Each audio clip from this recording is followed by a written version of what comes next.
Good morning and welcome, City of Lamarque, City Council Special Agenda of August 4th, 2022. Notice is hereby given that the City Council of the City of Lamarque, Texas will conduct a special meeting on August 4th, 2022, beginning at 10:30 a.m. in Council Chambers at 1109 B Bayou Road, Lamarque, Texas, as well as via video conference hosted through Zoom in accordance with Section 551.127B of the Texas Local Government Code. The presiding officer and the quorum of the Lamarque City Council intend to be and will physically be present at 1109 B Bayou Road, Lamarque, Texas. This location will be open to the public and the meeting will be broadcast at this location on Channel 16 via YouTube. The council will meet for the purpose of considering the following agenda. The meeting has been called to order. Kara, would you give us a roll call, please? Councilmember District A. Present. Councilmember District B is not here yet. Councilmember District C. Present. Councilmember District D. Present. And Mayor. Present, thank you. We'll have our invocation and pledge. I will lead us in invocation. Cesar, being a military veteran, would you lead us in our pledge? Sure. Let's pray. Gracious Holy Father, we thank you for another opportunity to serve. Lord, we thank you for those members of this community. Call Lamarque home. We thank you for each elected and each appointed official. God, the business that we do here today, let we do this business in faith, in love, and in hope for a better future for all of our community. We ask it all, Lord, in the name of Jesus Christ. Amen. Pledge allegiance to the flag of the United States of America and to the republic which stands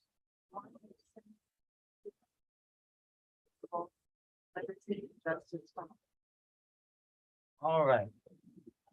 We are at item number 4, citizens participation, limited to 3 minutes per person.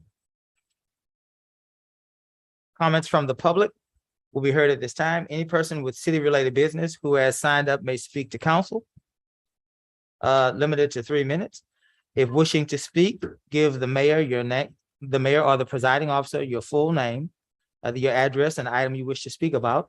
Compliance with Texas Open Meetings Act, the city may not deliberate on your comments.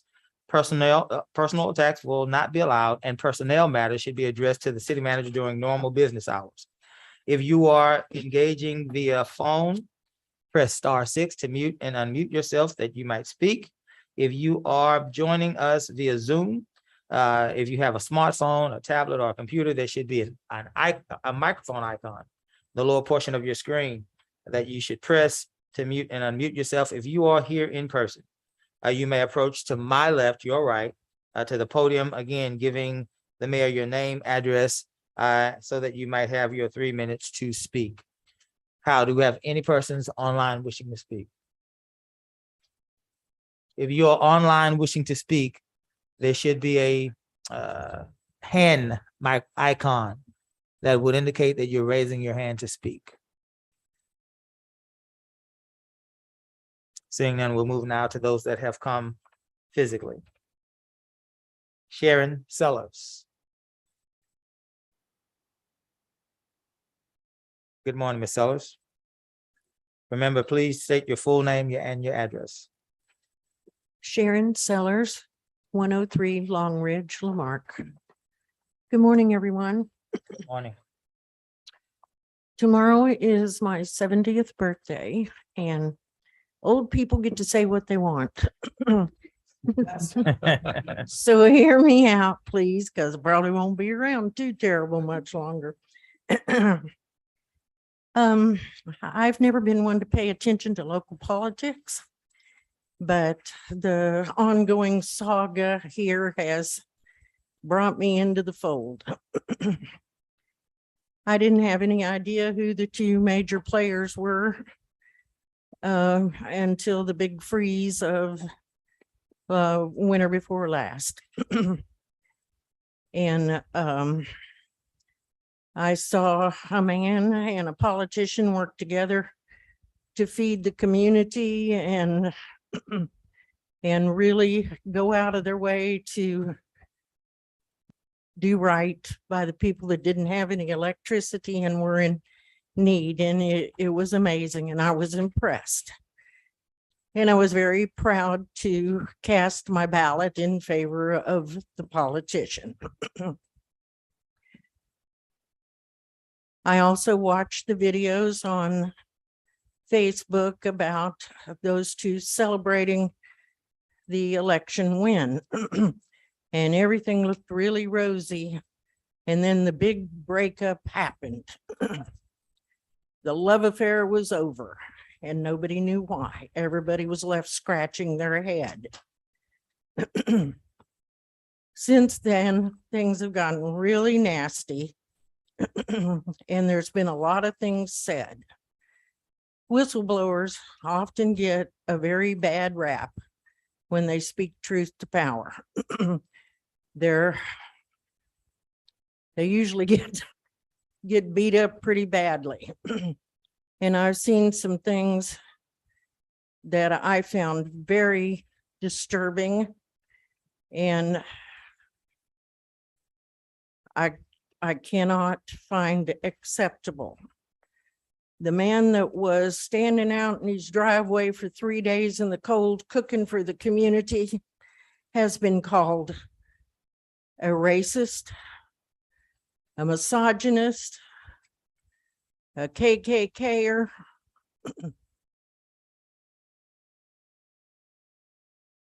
a 3%er, and recently a narcissist. This is the man that was a great asset to the community not long ago. This, in my humble opinion, is unacceptable. If you want racism to end, stop making everything about race. Just because a person, Your 3 minutes is up, but let me let you finish your statement because the machine was not working, but go ahead and finish your statement. thank you. Yes, ma'am. I'm almost done anyway, but if we're to pull this community back together, we have to stop this insanity. People have a right to redress their government. Their government does not have a right to punish them for it. Thank you.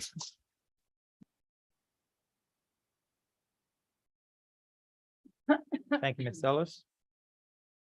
Mr. Terry Pettijohn. Name and address, sir, please. Thank you.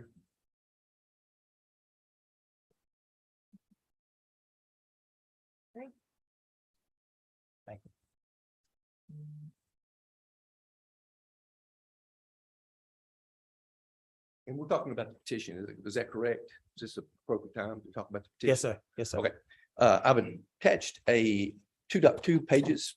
Did I you need give to your open name it. and your address, Oh, please? Terry Pettijohn, 41 Brondo Stretch. Thank you. I've attached 2 pages. One is where Mr. Lowry has stated he renewed his driver's license in Washington State. Second page talks about in order to legally drive in Texas, that once you reside here, you have 90 days to get your driver's license for Texas driver's license. I'm not sure why he why he renewed his Washington. If I may, driver's license. there are no personal attacks that are allowed. These during aren't personal attacks. I'm These are. I'm these are just facts. cautioning you, that's just- all. So Let's stop. Let's here's stop. what I'm Terry. challenging. Okay, hold on. Let's stop here. Gus, if you deem whatever he says to be personal, I'm giving you the authority to intervene. Okay? I'm Thank you. challenging all the pages that Mr. Lowry attested to that he was a resident. And those signatures should be eliminated because he wasn't a resident. Either he's a resident of Washington or he's a resident of Texas. And number 2, we have several attestations and several police reports of fraudulent signatures. Bruce Lohman, that 1753 Lohman, has filed a police report and an affidavit stating that is not his signature and he did not sign that. Ms. Fletcher has also stated that while it is her signature, it was brought to her by Marv and Rena Johnson. And on the back, it is not attested to by Marv and Rena Johnson. neither Mark nor Rita. So we think that is definitely an issue that needs to be looked at. We have several other issues and other police complaints that have been filed. Just to let you know, Ms. Fletcher and Mr. Lohman filed the complaint 22-01789 to that effect. And so also in question, Ms. Cheryl Johnson, who certified the petition. Mr. Lohman is checked off. However, that is not his signature. And I think that needs to be gone back to her, and she needs to verify from the voter registration that those signatures are the signatures of each person. Thank you. Thank you, Mr. Pettyjohn. Yeah.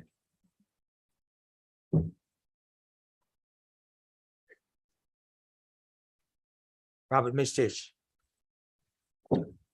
Welcome, Robert. As always, name and address, please. Robert Midstitch, 24 North Curlew, Marque. We're going to speak about these petitions. We're at day number 14 since they were turned in. Supposedly, after they've come back certified from the county, you've got 5 days to make a decision. Of course, we've been told that there's going to be further certification. And how you're going to do a forensic certification, you'd have to be there in the county office and pulling every single voter record card. Never been done here before. And that hasn't even been done.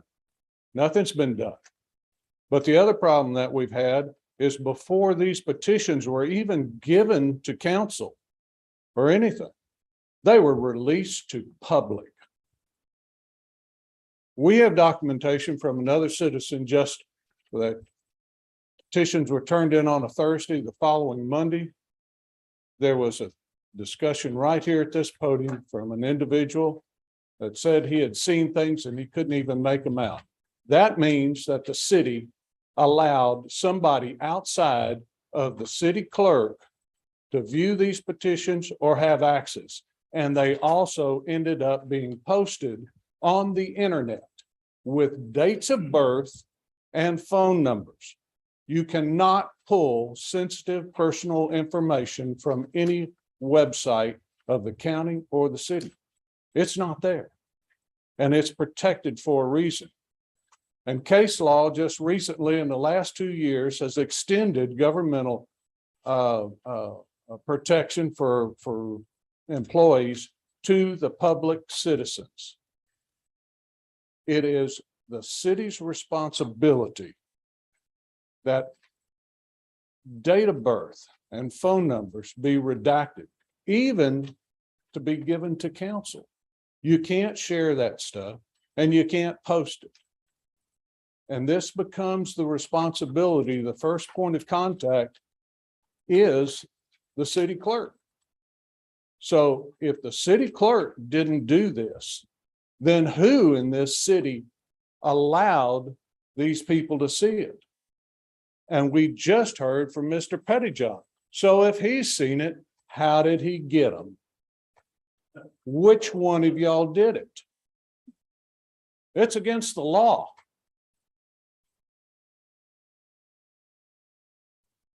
You've got a decision to make. If the mayor deems that he's not going to step down if these are found valid, then it goes to the next, either a special election or the next closest municipal election. If you put anything on this ballot for November, that now becomes a municipal election also. Thank you, Robert. Thank you. Joseph Lowry. Welcome, Joseph. As always, your name and your address, please. Joseph Lowry, 2503 Cedar Drive. Thank you for paying so much attention to my driving license and record and stuff. What happened was somebody filed an illegal complaint that I didn't have about. They reported my driver's license as fraud. That would have been Mrs. Yancey's friend. My lawyer had never seen that in his entire career in Washington State. during the process of going after me, they accidentally went after my brother too and had his driver's license suspended. Again, that was Yancey's friend Salazar, another bad actor in the city. If we could stop with the personal attacks, please. I'm just stating the facts here. It's no attack. The lies of racism in this community has got to stop. I've said it over and over and over. And I've heard it from every single council person except for Mr. Compion, including the mayor.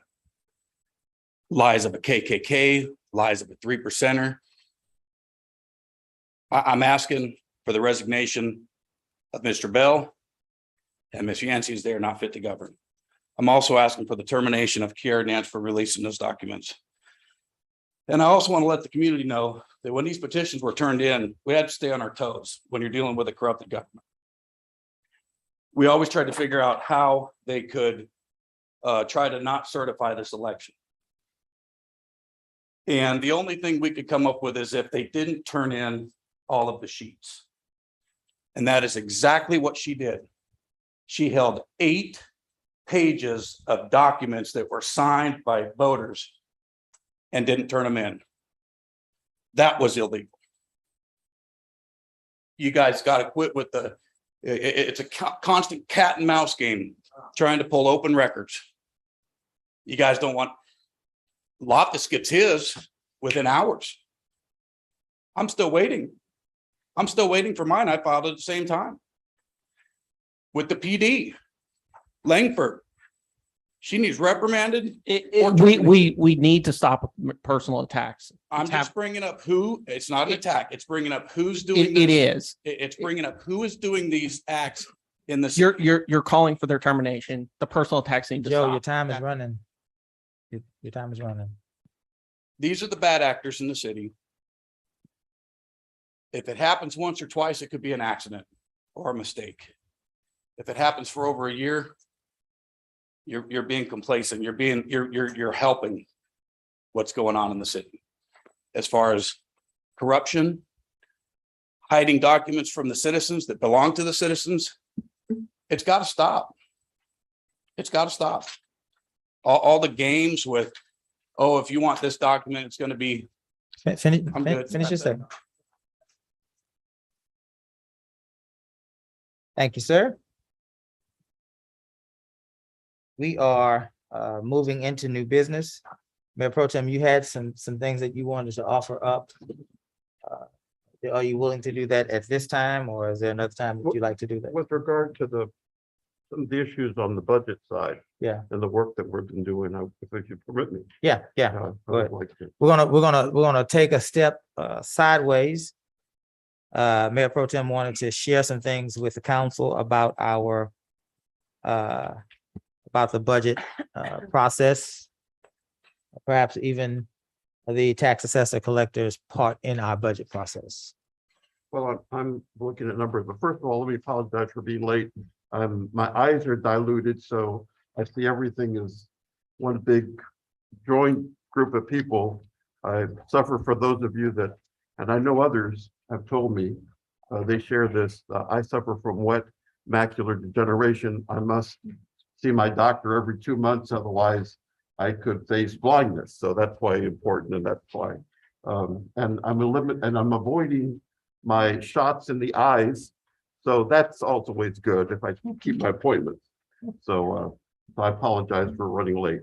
I was up till 3 a.m. This morning trying to understand where the tax rollback has occurred.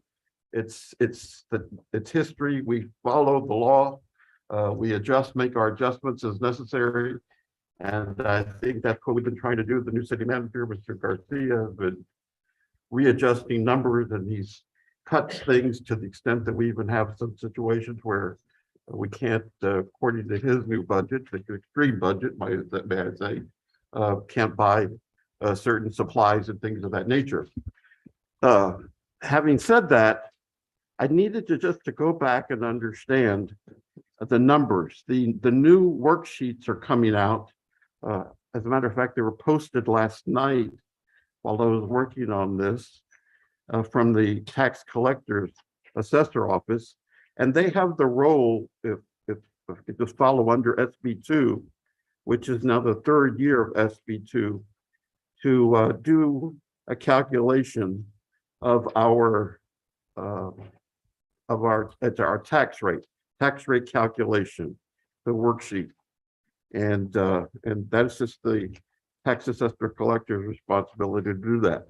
Last year, some of you may recall, I had some questions originally with the first calculation that occurred. I said that couldn't be. I said that because I had seen the previous year and the discrepancies were so big that I just couldn't believe they were accurate. Came back, there was some work done. I felt still uncomfortable with that whole scenario because the public will also remember that many of us here on council, when we first came on, said we had a goal of reducing property taxes. I said that. I think Mr. Carlson said that. Let's reduce the property taxes. And so having said that, we have the tax rollback, and this tax calculation worksheet was for 2021 was submitted and based upon the 55 cents.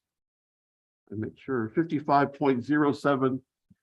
Now 55.0764 effective total tax rate that the city agreed upon set. And that was the same levy in 2020. And according to the public notice, the 2020 tax levy on all properties, total tax levies, would have been $5.3 million. Now, as a result of the increases in the value, the appraised values, we all know that, myself and others challenged that. And in 2021, we saw an increase in the total tax levy on all the properties of 6.4 million. And that was one of the reasons why we had the tax rollback. People said, well, we need to get this under control. So the effective tax rate then became the 47-cent rate.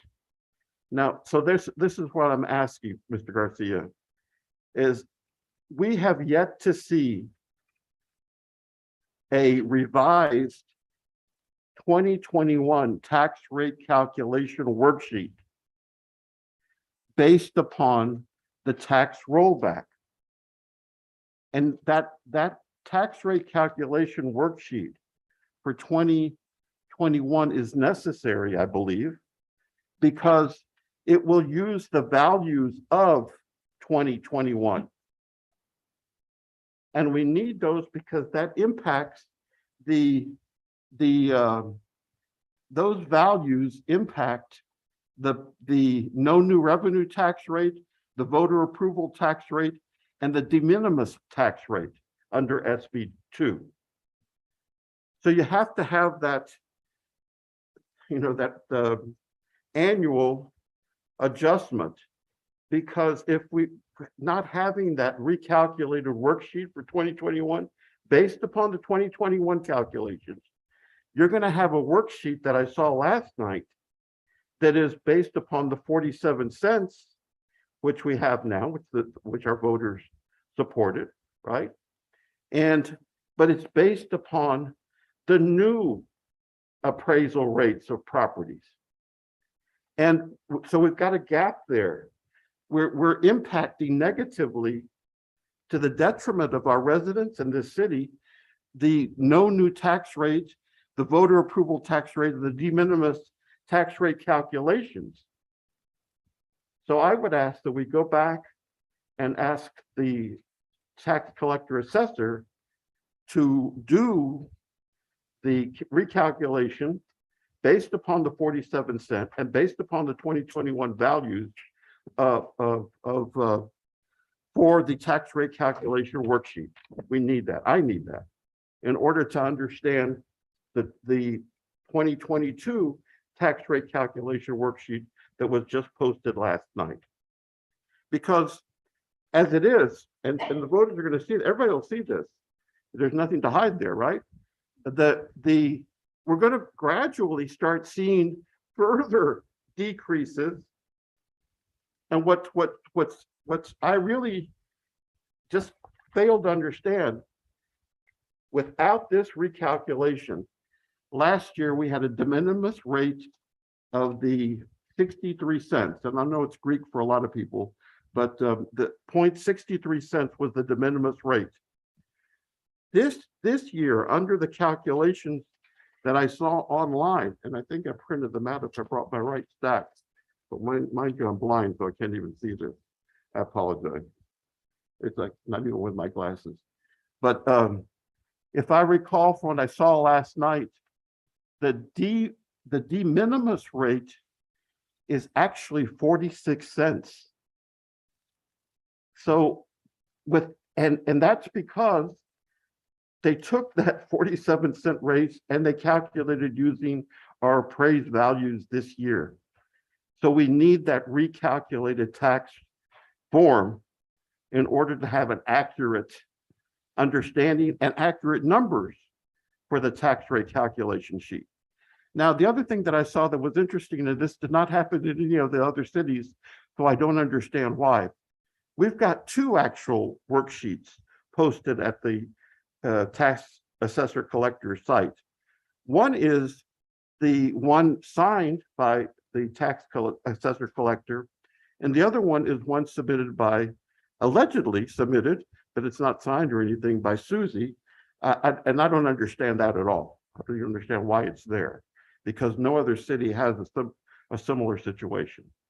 So fundamentally, I just ask that we recalculate the 2021 tax rate calculation worksheet at the 47-cent rate based upon the 2021 tax values.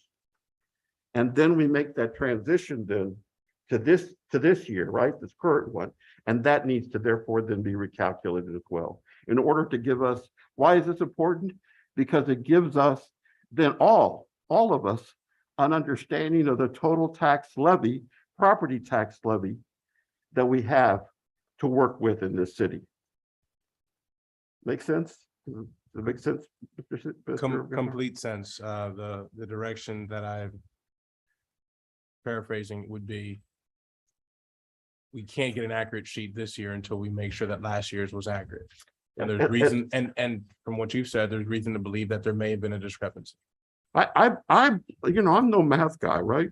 But from my simple math, looking, yes, because you can't have a jump from a de minimis rate of. Let's sorry. hold that thought Okay. for a minute. Let me bring up for a minute for the rest of just this discussion. Let me bring up 5.2. That'll put us in Gus and Kiara's good graces. We're bringing up 5.2. We're discussing just this part of it, and then we'll get back down into 5.1. Finish your statement. All right, I'm sorry. No, you're fine. It's a discussion now, and I had to bring it up. Go ahead. So I just want us all to feel comfortable, because we do ultimately all have to agree on these numbers, right? We have to agree.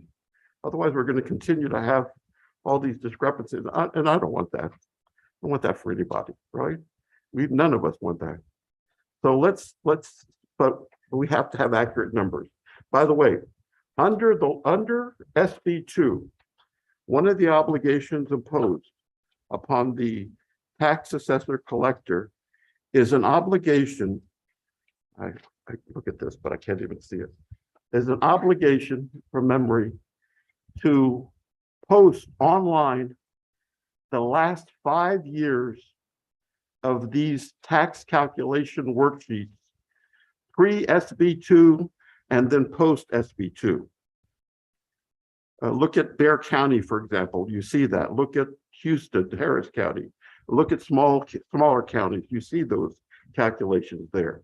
And you actually see the notation, property tax calculation worksheets for jurisdictions. It was difficult, but that was part of the reason why I spent so much time. There was not an exact link to these. I had to search for them at the tax assessor collector's office. And I would like some guidance and some input from their office as well, that I was not able to find any of these tax calculation worksheets that are required by SB2 by law for 5 years. I was not able to find the 2021 calculation, which was the first year for SB2. I'm sorry, the 2020 calculations, first year, and then the 2 years would have been one more year preceding that to give us the 5 years, I believe. So that's the other clarification I would ask from the assessors collector. Let me know where those are so I can take a look at those. I printed, by the way, I printed 2020. I have it because it's from the state site, but it's required to be on the county side as well too. That's all I have, Mayor. Thank you. Cesar, did you say that there was possibly a discrepancy on last year's worksheet? Yes, it is too soon to say. We're still researching the matter. But there may be a possible discrepancy, and I can't speak too much to it yet. That has been found through our auditing process and so forth, along with our tax assessor's office with their assistance as well. And we are working to try to see what we can do to get it rectified. If you could allow us more time to vet that properly, but in a nutshell, yes, there may have been a discrepancy, and it may have affected last year's worksheet. And it may have affected the voters' approval rate, which may have affected the need for a rollback. Notice all those mays that are in there. I know that that is a lot to chew on at this time, but if you go, please allow us more time to research that further. These are very recently developing items. We are working with our tax assessor's office to attempt to get this rectified. And we will take the direction given about what you mentioned with our finance director's signature on the web, as well as assuring that last year's sheet and subsequently this year's sheet, because you're right, we cannot possibly get an accurate worksheet done this year if there may have been a discrepancy on last year's worksheet. Well, it just has to be recalculated. Sure. We have to have a 2021 sheet that's accurate Certainly. And based yes, upon the 47 cents. and yes, to your point, that would be a very significant possible change that would strongly affect how we plan this year's budget subsequently first. And that's my first, with all due respect to whoever sat in this seat before or anybody else who may have been involved before my arrival. I can't speak to them and what happened before I arrived, but we will do what we can to rectify that as well. One other item I forgot, Mayor. It says, correct me, and I've heard this, and I believe everybody saw this, that the rollback reimbursements that were the amount that was sent to the tax assessor collector, Yes, sir. that we got these little checks, right? That amount was $800,000, correct? 800 and change. I don't have the amount, but yes, it was like 801,000, somewhere in that, between 800,000 and 801,000, somewhere in that range. And was that, I'm just wondering, is that an estimate? And that there's possibility that either we owe them more, or there's a possibility that they're going to reimburse us from that? How does that work? Yes, sir. There's still a possibility. As I brought it up, when we brought that up, that's why we had to be so delicate with how we brought it up and why it was as late as it was. We wanted to do as best as we can to minimize that when we brought it up. So we used our auspice of time to be thorough in that. Yes. However, there's, and as I mentioned, when we brought that up to you for the actual $800,000 expense to occur, that there may be changes in the future, either in our favor, if you will, and to the residents' favor, that may occur. And we're still within that window where that time could be done. And our tax assessor's office is still working on that. So we lean on that, and we lean on her expertise and that office's expertise, since that is their realm of superiority on this. We do rely on them for that. And whatever the democratic process were to take place, we're willing to uphold, but we want to make sure that it's right. And just one final point, and this is just an observation. Because I've talked about the need for long-term financial planning, I think would help us all. The intent of SB2, especially in jurisdictions of our size, under 300,000, of our size, is that basically, to the extent that possible, we just assume that we have an increase in tax income of about $500,000. That's kind of the intent, $500,000. And so we need to base our long-term projections until if and when there's some amendments, if that happens to SB2. And other cities see this, but basically smaller cities, we're gonna have to learn to live within the $500,000, because in the tax rate calculation worksheet, the goal is, let's get sales tax up. And the sales tax then becomes that source of revenue for us to utilize for the general fund and activity. That's just an observation that I saw and believe. And if I may, as a brief point of understanding for all and for those in the public or those that may be watching, essentially the way our city's budget is set up, and I'm using very, very rough math here, but you could figure a third, if you will, comes from property tax, a little bit more, but if you can, for the sake of conversation, a third from property tax, a third from the influx of sales tax, and a third from other sources, are fees or whatever else, what have you. Not including utilities. Utilities is intended to be self-sufficient as its own separate item. In the past, the general fund has been used to offset some of those expenses. You know, it's happened just naturally to avoid the burden. It's either one or the other, right? So either it's more on utilities or more on the general fund. But ideally, that is the case, that it's usually split in thirds.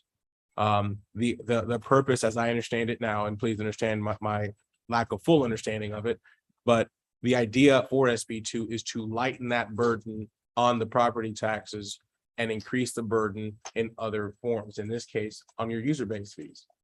So leading to that would bode exactly to what you're saying, if that were the purpose.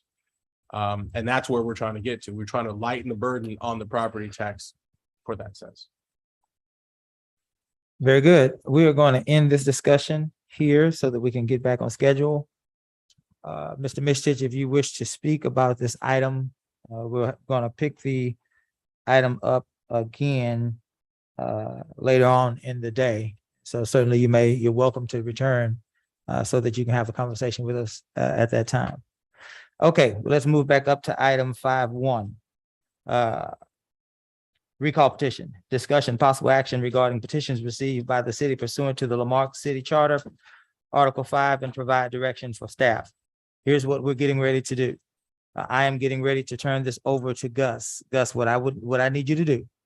There were two questions from some of those comments. One was about a release of documents, which sounds like the petition itself.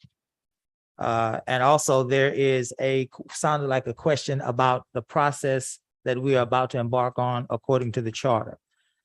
If you would clear those two things up for us, provide guidance to our council, and then when you return it back to Mayor Pro Tem. Mayor Pro Tem, I need you to run this item for us. Very good. Go, Gus. Thank you, Mayor. As the mayor said, the Mayor Pro Tem is going to preside over this item because the recall petition does concern the mayor. The recall petition was returned to the city clerk's office. Per the Lamarque City Charter, the city clerk began the process of determining that the signatures on the petition were registered voters in the city of Lamarque. Once she reached out to, as is done with petitions before this, or as has been done with petitions in the past, she reached out to the Galveston County Tax Assessor Collector's Office to assist with that, because the Galveston County Tax Assessor is the voter registrar for the county, as are the tax assessors throughout the state. Once the city clerk completed that process of determining that the signatures were of registered voters, and that there were enough, the city clerk forwarded that petition to the Lamarque City Council. I believe you'll have all received it before today. Now, what happens now is the mayor is given a time to resign, would any council member, given a time period to resign. If that does not occur, it is incumbent, then what happens is the Lamarck City Council is per the charter to call an election for the next uniform election day, which will be in November. The deadline to call that election is August 22nd. So prior to August 22nd, the Lamarck City Council, if the mayor has not resigned, will be presented with a resolution calling a recall election. The language of that election, of that proposition, is set out in the charter. The resolution will track with what is put in the charter. As far as the polling, as far as the election itself, the election will be conducted as are all of Lamarck's elections by the Galveston County Clerk's Elections Division. That will, so as far as polling locations are concerned, since this is a Galveston County election, since November is a national election day, the county clerk's office will set where the polling locations are. And then, of course, as long as you're in Galveston County, you can vote in any election, in any polling location. So later this month, the Lamarck from staff, the city council will receive a resolution calling that election. And we will go from there. As far as the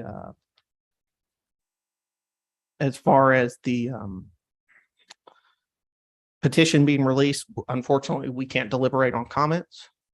So if they want to set a meeting with the city manager, we can absolutely do that. And we'll schedule that pending everyone's availability. And I just wanted to correct something or clear something up.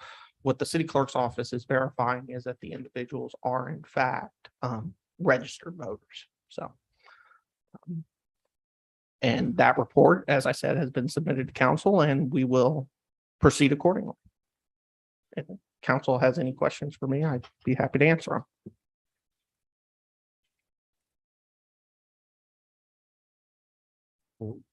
Thank you, Gus. By way of just information. Joe, let me know if you need some reading. I'll start over there, okay? I have, unfortunately, when your eyes are dilated. I'm happy to whisper into your Oh, ear yeah, if that's it's, what you need. But I can, this is that, it's a magnifying, right? With my phone and the light. So this letter that the city's clerk has provided us, to be clear, under the charter section 515, the officer has 5 days to submit a resignation, it says here, if they so Choose. If they so choose. Okay. If the officer does not choose to resign, the council shall then order a recall election to be held the next uniform election date. Correct.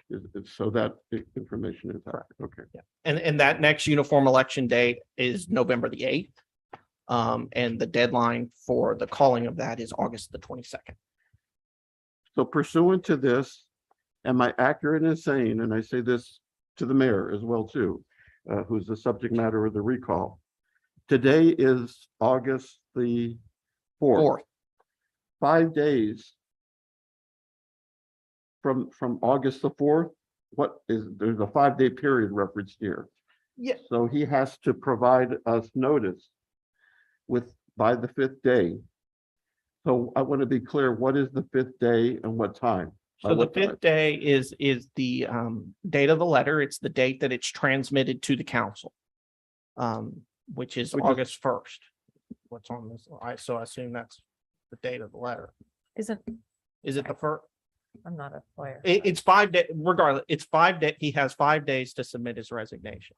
If he doesn't, then the council has to call the recall election for the next uniform election date, which the deadline for the council to do that per state law is August 22nd. We do not intend to wait that long. We don't intend to be scheduling a meeting for August having some 21st. difficulty and interestingly enough, the subject matter expert here is the mayor, having previously gone it with the previous, right? So what I'm trying to understand, you just referenced August the first as the 5 days.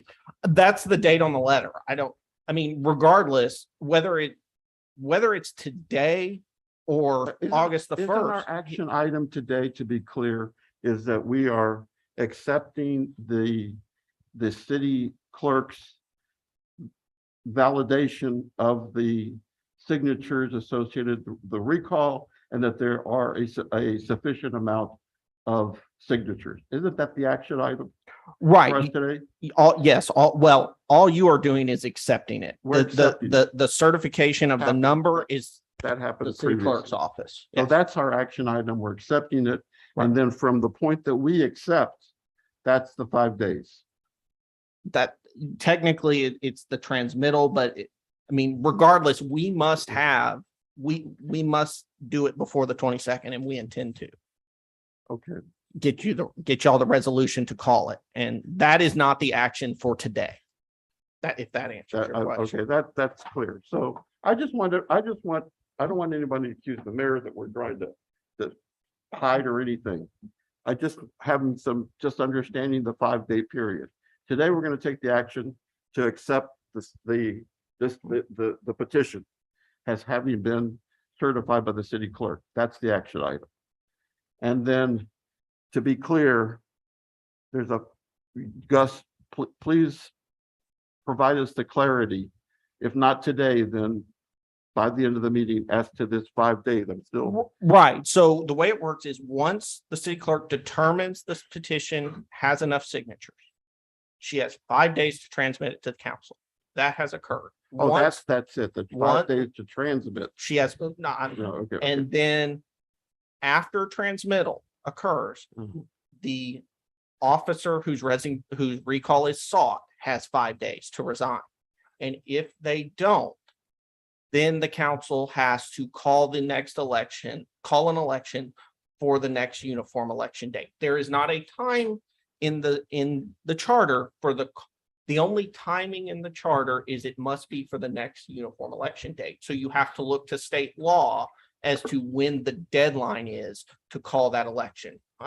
For the November election, the deadline is August the 22nd. So I think I understand this now. If the mayor does not submit a resignation, then he is indicating to us by his action that he is staying in office. Correct. That is And correct. then that would be the next step for us to take with regard to scheduling the election. That is So correct. that would be, all right, I understand. Counselor, do we? Yep. We all, okay. So then I will therefore ask for a motion to accept I mean, y'all have already accepted it. We've transmitted it. It does, y'all aren't required to accept it. What's required is that we transmit it. We've done that, and this was just put on here so that if y'all had any questions about the process, that could be done in an open forum. Okay. I think that perhaps it would all help that we just accept that we formally, for the record, say we've accepted this today. That's all. That's fine. That's And fine. if I could just ask for a motion to that. I make a motion that we accept the recall petition against the mayor. I second that motion. All right, very good. Any further discussion on that side? All right, very good. Those in favor indicate by saying aye. Aye. Aye. Those opposed? Abstentions? All right, very good. Oh. Mr. Mayor, let's turn it back over to you. Thank you, Joe. Thank you, council. Let's move now into 5-2. We are on day, what does this say, sir? Day 3, 4? Day 4. Oh, I'm sorry. I'm sorry. Let's back up. You abstaining? Okay. Abstain. Did you get that, Karen?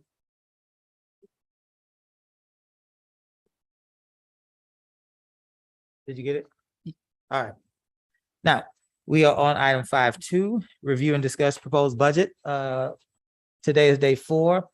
Cesar is getting ready to take over. Those of you that have come for the item 5-1 and you wish to leave at this point, we're going to transition now back into our budget workshop. Cesar is going to bring his staff over. So this gives us a chance to do a quick transition. We're not going to stop the meeting. We're going to transition quickly into item 5.2. You may leave if you wish to at this time. Say so. The first item you're gonna hear today is court, but, and I can't see from here. Did somebody say they wanted to speak on item 5.2 before we start? Or are we gonna? Yes. Do you want to have the discussion? He wants to talk. What do you want to talk about, Robert? The recalculation? Council, do you want to hear the recalculation before we start the budget, the departmental workshop, or do we want to wait till after? I would, Doesn't matter to me. Doesn't matter to me. like, let's I want hear to it. follow whatever we're supposed to Yeah. follow. You can approach Robert. As always, name and address, please. Robert Mitchell, 24 North Curlew. Mr. Compion, I understand your concerns about recalculating. However, seeing how that you're asking a county to recalculate and go backwards and correct books for y'all. That's, to me, that's the classic form of cooking your books. But I don't recalculate things going backwards.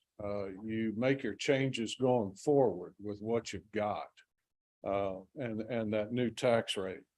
But you know, and looking at that, you know, you also have to look at your own administration that failed to even put a posted budget online until just over a month ago. You were 8 months past due. It was due in September of last year. And then you're asking the county to go back and change something for your own benefit. You know, what else was left out of that budget during the year? You know, I've had some open records requests of the county and have discovered several disturbing things where some figures were left out that were supposed to be given by the city to the county and were not. And that's falls directly onto Miss Susie Coo. And now in discovering in these open records, I see more changes happening with more classifications and things into capital so that you can be put into debt service. That's clearly maintenance and operations. Your leases. You know, there's things going on here. You're trying to throw something off on the county that is totally wrong. And Robert, you're still doing things to circumvent the law. Robert. That's all I got to say. you're fine. You can, Robert, you could, that's fine, Robert. I was only going to say to you, you could continue talking. We just needed to stay on the item with the county calculation. That's all I was going to say to you. But if you're done, we're fine. All right, say so. Go ahead. Next item, we are gonna ask our courts to step forward to the table. If you give us a moment to set up the microphones accordingly.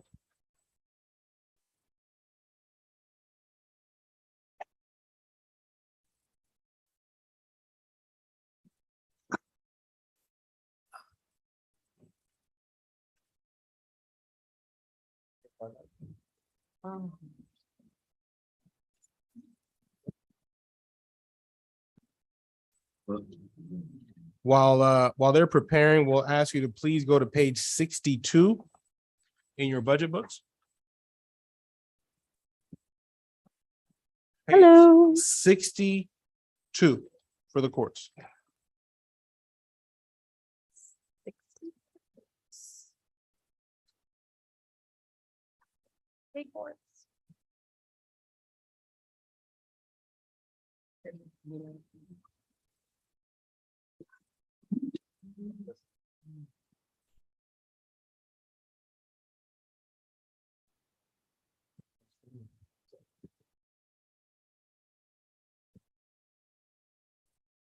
All right, for the sake of our discussion, 62 shows your org chart for the department, as we've done with all the others. I'd like to point out 63, as was requested for these, whenever we have some type of data that can be corrected, to please do so. So on page 63, under FY 2022, which is this year, we have some updated figures for you as of July 19th. Which your police citations So if we go to 63 under FY 22 down at the bottom of the page or middle of the page, if you will. The number that reads 1,229 should read 1,116. That is updated information as was requested for us to provide as we would have it available. What that means is from October 1 through July 19, so not the full fiscal year, they have already done 1,116 police citations. Down below that, where it reads 34 for code violations, that should read 68. So that number has been doubled. And then down below where it says animal control, that number has been reduced from 19 to 4. So please revise that to read 1116. The 34 should change to 68, and the 19 should change to 4. And obviously, when we do the revised budget book, we will make those changes for you, but as you requested, that information is there.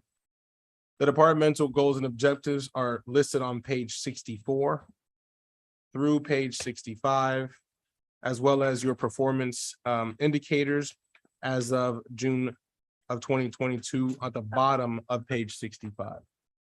My apologies, Cesar. I think I just missed you clarifying, going back to the citations. Mhm. So fiscal year 2022, does that, what is the time period for that? October 1st through July 19th.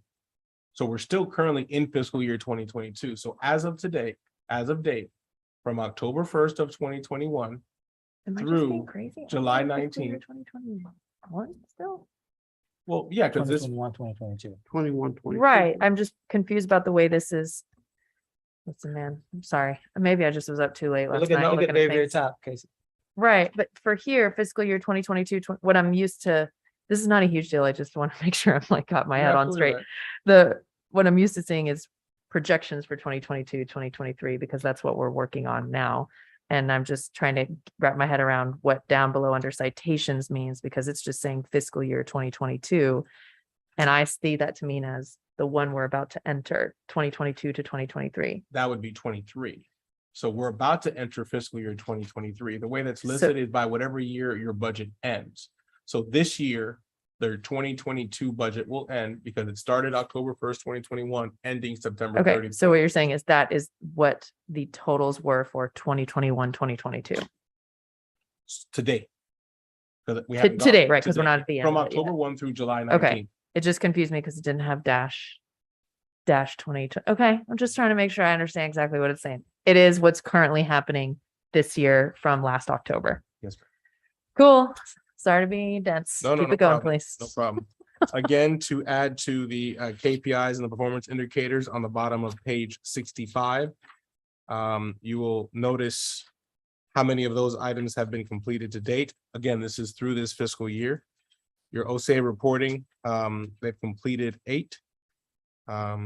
Your year-end, your goals, 4 of which have been completed, and then the required annual training, 2 have been completed. And you also see what's pending there on that page. And that takes us to page 66, where we can entertain any questions the council may have. Thank you, Cesar. Does anybody have any questions for Municipal Court? In fact, Rosemary, would you like to kind of visit with us before we have questions for you? Sure, absolutely. Yes, sir. Good morning, by the way. This is my Deputy Court Clerk, Terry Hall, City Marshal, Russell, Washington. And I'm ready to answer any questions you guys have. Would- Mayor, I've got some questions. There we go. Michael's gonna start it off. Go, Michael. In the budget, you have listed extra help. What is that extra help? That, in case we, fall short and we have to hire a temporary personnel agency. I believe that's been cut by the city manager. Is that correct? Yeah. Yeah, okay. Yeah, it's a Currently, So cut. that was, due that due was to one of budget the cuts. ones that were cut, yeah.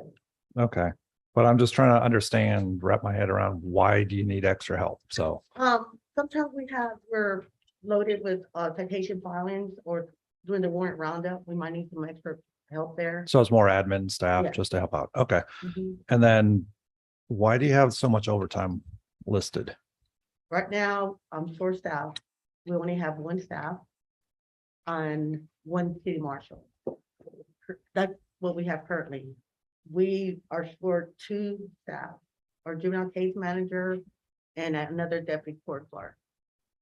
Okay, So she's been So- kind of carrying all extra activities to try to. So what should be a staff of 5 total for the department is 3. okay, so you're short 2. And Okay. that's currently short. We recently had the other departure of the part-time juvenile caseworker. So I would call that, although it's a body, it would be a 0.5, if you will, because of the financial impact. So Appreciate I it. just Thank want you. that for the sake of that. And it's not that we're belittling the person, it's just the financial impact of that person would be such. Mm. And to your point, Councilman, I looked at what, again, due to budgetary constraints having to cut, that's a place we had to cut where extra help. I looked at in 2021, we did not use any, thankfully. However, we estimate that by the end of this year, due to these shortages, we'll have probably used that entire $1,000 that was budgeted. But we may have to, and they requested it again for next year. However, we needed to make necessary cuts. Appreciate it. And you have rental fees. What do you guys rent? Line. Line item is, That's 2031. So that rental fee is, currently we have our files. That storage at the rental unit here in Lamar. okay, So that's what that is. So due to space constraints and security constraints on certain items, that's necessary. okay. And my last one, nope, that was it. So 4 questions. That was it. Thank you. Who knew Michael was gonna take the lead on municipal court? And we're still trying to get you a new court building. So I've We're got, still working on it. No, you. Go, Michael. This manager, he proposed a cut for our professional fees down to $12,820. I'm proposing it to be $5,662 because the other services are needed to ensure that we run our system effectively and efficiently, and that's a huge cut to our professional fees. so you're talking about What the number, what line item? professional fees, Rosemary? the 4040-04?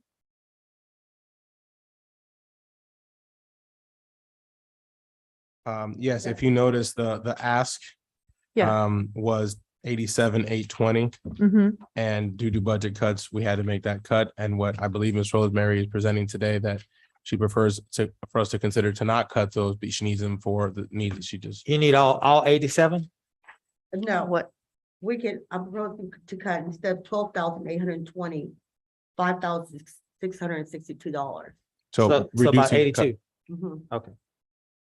That line item, No, council, I'm sorry. that line item, looks like Rosemary is asking us to adjust it to 82 from 75. I'm just trying to keep us clear. Yeah. Go, Casey. And I was just looking at, what's broken out into professional fees. I'm assuming you Sure. got to that number Whatever. very specifically. Mhm. So I would love to Sure. hear what it is that, Yeah. what's integral? What's the meat? Majority of that is, if you can look, library collection fees, that's our third party collection. Oh, Lineberger. Okay. That's a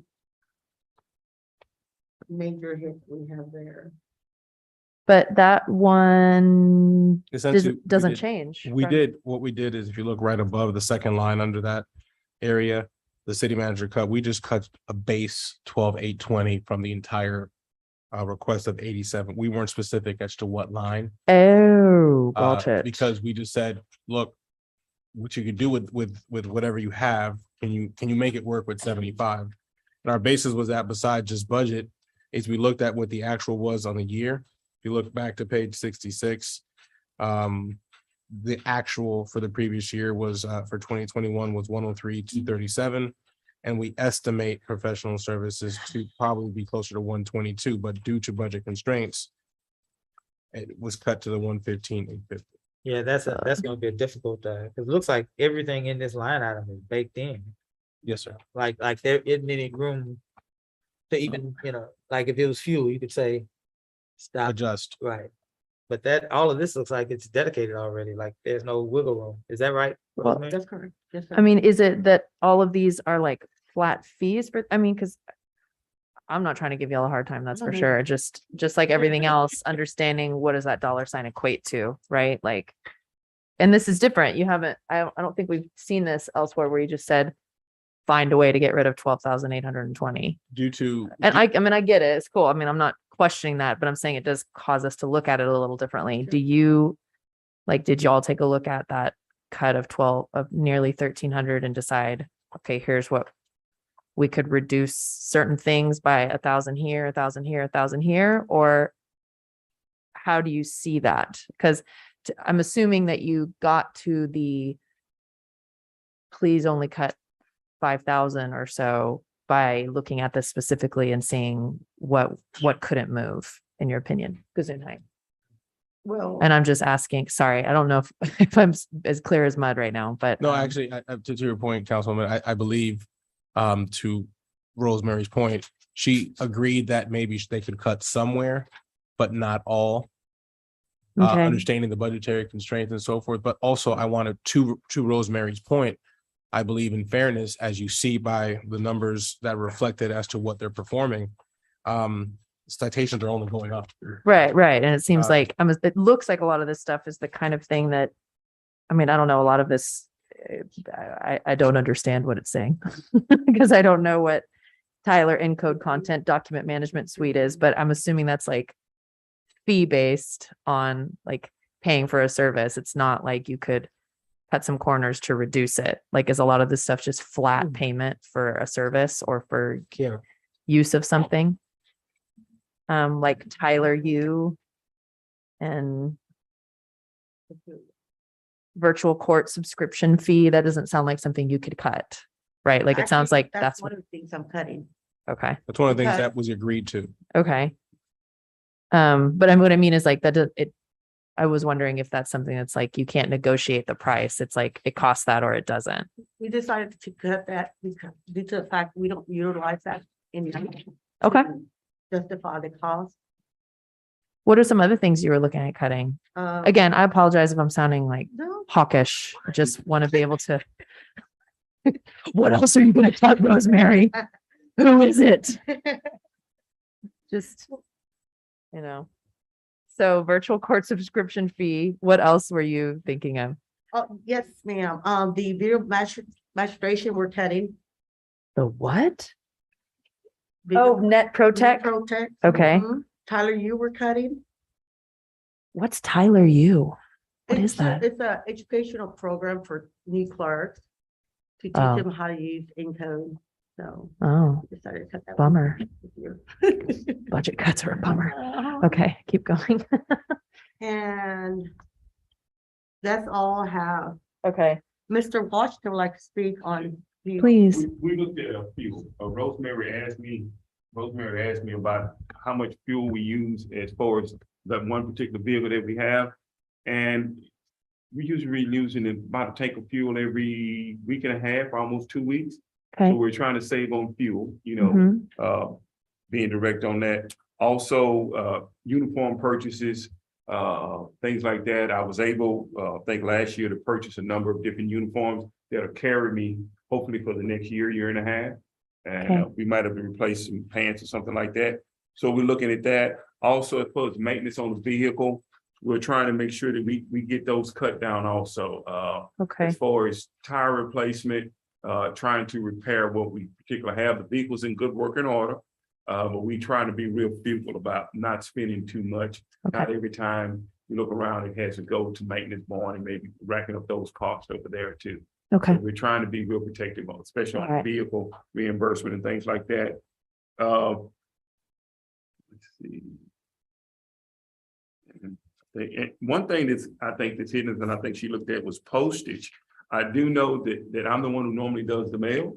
And we noticed that postage has gone up since I started here from like 47 cents. It's And I think expensive it's at now. 57 now. It's really So, expensive, yeah. and by the means of us getting the letters out that we need to get out to defendants to have them come in, at some time, I'm doing maybe 200 letters a week. Mhm. So that adds up real fast also.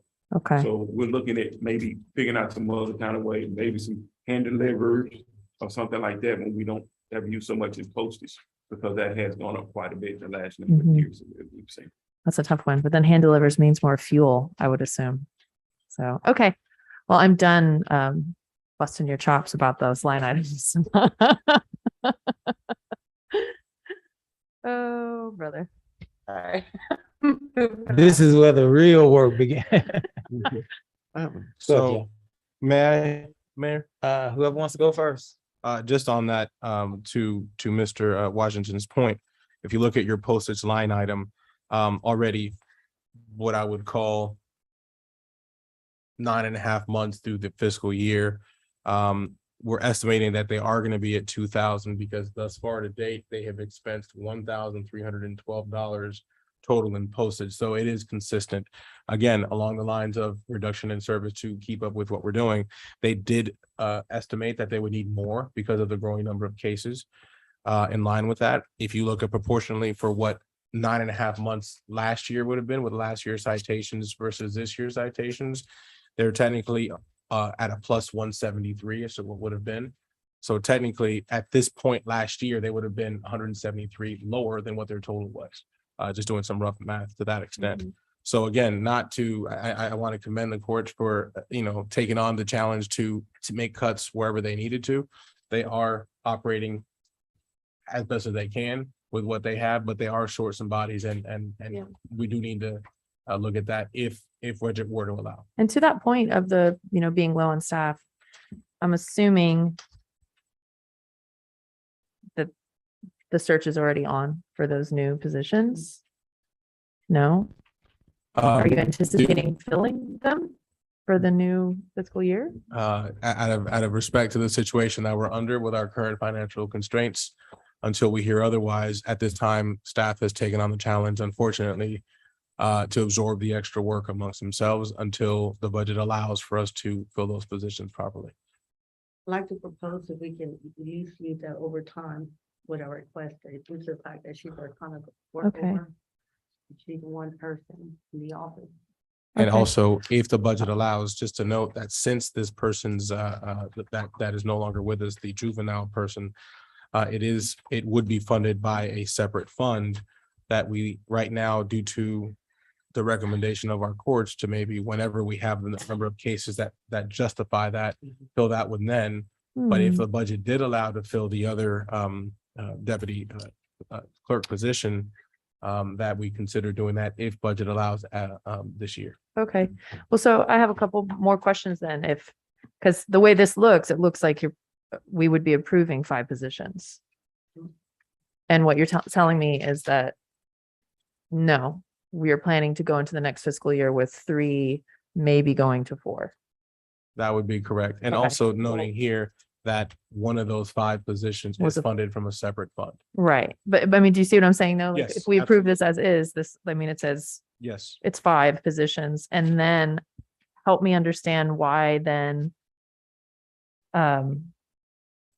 Is that number correct then for the city manager's proposal for under regular payroll, the first line? Yes. Because, So what we're doing there right now is we kept it as was, even though the vacancies are not filled, and then incorporated the 2% COLA we did for all staff for your consideration. So if you want us to go down to 4 versus 5, that really won't be affected much because that youth person doesn't come out of there. If you approve for them to stay at 3 versus 5, then yes, that number would theoretically drop. yeah, well, I mean, I think I move that we keep it at 4. And so we can get them the person that. for sure, I'm not against that. It sounds like you need it, but it was just confusing because then when I asked, are you planning to fill it? It sort of seemed like, I don't know. Based on what we're doing and the fact that increases have been requested elsewhere, and if a department has to take a cut, then this may be I it. In see. addition to that, I want to also note that although the number of citations are up, the amount that we're bringing in financially from citations has decreased. Uh-huh. As such, it may justify us having to balance with 3 because of the offset of the expense. I see. Okay. So let me say back to you to make sure I'm understanding. So the first part is the estimate expenditure on payroll for the end of this fiscal year was almost 176,000. And that's due to departures Yes. and not paying out salaries as planned. Yes. But, and so what we budgeted last year was just almost 217,000. You're keeping it, and that number did not include the part-time juvenile caseworker. To my understanding, based on the note listed in the front, that comes from a different fund. Yes. So that number just represented 4 staff people.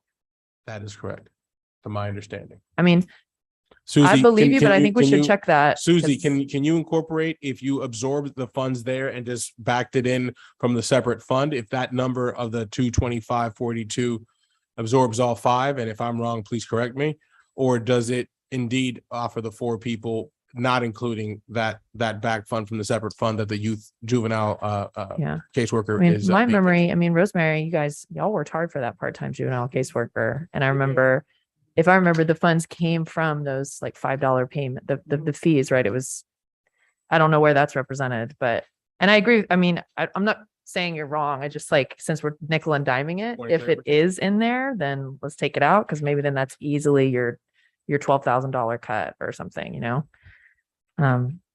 Susie's on the phone with that auditor again. Just can't get her off the phone with Oh, that. no, I'm here, I'm listening.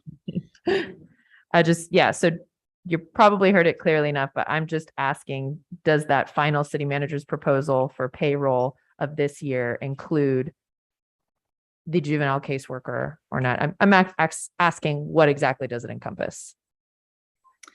It does not. Okay, so it is just 2 caseworkers, the city marshal and the I'm sorry, two court clerks, city marshal and court administrator Uh-huh. with 2% COLA. Yes, ma'am. Cool. All right. I stand adjourned. Stand adjourned. Did you get that? Let's go on.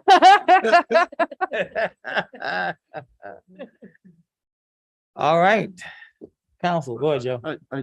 I need some clarification if you would, please. The Linebarger collection fees of 56,000. Isn't this a contingency agreement, Yes, sir. right? Yes, sir. So we don't have a fixed amount contract with them. But if for delinquent fines, they take some percentage if they're successful in recovering it. Is that correct? That's correct. So I don't quite understand why we have this exact fixed amount here. That's just an estimation that we kind of do each year, because it can vary depending how much warrants were collected during that month. Well, what I'm saying is that I don't think it's actually a legitimate, Mr. Garcia, or Susie, I don't think it's a legitimate line item as an expenditure, since it's a contingency arrangement. It It's is. not a fixed cost.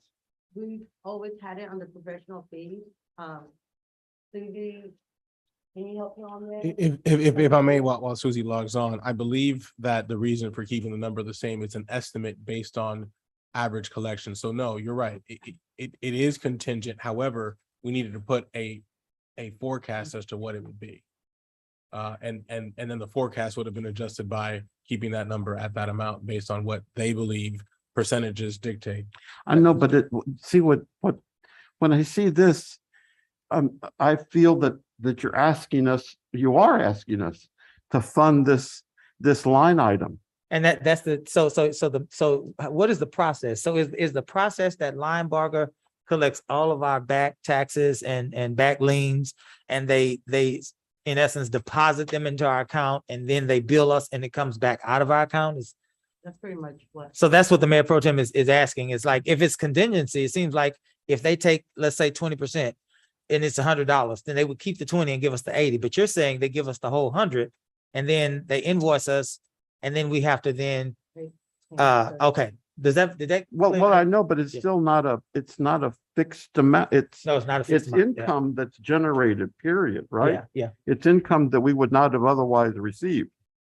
So that's what I'm saying. I don't think it's appropriate that we show this as an expense side for the courts, right? I think we should take that money and utilize it for other of these categories that you'd have to cut back on, is all I'm saying. Do you see? It's a contingency.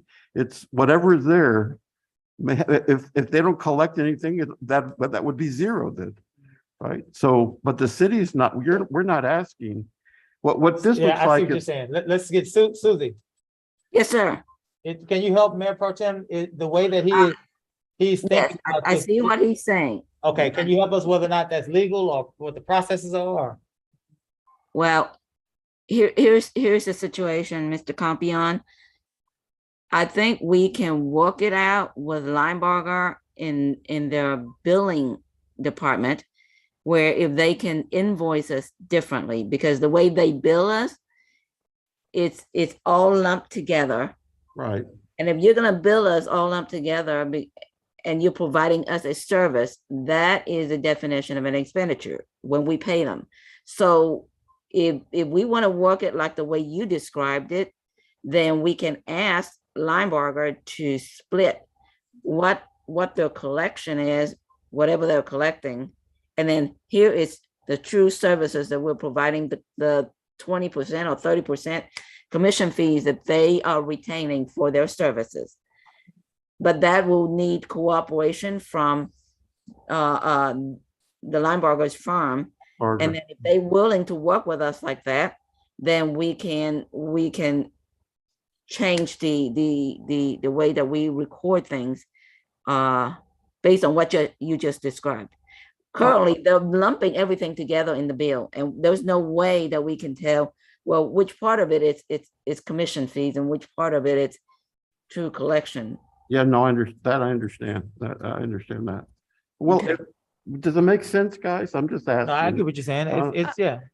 I hear what you're Okay. saying. It doesn't give me the same heartburn just because of what Susie's saying. I feel like it's a rational thing to do, but I get what you're saying. And I think I'm comfortable with putting it in here this way now, since we don't have another way that Linebarger is representing those collections and the fees.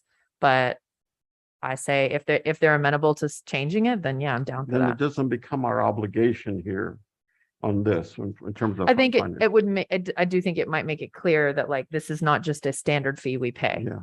I also get like, we have to build into the budget what we expect, which obviously you understand too, Yeah. but. Yeah. So let me follow up on that then. This is, where did I just see this? Let me see, sorry. And Mr. Garcia, you can provide me the contract prosecutor, the requested amount is 17.5 and you're proposing 12.5. Is that going to hurt us? It is. Yes. Well, okay. I want to be clear. I'm sorry. Yeah, I asked Mr. Garcia and then I go from there, okay? Yeah. So, And Mr. Garcia. to answer your question, yes, unfortunately, due to needs, we had to make cuts somewhere, but it would be a operational expense that would limit potential service delivery. So what I'm saying then, if Susie can follow through with Linebarger, right? And we can get this clear, then it gets us that possibility of getting this up to that ask amount. Right. So to your point, essentially, we could, let's say it's a $3,000 loss. We could essentially reduce what we're projecting for Linebarger by the 3,000 and increase it in another line item where it is deemed maybe more necessary, since it is contingent on us not collecting the funds accordingly. Exactly. To your point, yes. Okay. All right. If that makes sense to everybody, I think Yes. that's easy. And then just the other, if we can work something out with Linebarger is important, because I really love training opportunities for all of our staff. I see them here. And those have been substantially, I think some of them reduced, if I'm not mistaken. I saw one line here. But to the extent that we can also look at that, maintain the training opportunities out there, I would encourage that. Mr. Compion and Mr. Garcia, let me supplement to that. It may seem like that's a big number for that expenditure line item, but there is also an offsetting revenue line item that reflects the collection Linebarger is bringing in for us. in the revenue section. What page is that? Let me see. Let me go to the revenues page of the general fund. Okay.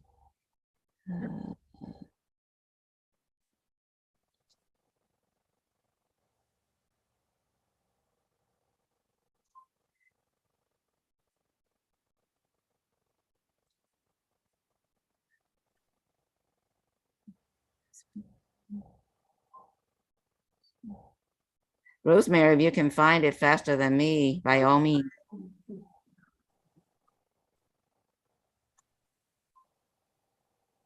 I know there's a line item in there, but I couldn't remember what number it was. Let's see here.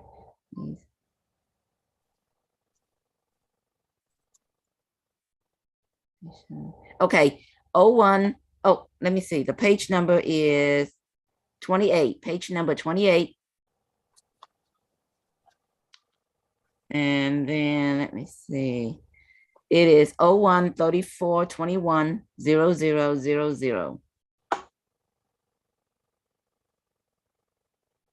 Collection agency fees. It reads, is that Kalaji fees? Collection agency is a short form for collection agency. Sorry, just Collage fees Kalaji. Kalaji. for everyone just doing mod. It wouldn't allow, there's only so much spaces in the field for you to put it. So that's the revenues that Linebarger brings in to offset the expenditures that we put in under the court expenditure side. And to that point, if I could take this moment, if you notice on that line item, the 58,440 for 2021 shows that there were more fees brought in. We budgeted obviously for 2022, 50,000 to be conservative. However, we estimate that we'll be down by to the 44,438 this year based on what we've expensed thus far. So we're hopeful that we could bring in 50,000. That's what we budgeted for that again to offset that. But at this point, we are on pace to bring it less than what we projected. Thus, less revenue would obviously affect that. And that's just been consistent with how the dealings of the courts are and you know how that whole operation is going. So all those citations are up, fine recovery that feeds the revenue to offset the expenses is down. And that's a correlation. So essentially we would need more potentially. Let me just say this, I think, if this is accurate in saying this, then that 58,000 that was shown under the court here, that is not really the expense. The expense is, I guess that's where we go to Linebarger, right? The actual expense is that percentage. The 58,000 at this point represents a grand total of income without reflecting the expense side. The expense side would be some figure, probably contingency arrangements could be up to a third. I don't know where they're at these days, but so I'm just trying to get an accurate number. Joe, I don't think we can get an accurate number until we know exactly. Yeah. Exactly what the projection. cost is, yeah. So, You can get it after the fact, right, you like can't, after the year's over, we can go back and look at Yeah. that, but yes. honestly, I think we have to use that figure as a placeholder till we know for sure. I'm like you, I want to know the exact number, but we can't with this line item. But really, in a lot of ways, it's no different than so many other line items where we're assuming, I mean, payroll True. is a great example. We project and we have attrition, we lose people, people leave. I mean, That's all I had. Yeah. Thanks. Any more questions for municipal court? I do have a question. From last Go ahead. year, from last year's budget, I know you guys are saying that you were having some issues, with the conditions. Can you talk, and I might have missed it, I'm sorry, I stepped out. You talked about some of the improvements that have been made in your department. Even So we never was, the building, we never got the building that was promised to us. So we still at PD. Mhm. Mostly you want to speak more on it? Yeah, why don't we talk a little bit about what we approved a year ago? And Yes, where we're ma'am. at. What we initially started out talking about the council chambers, the chambers right here behind your chambers. We had a plan for that. I think you guys kind of gave us okay on that a number of years ago. Then that did not happen. Then we also talked about moving into where finance was, because I think we were going to do some shuffling there. And then that one, something happened with that one. And we also talked about moving into City Hall and using those offices to the left as you go through. The old I mean, co-compliance right. offices. We were yeah. talking about using those offices and then that thing did not happen. So that's where we're at. We're still down at the PD. We still have the two windows where the two clerks are up front. Myself and Rosemary are still in that one room. And we were able to move the juvenile advocate, move him up to the front because we had that other desk open for that particular clerk. So he did move up there and he was helping out with a lot of duties up there, answering the phone, filing paperwork, scanning and taking payments. But now, if not so, if he was back, then he would have been in that same particular room with me and Right. Rosemary. It would have been three of us in that small office. And we know the budget is tight. We understand, but that's where we are right now. Yeah. We're still in the same place that we were to begin Right. with. After you guys had okayed a number of different moves possibly for us. And if I may, there is a possible chain reaction to that extent. Since in my short time here, we're exploring to see if we could do a musical chairs, if you will, where finance would possibly move to either City Hall and or Building C once the EDC is done making space for development services, to which they would do. So basically, one development services would move, code would move to the EDC building along with development services. So EDC, development services and code would be together, as was mentioned when they made their presentation. That would make them more efficient. And then either somebody moving to building C to create more space for finance to move to, so that courts could have that space. So we're in the process of that musical chairs, if you will. We're hopefully that EDC's construction of that space is done rather soon, so we can initiate that process. And then for finance to, pretty much have consideration to which location they may choose to move to.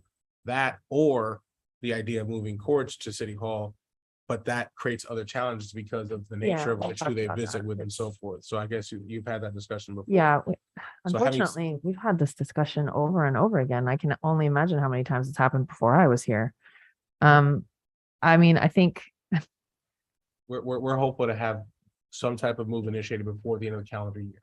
That's the timetable, and I don't have EDC here. We can ask them later before the end of the calendar year, if possible. Cal is here. He can speak to that. He's been working with Ms. Kathleen. Their timetable is to be done before end of calendar year, and we're doing what we can to prep whatever the next phase would be to begin that chain reaction. But okay. in light of the fact that we did not get the support for the public safety building at this time due to budgetary constraints, we're trying to find what the next possible solution would be, which would be bringing the courts closer to this room, but which they readily use once or twice a week sometimes. So that's the plan in whatever capacity. Yeah, because I mean, thank you for that. And I want to, before I say what I'm about to say, I want to make clear that also, in my opinion, I can only assume that, first of all, that's really disappointing for y'all. Because even before the talks about public safety building became real, and we've been committee guys I have seen multiple proposals about just a way to make your day-to-day work situation better. And we all know we need to get less bodies out of the PD. And there's been more bodies out of the PD, less bodies total in PD. You know what I mean?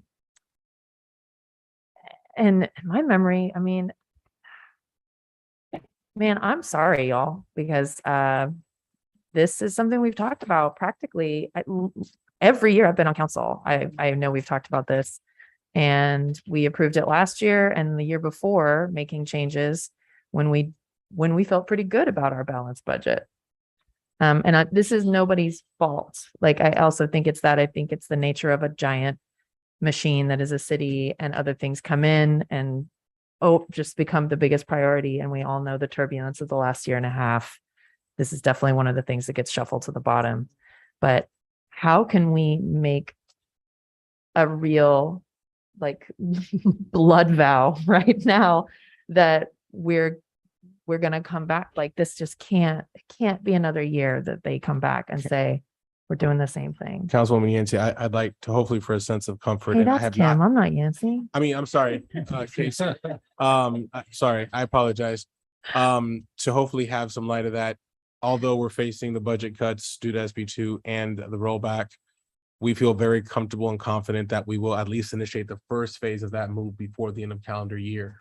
And the first phase that would trigger that would be the movement of development, code to the EDC building to unite them as a unit. That'll be the first move, and it'll relieve a lot of other things. It'll cause that chain reaction. If I could wave my magic wand, I'd have all the moves completed by then. Of course, I know that. But as soon as Susie, we get through this budget process, we have and started to schedule a meeting so we can find out what best suits finance. So as soon as we vacate that space and or courts, right? Because they're both under Miss Susie. So that would be part of the entire tour that we would make. But we're going to go tour the buildings, look at the space, look to see how we can make it happen. Under Kyle's auspice, although he's down a body right now, his staff has started the changes we need to do to City Hall anyways. We've already started commencing painting offices, moving things around, cleaning things up through everybody's efforts and digitizing to reduce our storage needs. We're making progress in that to make the space necessary to be ready for that chain reaction to occur. So we just need more time to do it. And we're comfortable and confident. I don't want to speak for Kyle, but as soon as that gets going, we'll go. I'd say, I would just like to, I can wait during the other time when we make requests for agenda items, but I think to put me at ease a little more, I hear everything you're saying, and you can't approach it any other way besides that. But I'd like to see it on the agenda that we're going to talk about it like in November. Just to know where you're at. I'm not saying that it needs to be done, but I'm saying to know that we're moving forward, to show them that this isn't yet another thing that we all feel really good about in the moment, and then it gets lost again. I've made notes to update you on our office musical chairs project. Yeah, that's what we'll call it. And I really want to thank y'all for your flexibility and your patience. And again, no nefarious motives here, right? It's just the business of the city, and stuff gets moved around. I've tried a couple times during previous administrations to find out where they're at. So as far as, and every previous administrations were like, oh, well, that's going to cost $1 million because you got to get bulletproof glass, or there's always one hurdle over another. But I've been behind the scenes trying. We have commenced that, and we will be able to do so well under those budgetary constraints that were proposed before. We just need the applicable time to do so, and hopefully we can get full staff to fill some vacancies that we have that will allow us to speed up the process. We are doing this with less bodies in almost every single department right now. Yeah. Yes. If nothing further I have a lot of questions, but not for my cousin. Hey, cuz. I'm teasing. I don't have any questions. Thank you all. It is 12:28. Kiara, are we anywhere near lunch? We invite up. Who's next? Because I didn't hear. Who's next on the, I don't have. a schedule. Library. Library is next. If we can we, so is anybody here after the library?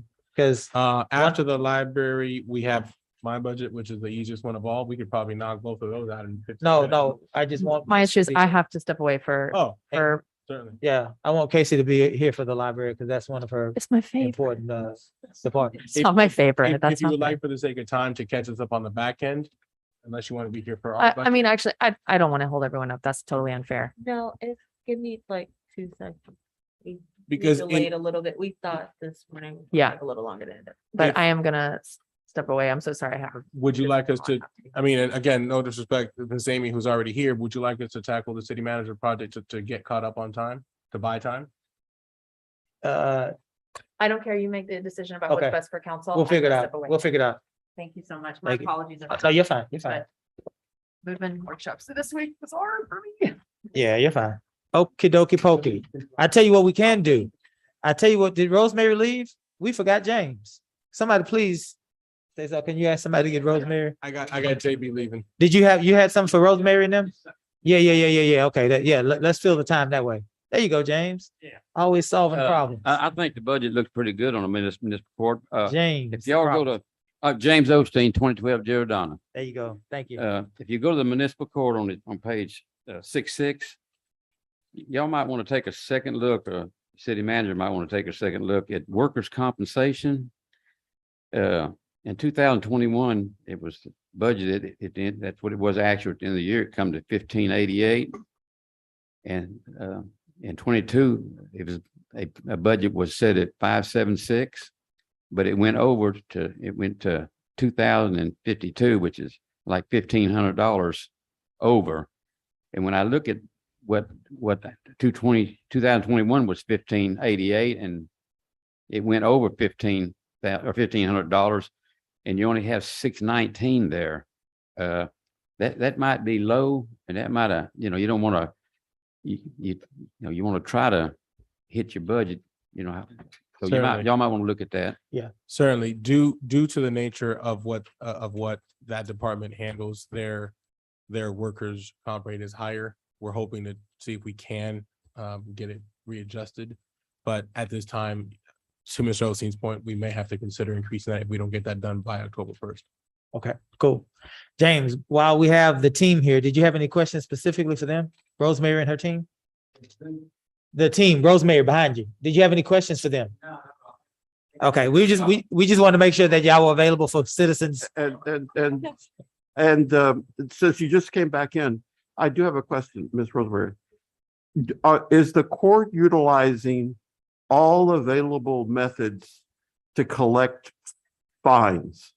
That's to say, everything that younger people are using especially. We accept Cash App, we accept whatever, PayPal, Venmo. Well, I didn't even know about that one. Okay, Venmo. But are we using everything so that we make it as easy as possible for a person to pay their fine?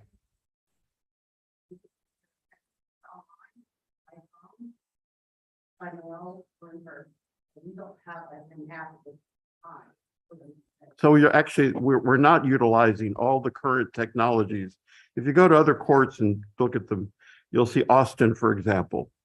They're just interested in collecting the fees. They have PayPal and Cash Apps, very popular, these things. So I just say that, Mr. City Manager, Well, actually, thank you, Mayor Pro Tem, and this will lead us to our discussion this afternoon for finance. They're working together, Kyle through IT, finance, and then eventually it will trickle down to court and UB. But with the new software that we must get soon before our current software goes out, those are some of the additions we're looking to get. And Austin is one of the cities that we're looking at as far as a resource. So thank you. We're great minds think alike. Our staff is already doing that. Okay, Thank you. thanks.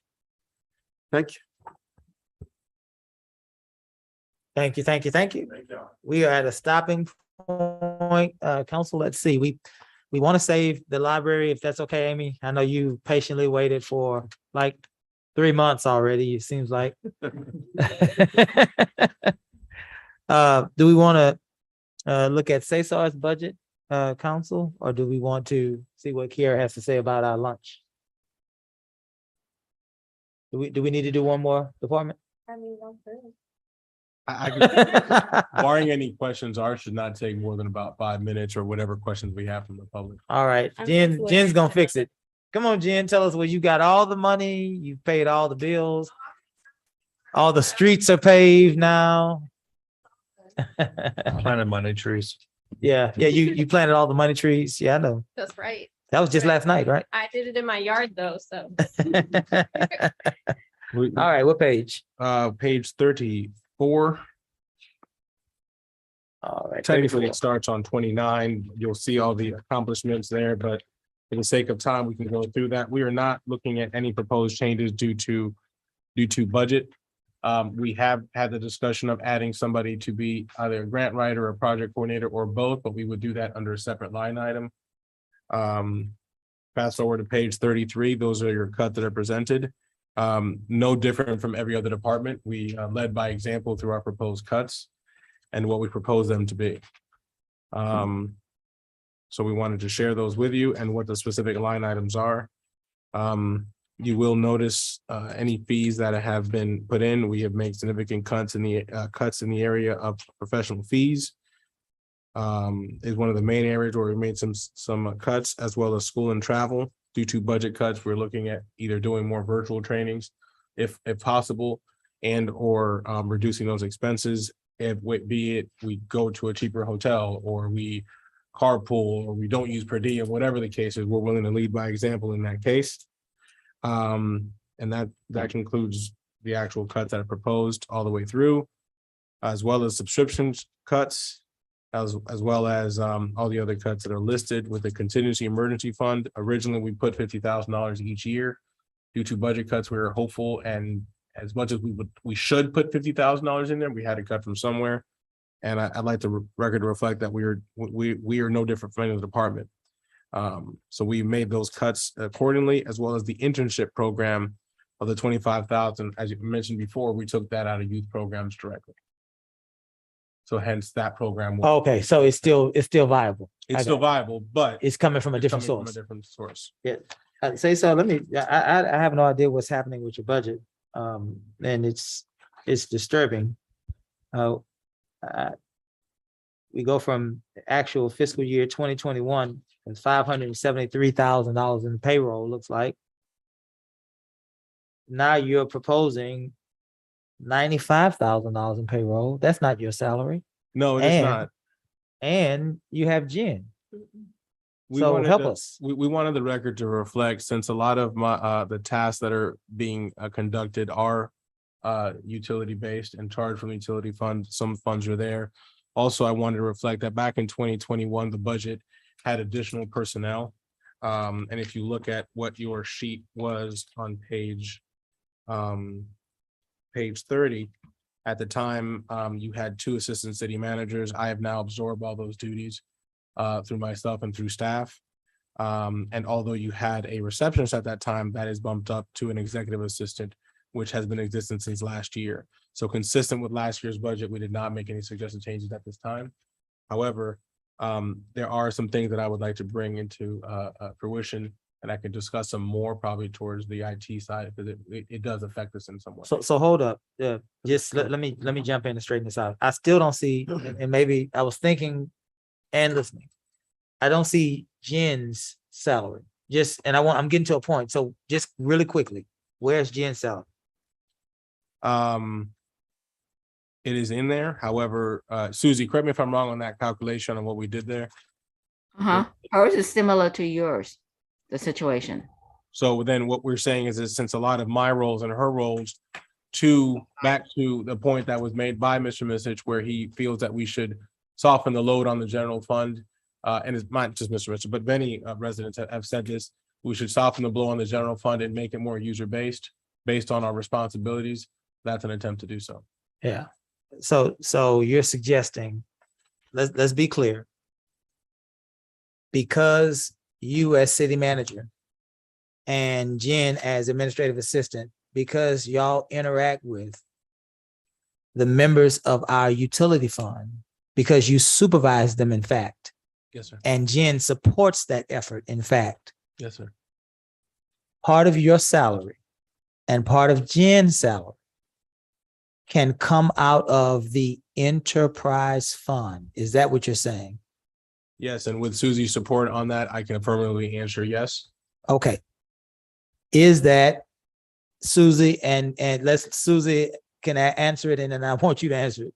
Susie, is the enterprise fund and the debt service fund the same thing? Yes or no? No, Cesar, is the enterprise fund and the debt service fund the same thing? Yes or no? Emphatically, no. Susie, next question. Are there any salaries or staff members being paid out of the debt service fund? Yes or No, no? sir. Cesar, are there any salaries being paid out of the debt service fund? Not to my knowledge. Last question on this. Is it legal for us to allow for a portion of Cesar and Jen's and Susie's and any other person that has to support the function of our drainage maintenance, water supply maintenance? Is it legal for portions of their salary to be paid out of that fund? Yes or no? According to what our bond counsel was telling us, according to what the auditors was telling us, it is okay to charge out of utility fund for services that some of our staff provide to support utilities operations. And I mentioned that to the auditors. You are welcome to question our auditors whenever it's time for them to present the financial audit to you. So let's be clear. A lawyer or several lawyers from our bond counsel have given you the legal advice that this is legal. Yes or no? Yes, and auditors too. And the auditors who are professional at auditing fiscal resources from municipalities and their distribution and disbursement. These professional folks who have been doing this for years have said to you that this is legal. Yes or no? Yes. Okay. I want to make sure that we all heard that. And in fact, all we have to do now is cut that portion of this tape and just continue to play that out into the atmosphere, into social media. All right. Cesar, finish with your budget, please. Yes, at this time, we don't have anything specific to say, consistent with what has been done in years. The Juneteenth celebration was taken out of this account because we intend to provide any support for that through our hot tax as we described before. The cuts are all listed from page 34 and 35. Jennifer and or I can take any other comments on that at this time. Are there any questions for Cesar or for Jen as it relates to the city manager's budget? I do have one question that. Yes, sir. One of the things that I think we talked about is the council's ability to receive information, subscriptions and things of that nature. Are we up to date on all of our subscriptions? I believe our Galveston County Daily News is current. Okay. And then I know we get some from TML and I want to say ICMA. So there are some various ones that we are getting. Okay. As of right now, yes, we're also looking at other ones that we probably should have and should take advantage of and haven't historically to possibly provide more resources for the city. Very good. Very good. Mayor, along those lines, when it's not just subscriptions these days, we have to get on people's mailing list. Yes. Okay, that's where we're lacking. Yes, sir. I've said that, you know that, Mr. Garcia. Absolutely. Absolutely, sir. And God knows I've subscribed to everything and. So that would be then we would be able to accommodate that in the subscription line, right? Because it is a subscription-based system. You're talking about email subscriptions. Oh, yeah, email. Right. email, Oh, yeah. absolutely. We definitely get a I lot of those. I think Ms. Jennifer could probably say there's been an abundance of Yes. new subscriptions in the last 4.5 months that have probably taken place and occurred. And subsequently, so many more webinars that we're now being invited to. Yes. The ongoing joke is that we have 2 and 3 webinars going on at the same time. We do subscribe to them. So because once you subscribe to them, they do sometimes send you the recording so we can listen to them later. Yeah. Yeah. But a lot of those opportunities that we're catching on to that we've been privy to lately have been because we have taken that initiative. We're going to do as much as we can to do those at no cost. But there are other resources that we could, if the budget allowed, we would love a little bit of wiggle room there in that sense to do more. And Yeah. Mr. Garcia, this is, and it was interesting. I was talking to the Penningtons yesterday at lunch and we, and I brought this up before, Mary, I think you recall this, but Gus certainly remembers this. I suggested that back when, and Dave remembers this too, we, as volunteers, were doing the city work because there was nobody else, right? We came up and did the zoning and things of that nature. And I think we actually have policies with regard to volunteerism.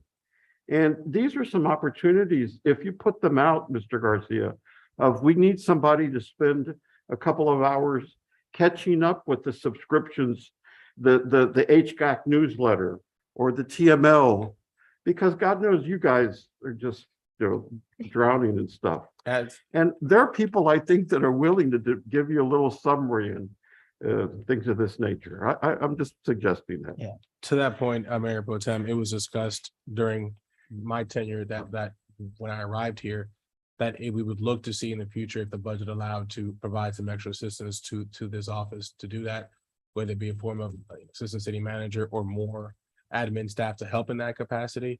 But due to our current budgetary constraints, we are all aware that we needed to cut back in some sense and table that until we are able to afford it in some capacity.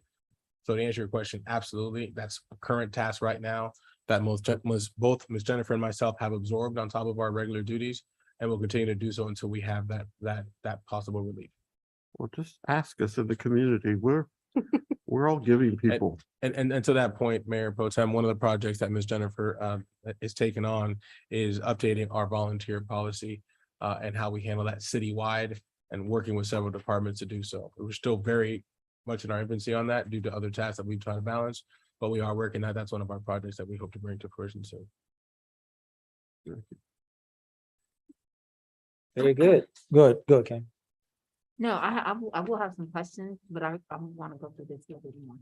And to that point too, on that, depending on where the budget lies and how it's done, there is discussion of if need be for my vehicle allowance to be subjected to that. Stop, Mayor, man. Stop. it's gotta Move start on, from move somewhere. on. Any other questions? I guess what we'll do is we'll break for lunch so that we can digest. You came earlier than what was expected. So we need to, we're gonna bring James in and for some of this, and then we're gonna start back with you because Casey perhaps might have questions.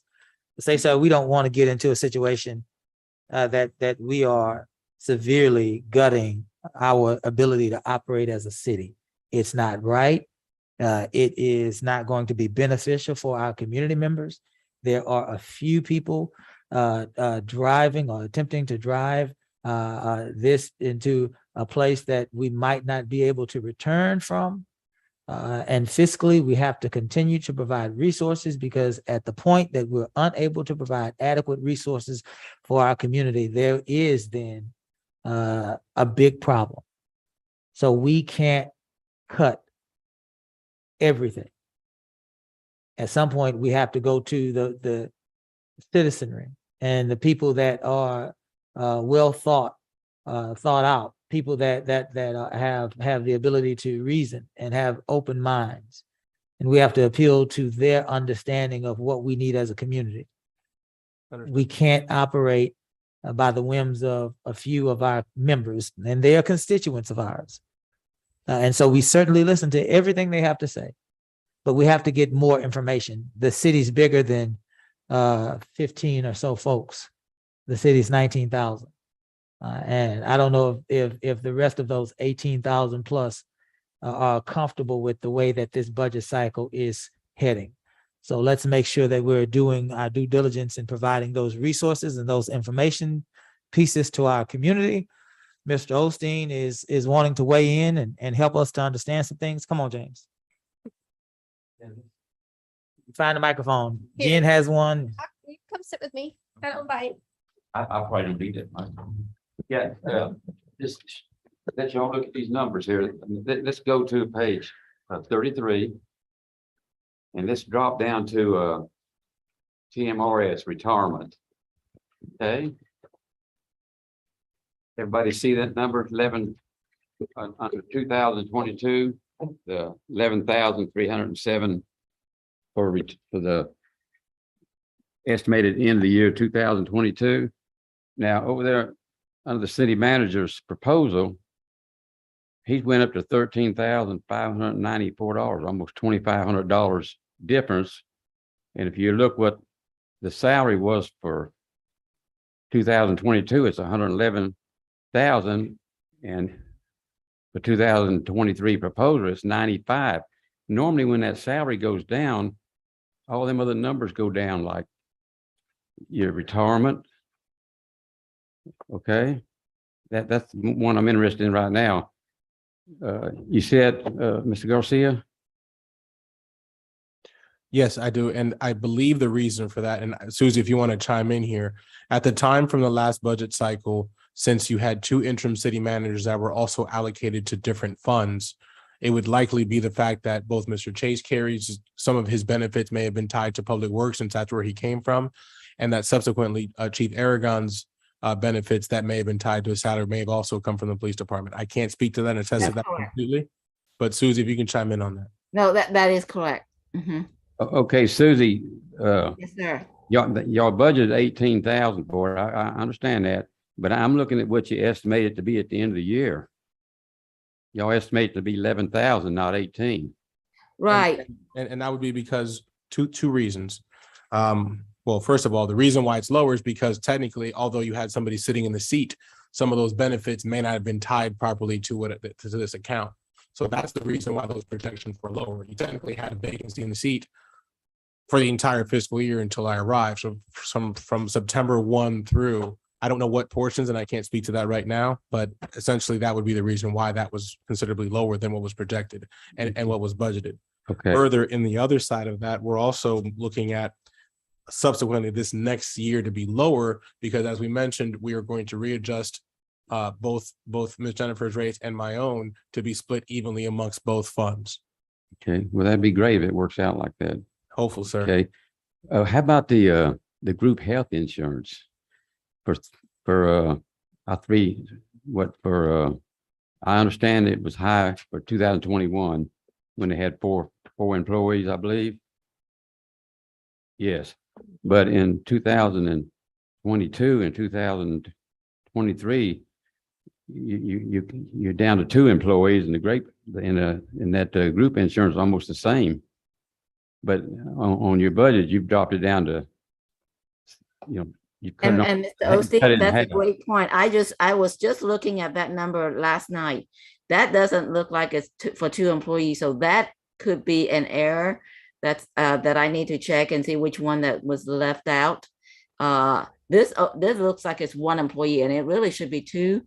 But another explanation would be probably 50% went into utility fund and 50% stay in general fund, which half of the 2 would be 1. So I need to confirm that. That kind of popped out in my eyes too last night when I was looking at it.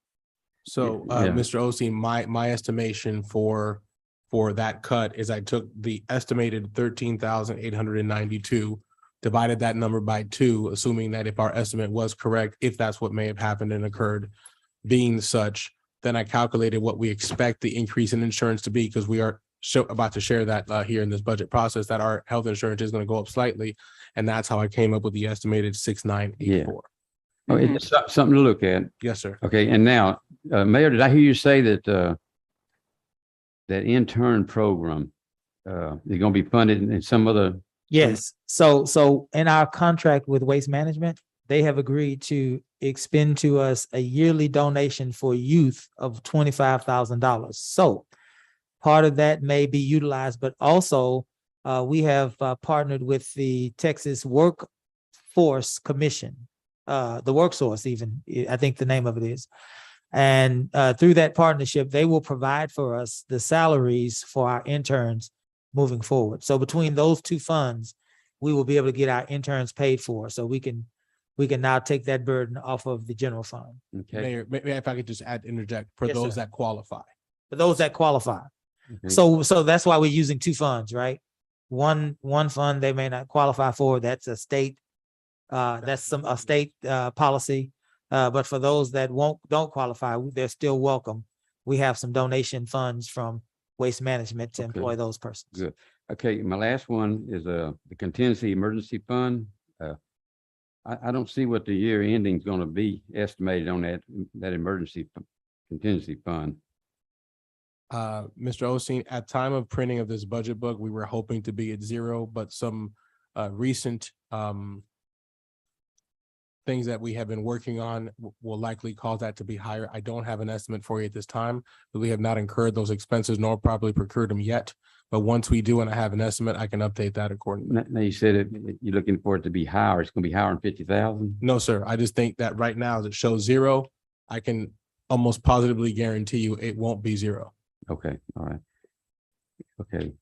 And 35,000, I thought it used to normally be 25, but did the council raise it to 35 over the years or?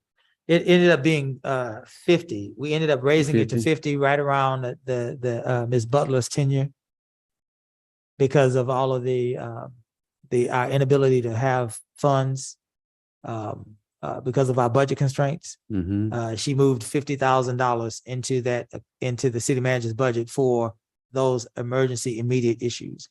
Mind you, that was with our ordinance suggesting that anything above 49,999 needs council approval. So that was a different time. Right. So now that it's been reduced back down to 25, that contingency will have to go back down to 25. Okay. Yeah. All right. Sounds good. Make sense? Thank you. Yes, sir. All right. Any other questions for the city manager's budget? Right now. We are going to leave you open for Casey to see if she has any questions when we start back. Are we ready? And Mayor, just real quick, I may have a small addition to our information that overlaps when we do our IT emergency management presentation this afternoon. So if we need to come back at that time. Yeah, you can come back, open that back up. Also, I don't believe we did animal control when we were with the police. I did not. The intention actually So coincidentally. you have strategy behind that? Well, I do actually. We have no changes to that. As a matter of fact, Mr. Osteen could probably speak to that even better. He is the community representative on that group. And we've adhered to his suggestions on that. There is a slight increase, if I remember correctly, for this year. But after vetting that process and looking at what it would weigh itself out for the service we're receiving, we budgeted for that projection to stay as such. Okay, cool beans. Sounds like what we need to do is take a lunch break. It's 1 o'clock. Council, do we want to come back at 2:15? Yes. At least 2:15, depending upon the normal return of information. Let me say this again, before we got a minute. Let me say this. What's happening this week is called a budget workshop. It is by law the city manager's responsibility to present a budget to the council. The council has not seen this budget before this workshop, before he presented it to us. We have not made any contributions to this budget. We have not looked at any line items from this budget. We have not spoken to any department heads from this budget. We are looking at this budget with you for the first time this week. And we've invited the public to come in. James Osteen has taken advantage of that, to come in and learn with us, but also to share with us your concerns. If the budget is too high or too low, or if we need to add or subtract, this is the time the council and the community work together, because this budget has been proposed to all of us at the same time. We have no bearings on what was in this proposal, but as a council, we're moving through it so that we can validate it, so that you can again have input on it, and ultimately the council will have to adopt a budget. But we can't adopt a budget that's to your satisfaction without your participation. That's how this works. So again, we say this every day so that we are understanding of what process we're in. Thank you, thank you, thank you. Let's reconvene this meeting at 2:15. Yes, sir, Cesar. If we could also consider, because I know some folks may have a sharp cutoff and then we're going through all these departments. If we could please consider that in addition to that, we may need to have executive session that is on the agenda today in light of some recent discoveries. If we could consider reducing that break so we could do so accordingly.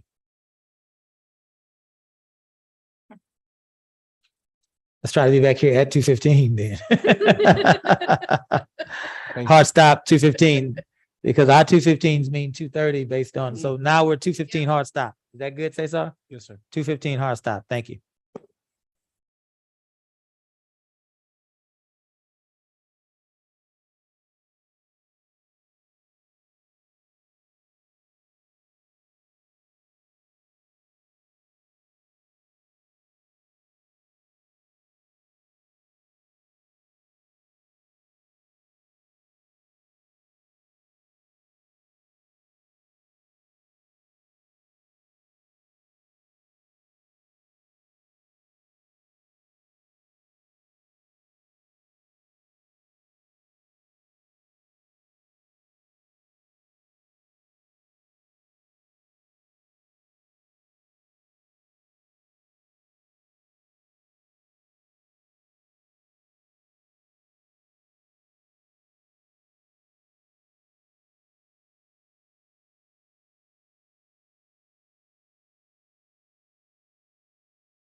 Good afternoon. We are back in our budget workshop.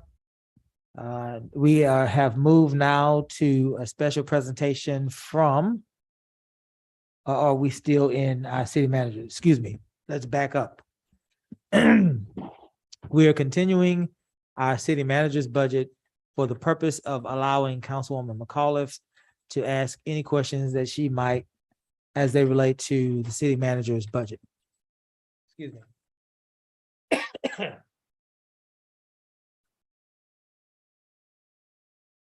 Hold, please. It is page. Yeah, no, I've got it. I've got it.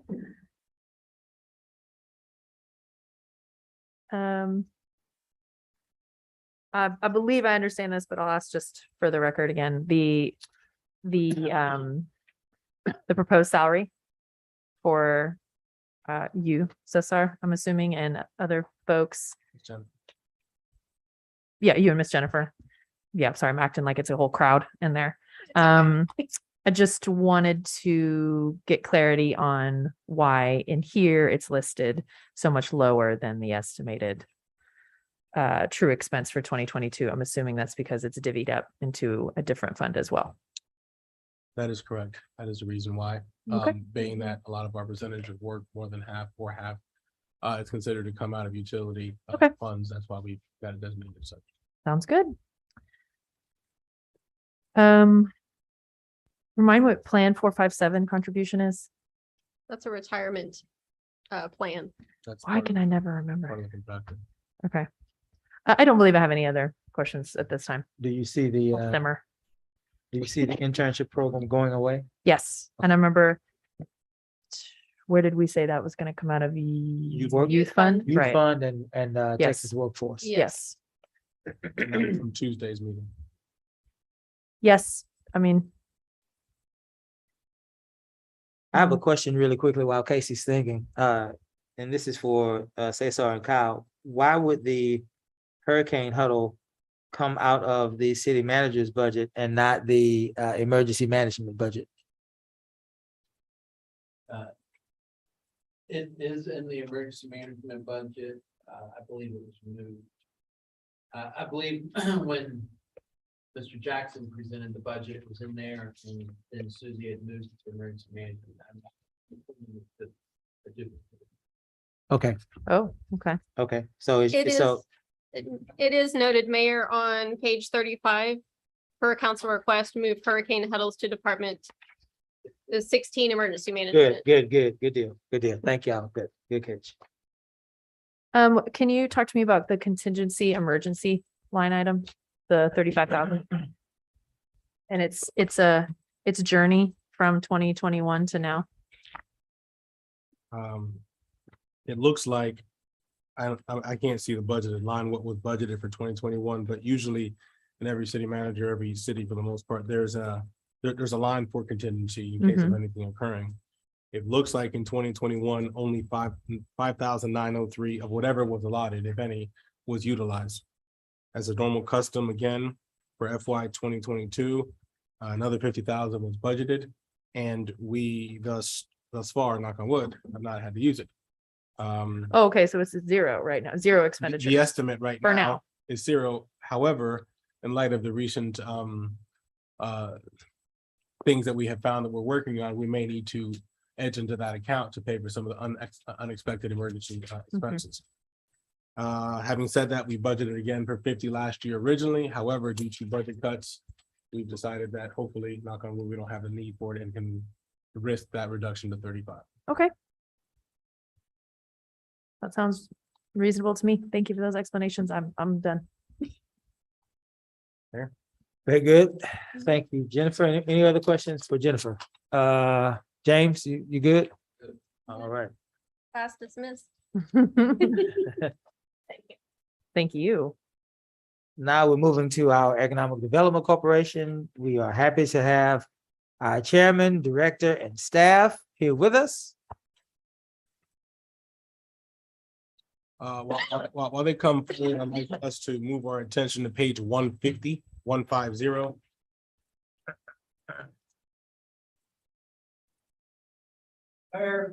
all right, slight mobility issue today, so I'd like to remain seated back here. Sure. I'm gonna make a few short comments and then.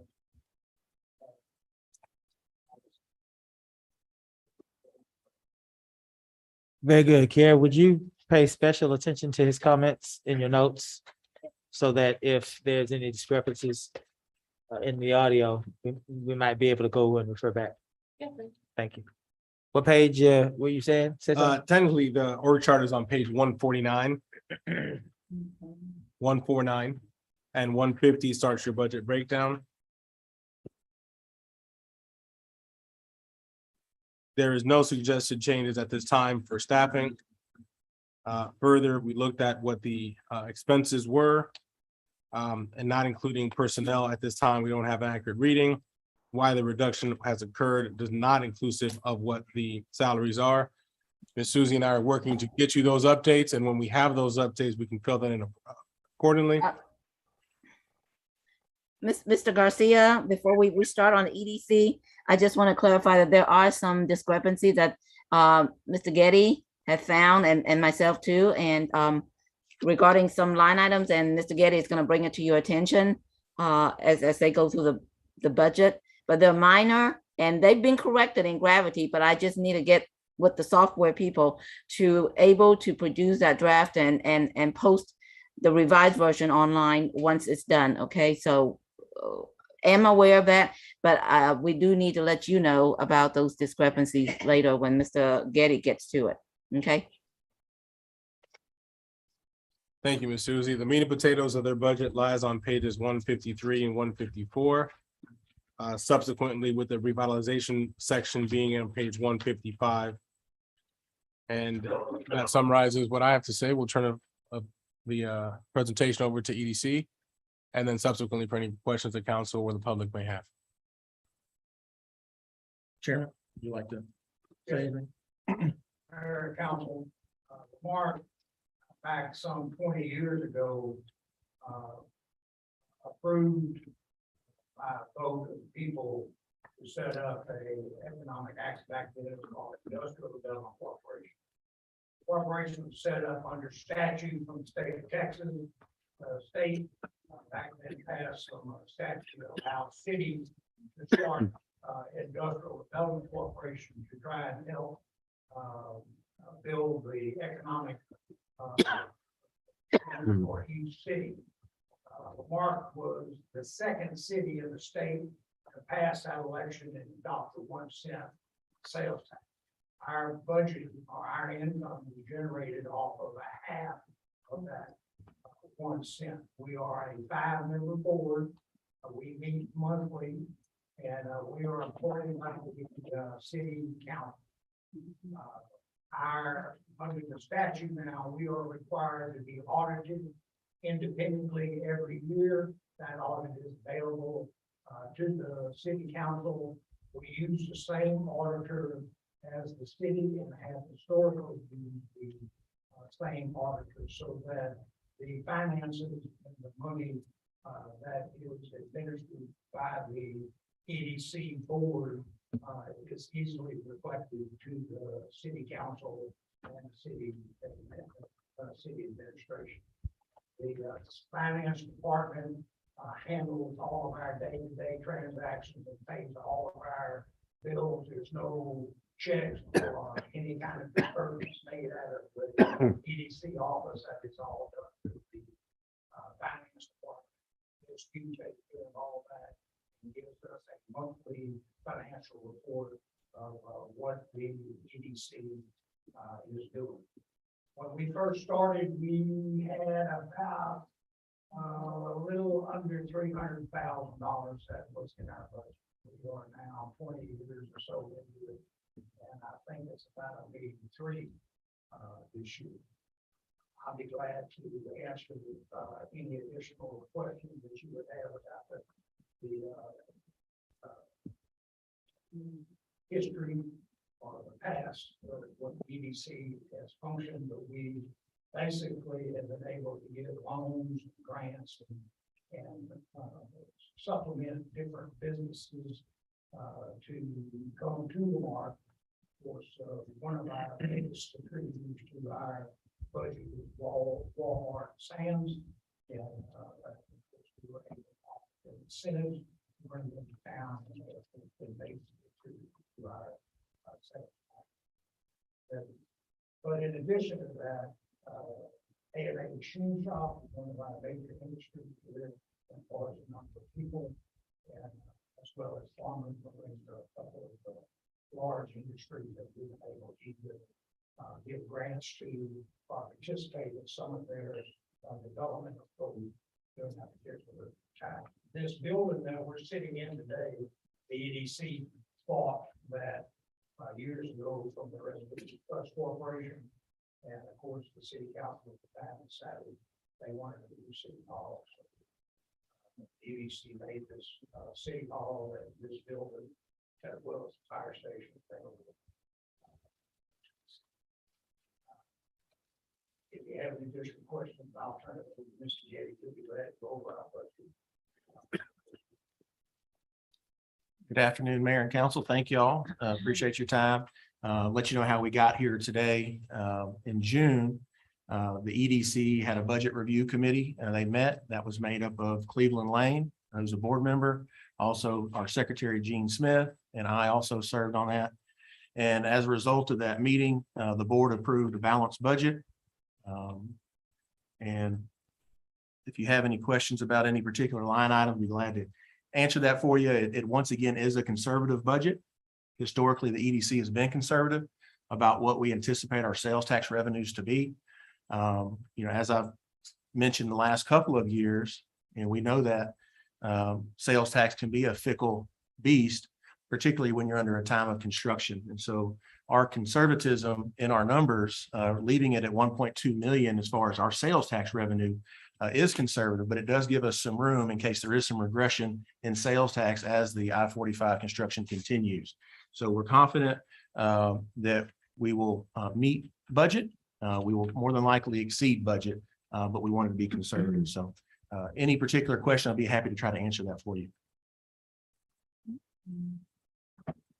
I have a few questions.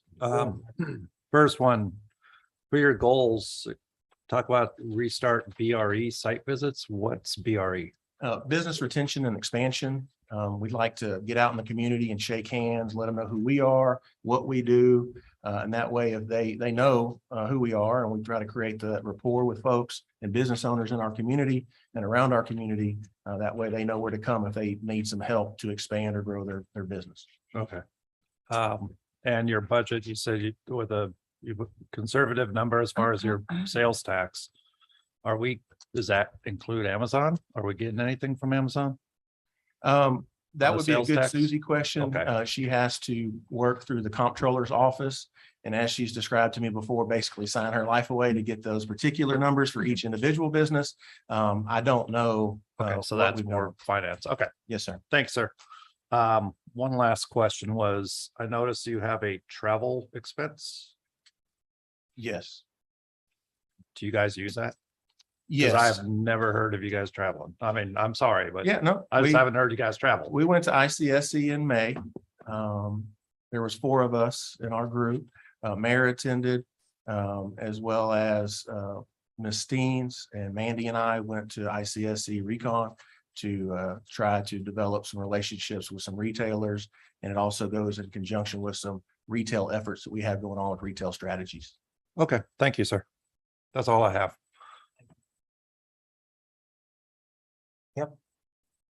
Well, I love ABC. So I'm always asking questions. It's you have been amazing resource, Alex. you. The 150,000, that's the grants that we've given out to people. Is that, I'm on page 154. That's a line item. We won't really know how much Right. we'll give in grants. It depends on what comes through the door and what it's going to mean to the city of Lamarck. So we have to put something in that line item. So we have some money budgeted for grants. Ultimately, reality is it could be higher than that, or it could be much lower. Okay, but in last year's budget, we gave away 200,000 worth of grants, or did we spend all of that for this year's budget? We have 200,000. No, ma'am. Okay. No. I don't believe that You don't number will think be so? reached. Okay, As I want to reach though. That's, I would love people to apply. Absolutely. And I think we need, you know, you and I talked about that before. We've got to get the word out that we have these resources, you know, that people can apply for. We just got to find a way, marketing wise, that we can let people know about it, since it's definitely in the budget. The other thing, I've been doing some reading on EDC versus IDC, and I think Mayor Crowder, you kind of touched on that. So are we a IDC then? You're saying? Well, when they first set up the legislation, they were called Industrial Development Corporation. About 10 years into it, the state changed that to Economic Development Corp. Corporation. So on our original documents that you would see with the city, it'll say Industrial Development. Moved over to Economic Development. So, If I may. yeah, go ahead. Only because at the direction of council, last time this was brought up, I asked Gus to also provide some lineage on that, please. Sure. So I apologize. I couldn't hear Chairman Crowder. So if I repeat what he said, I apologize. But yes, the Lamarck Economic Development Corporation is a 4A sales tax corporation. The terms economic and industrial development corporations, while those are instructive, what's really determinative is were they enacted under either 4A or 4B. Lamarck's is a 4A sales tax, and as the chairman, I believe I heard him say it was enacted before 4B was even an option. That's why it's a 4A. So we are an IDC, actually, by paper, we are IDC. Paper. We're a 4A sales tax. That's So is that an IDC or? Can you explain the difference regardless of IDC, EDC? What is the difference of a 4A and a 4B for the sake of everybody who may ask a question or members of council that have asked that question? Could you educate us on that, please? Because I think everyone needs to understand there is a difference between the two, and also the fact that as Chairman Crowder mentioned, that originally everybody was a 4A, and then some folks have shifted to a 4B. Why? What have you? If you can. sure. So do you want to take the first shot at that, Alex, or do you want me to do it? Oh, I'm fine. Technically, they're called a type A and a type B. They changed from 4A and 4B a number of years ago. I'm not sure exactly why they made the distinction, but they're a type A and type B. We are a type A. And there's several different differences, 3 major ones, and I'll just read this from the 258-page handbook that you have access to, and I can share later if you'd like. But there's a number of important differences. Basically, they come down to the differences in the authorized use of the tax proceeds, how the monies can be spent, the differences in the oversight structures and procedures, and differences in the means for adopting and altering the tax. And so there's really 3 major differences, and in that there's lots of pages of nuances in there. So depending upon what a city wants to do with those funds, we can better guide council as to how we might get there.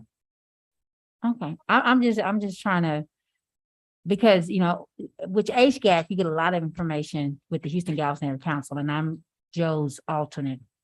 And so that conversation has kind of become, you know, how things swing back. You know, they go, we're gonna go back to A. So I was trying to see what we were. So that's, and I guess what I go back into, because but that may be something we want to look at to see what's better, you know, so that we can get better businesses here, you know, and so that we all have an understanding of what's going on.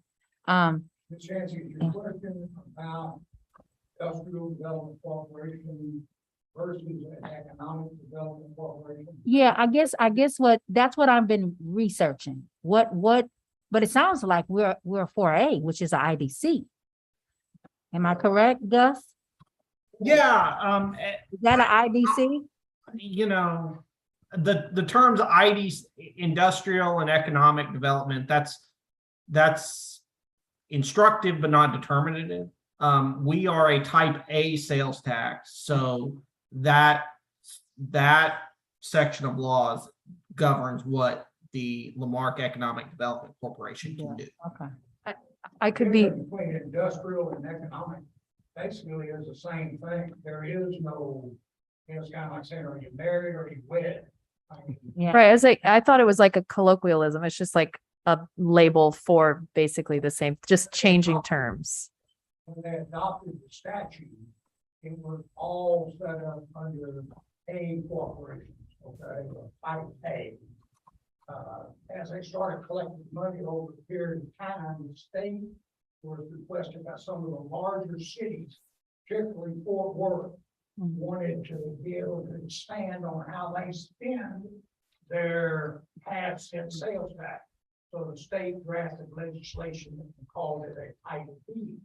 B allows the expansion of expenditures for the corporation, which basically the city council can take funds out of a B corporation and put it into general fund expenses such as parks and roads, libraries, Okay. those kind of things. So they expanded that. Fort Worth at the time was looking at a big racetrack. Right. North end, and they're trying to figure out how to put money into it. Okay. The A corporation, A corporations are limited on what they can spend the money on. Simply put, an A corporation cannot spend money on housing, cannot help and develop, build a house, apartment, or Okay. any kind of housing Okay. development project. So it's restricted, A's are restricted to helping businesses, primarily industry and primarily commercial businesses. Okay. Okay, and to bring them to your city or the businesses that are there, increase their development. Again, either expansion of sales tax or expansion of employment. Okay. Expansion of their ad valorem tax, building bigger. Right. buildings. Okay. A corporation can't build roads unless that road is going to a new brand. Right. Okay. Industrial complex, then they can participate in them. We participated with Walmart and Sam when they first developed in their infrastructure. Right. They put in their roads, water, Right. sewer, drainage, those things, because they would do business. So that's what I was getting at. Thank you so much, Mayor. You really explained that very well. Because I had them flipped. But you're saying that we are A, but B allows for an expand, you can do more under a B. That's what I'm getting at, because there's a lot of conversations going on about the effectiveness of corporations and what they can and the limitations that are on some. So that's what I've just kind of been reading on. I just started doing that, so I haven't really done a whole lot, but I'm a big reader, so I'm gonna catch up on it. Texas City is a B corporation. Texas, okay. What about Dickinson? Are they a B? What about Dickinson? Are they a B? Dickinson is a B too? Okay, Lake City has an A and a B. okay, Okay. okay. When Lake City first adopted their, they specialize only 1/8 of Okay. the cent to go to parks. Okay. It was a B corporation, nothing but, and they can only spend their money on parks. Now they want to expand that and be able to collect another 1/4% or another up to a 1/2 cent. And then Okay. had 3 or 4 elections to do that, and they've all failed. Okay. And so they've only been able to pass their sales tax money can only be used for parks. Now, Texas City uses the bulk of their money goes into their general fund, and they isolate out a small proportion for economic development. Their economic development committee meets quarterly or semi-annually. The mayor comes in, they have a cup of coffee and a cookie, and you tell them, this is what we're going to spend our $5 billion on. Okay. They all say, thank you. Okay. And do it again, but there, B corporation allows the money to be spent for a general fund. And again, it has to be a project. It's Right. not necessarily plowed into the general fund. It has to be a specific street or Okay. a specific project. So there are some limitations, but That's, you can have an A and a B. And you don't have to get a 1 cent, you can get a half cent. That's good to know. That authority lies on this group. So kind of just to summarize what Chairman Crowder said is essentially one is more, and Gus, if I speak out of turn, one is more economy based for new business and so forth, while the other one is a combination of that and also allows you to do more, as Chairman Crowder said, with the general funds to maybe help with streets, lighting, parks, what have you. Gus? Yeah, that's correct.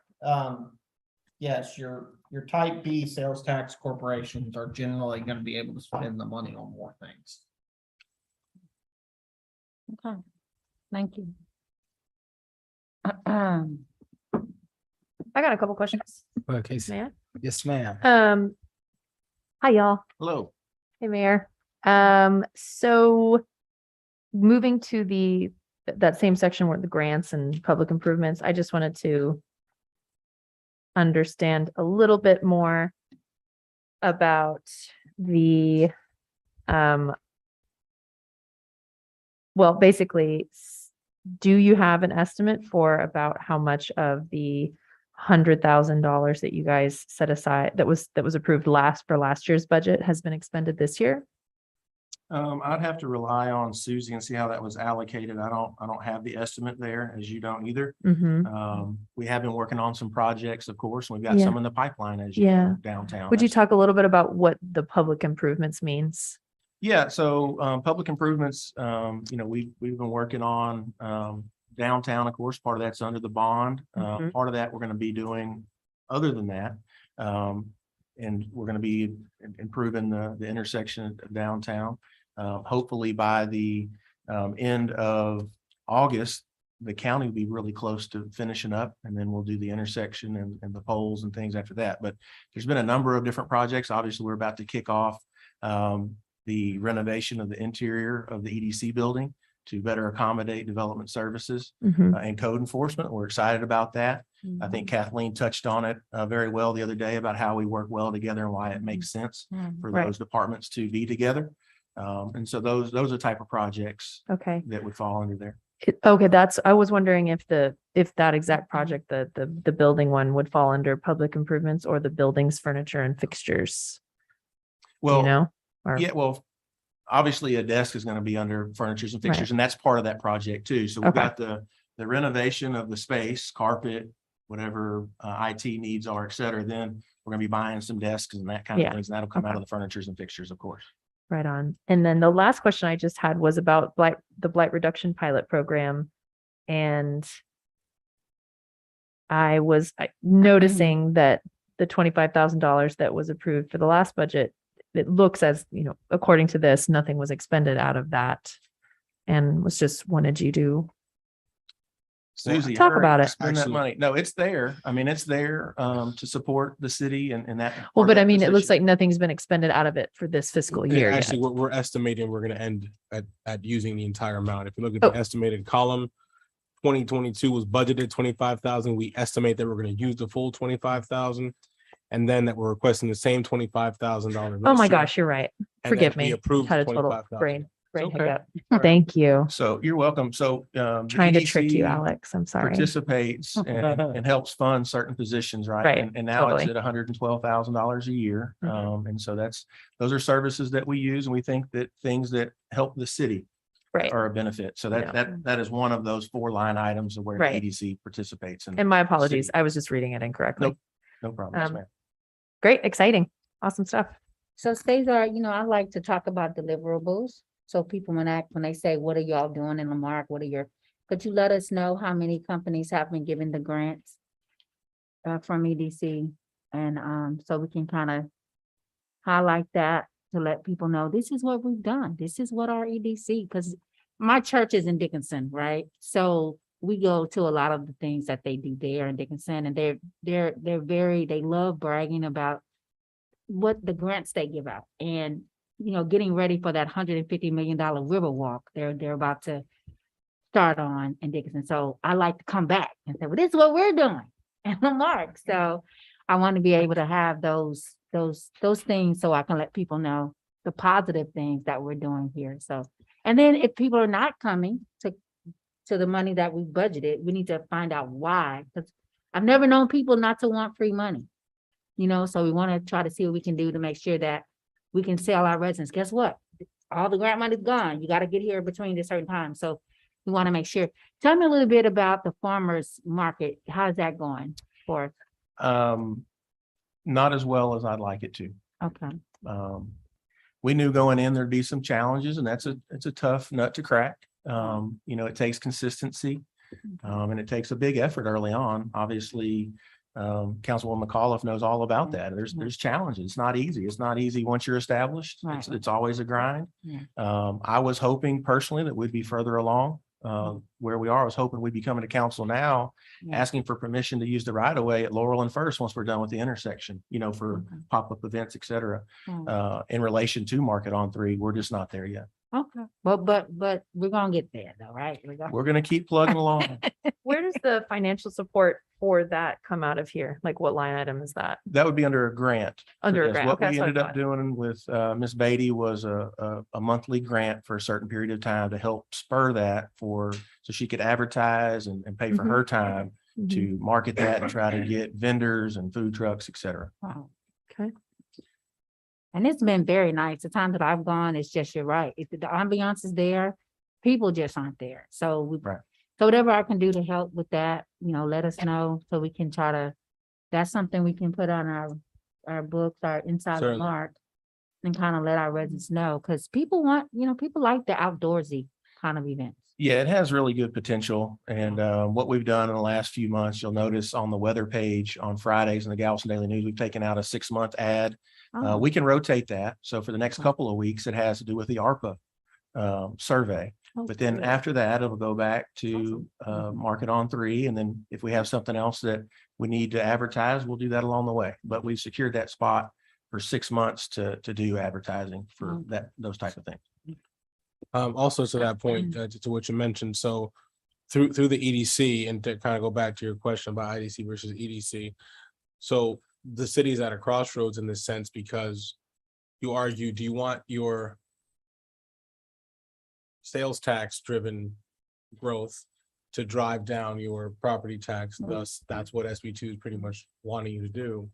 While the other side of it, your residents are clamoring for more help with our streets and roads and parks and so forth. So the argument has to be made, how do you balance that? Right? And that's the crossroad that's tough to navigate. That's why I don't know the data, but that's why so many other cities have been suggested to switch out of a 4A to a 4B standing. I think right now, the biggest challenge for us that we all agree on is well, the more sales tax we have, the greater relief it would be to our residents through the property tax. However, the other argument to that is we're also clamoring for more services and better infrastructure. So it's a tough thing to navigate. I applaud the EDC, although they don't have the wherewithal, if you will, to do as much. They are helping with all the projects that we've asked, as far as like we said, moving the musical chairs and moving development services over and such, and also with the bond project, with that matching grant amount that we need to give for those roads. Obviously, the commitment is there from them in that aspect. So I applaud them for those efforts. Also, several new businesses that are starting to kind of pop up out of nowhere. People in Texas have seen the new restaurant that's going to be opening soon. Hopefully we can retain the churches here on the corner if we're able to get them back. I know that they're in some influx. There's the O'Reilly's that is opening up off of 2004, 1764, excuse me. We know about the Dollar General that's opening up next to the fire station. So there's a few things that are spurring. It's starting to happen, right? It's not just a dog track. I know that through Alex's office and also through Miss Kathleen's departments, they're working on several other developments that the phone's ringing. Right. So it's starting to have effect, and that's a testament to the work that Chairman Crowder and then obviously the entire board through the staff is doing. And that's why you'll notice that very little cuts have been proposed in this case, because it's not from us, it's self-funded through our current sales tax. So barring no further questions, unless anybody else has Well, I anything. just want to say this. I as a teacher, I like to compare and contrast, right? So Webster is a city that has a lot of sales tax because they got a lot of things coming. There's a lot of things coming to this corridor of the Gulf Coast. They just got the Great Wolf Lodge that's coming. That's going to bring a whole lot of families to the area. And so I just want to make sure, I guess you alluded to it, that we're a part of that growth that's coming. Some people have said that what may help Marcus on 3 is, a railroad kind of district on that stretch, because that area has kind of been dead for the last couple of years. Something that we can do to kind of, since I think you said the blight reduction or whatever, something that we can do to jazz it up. I don't know. What I like to see is, number one, deliverables. So when you come back, we were able to say, we've done this, and this is better, right? Because all of our cities around us, they're kind of doing that. Okay. So I just want to make sure that we're keeping up with that and exceeding the expectations, since we are 10 minutes away from the Gulf. So I want to applaud you again, Alex, for as soon as I send you someone, you're Johnny on the spot. A lot of times they don't follow through, right? Correct. So we've just got to find ways that we can close that gap, so we can, and maybe they're going to another city, we don't know, but trying to find a way that we can close that gap and see why aren't they completing the deal, especially when we've got monies left over every year in the area of grants and things like that. And most people just say, I didn't know. So maybe we take a month to really push that, where that's all we do is talk about, have someone to do the marketing for the grants. Because if anybody that knows our businesses, it's code. They know everybody, as far as to let them know. I just talked to the guy on Highway 3, not Highway 3, Main Street, and he's been here, I think 15 years. He never knew about the grant. So those type of things. And I just happened to meet him. So I want to make sure that our residents and our business owners know. And maybe we have like a business meeting or business reception or something separate from Tech City Lamar Chamber. And I know we do a lot with them, but just kind of separate just for us to kind of get to know our people. Just an idea. Sure. To get the word out. So to that point, if I may, 2 things. One, we've had that discussion, both Alex and I, and maybe we can do more to encourage our current businesses to join a chamber so they can take advantage of those marketing. I think for a very nominal fee per year, they could become members of that. And then they could also have, Texas, that our chambers willing to go out and help with ribbon cuttings and with groundbreakings and having events and helping get the word out. But they also have to become members, right? So whatever we can do to try to encourage that, it may behoove that. And then so now when those mailings come out that everybody gets, it won't just be mostly Texas City stuff. Our businesses, if they want the exposure, should also become members of that chamber. I'm not trying to make a plug for the chamber, I'm just saying in general, that's one thing. Also, I wanted to know something else that was what was noted earlier about the projected revenue for sales tax. During these troubling times, we need to continue to be conservative. And that's largely due to the unknown of the construction on I-45 that we're currently facing. So we don't know. It has been favorable, but the track record of the last few years has shown a small amount of growth. However, we still need to be careful as to how we project, because we don't want to over project and then be short. So as such, we won't be able to allocate any funds until we know that we're going to meet those actual figures. So what are we doing with the old house that EDC owns that's still kind of just sitting there? Yeah, we eventually will probably clear that land. Oh, you're going to clear. Okay. Yes, ma'am. Okay. But right now we're working on, of course, finishing the intersection, and we've got some ideas that we can talk about, but eventually that will be cleaned off. And I'm just going to be, I have to be humorous. Mayor and council, I am really pushing for, because this is my district, a Frenchies. If we get a Frenchies, I'm going to be a freaking hero. I'm just like. We're going to try real hard to make that happen. All I want We want you to be the hero. That's all I have. We talking about the restaurant space? Yeah. Anywhere, but District A would be great, but anywhere in the city would be great. But Hearts is coming, right? Yeah. And Hearts will be here when? I haven't received. Yeah, we don't know yet. They just bought that area. Right. Okay. All right. Hearts. Now, where's that? Where's the Hearts gonna be? 1765, over by the high school. It's by the high school. Not too far a little from the high past school. the high school. And you're also working on getting a tenant to come over there next to Art of Coffee as well. Correct. We've got a good lead right now. We're working. Okay, that was my question. Mayor, did you want to add something? Response to one of the comments. Graceful, five. Webster, you may want to do a little research and see what kind of incentives Webster gave Great Wolf Lodge to locate on that particular. Yep. Sounds like you know. Oh, I think He always knows. I mean, We're not in that league. Okay. well, Webster is very unique. It is. Right. Mhm. They raise so much money in sales tax. Yes, they do. They tried to get legislation passed to eliminate property tax for residential people in the West. They want to abolish all Property tax. Wow. For their residents. We have strictly. Yeah, they do I well. have no idea. there's a city They didn't that get does that. that, but their tax rate is extremely low. They have tremendous amount of sales. And the incentives are in the tens of millions of dollars for a rate. And I remember a little bitty Webster back in the day when I was growing up. So that's amazing. They come a long way. Since you go Okay. all.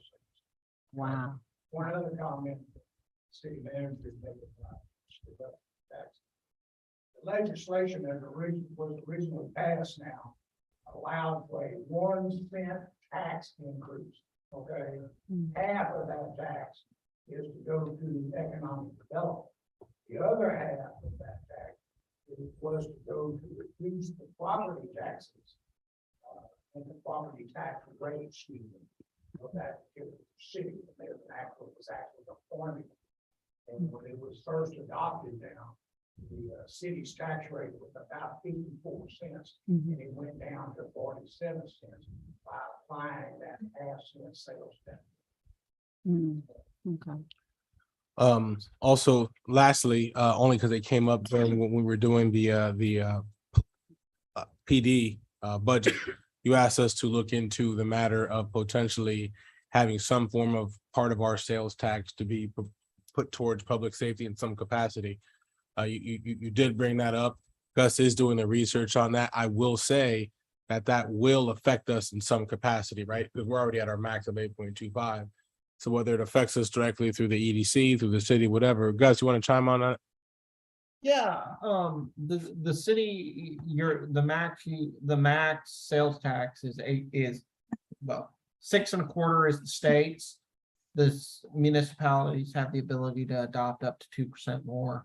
Lamarck has adopted 2%, so if Lamarck wanted to create a crime prevention district and dedicate sales tax to that, that would have to come from somewhere. Very good. As we mentioned, yes to the initiatives. However, every action has a reaction and we would be affected by it in some other way. Yeah. Take it from one place to put it somewhere else. You still have to take it from one place to put it somewhere else. Any other questions for EDC? Yeah, Joe, go ahead. Several bullets. Alex, how closely, if at all, do you work with the Houston Galveston Area Council, their certified development company? I don't work with CDC? them too closely, no, sir. You don't. Would you like to work with them? Potentially, I'd love to look into that a little bit more. Because they offer, there's a whole funding mechanism there for businesses, which I think their businesses in Lamarck fall in this category, that are denied by banks and then can be turned to as a secondary lender here directly from the CDC for loans up to $300,000 from a low of 25K. So I would love it if you would. Sure. By the way. Yeah, And- we have before, but it's not something that we probably take advantage of as well as we should. I'd love to look at those opportunities. Yes, and so that's one area. There's also, and I'd like you, and I'll forward you some information on this. There's also a Gulf Coast Economic Development District. And that's an area-wide effort. I'll get you more information there. But a part of it or a subsection of that is using what Fort Bend County did. The Fort Bend County judge out there took part of his American Rescue Plan dollars and working with the Houston Galveston Area Council, their economic development section, started a revolving loan fund.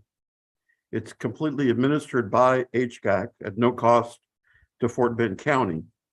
And it provides lower loans for businesses in Fort Bend.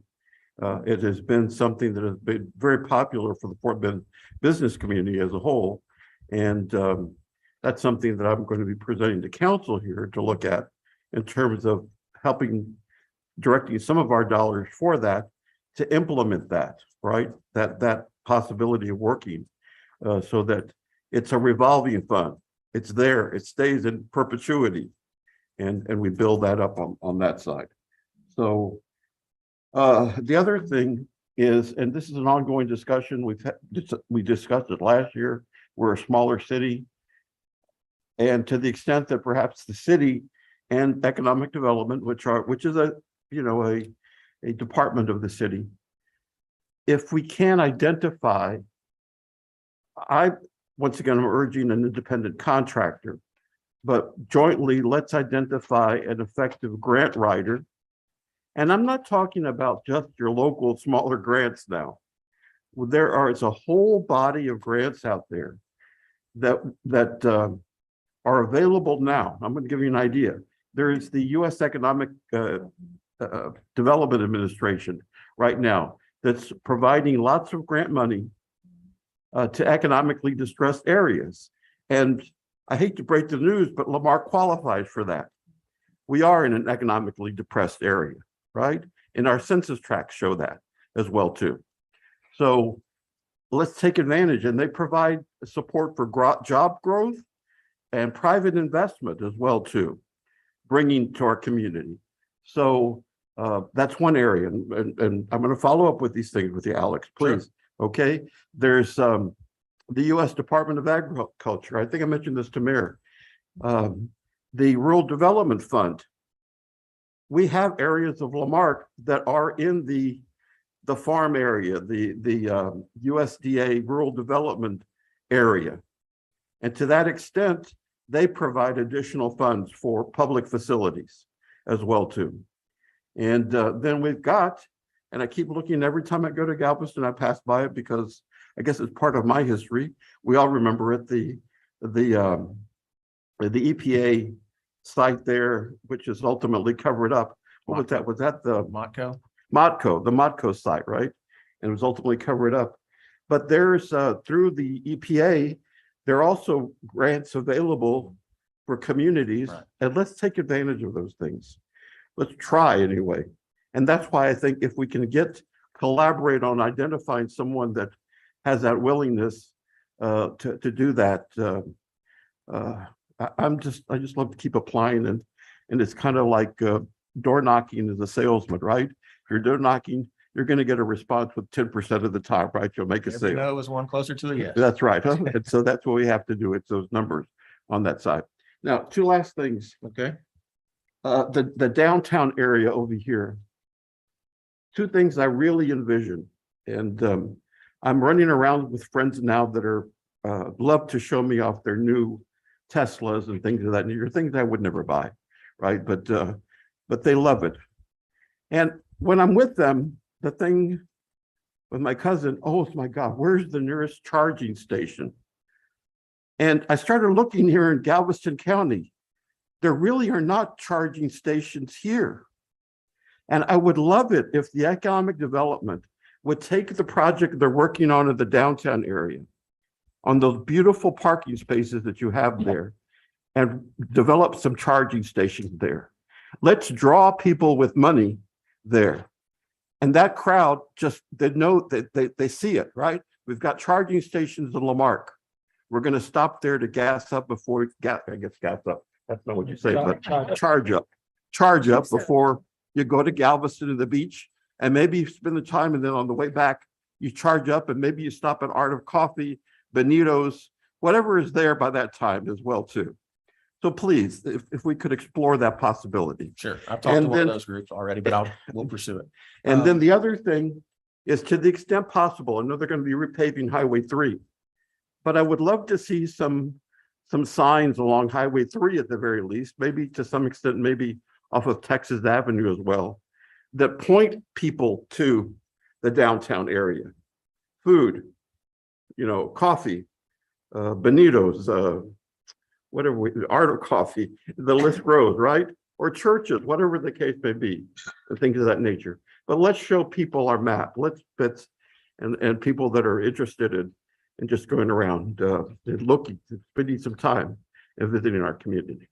Those are some of my thoughts. Thank Thanks, you. guys. Very good. May I? Any- Go ahead.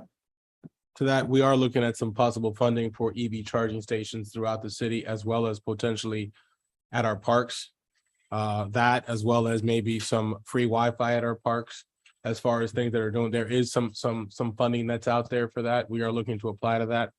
Further to your point about grant funding, not necessarily EDC related, but just as regular news, we are facing potentially the biggest funding release, if you will, nationally that this country may have ever seen, through the current admin's IIJA release. We've been on numerous webinar calls about all types of projects that are down the line.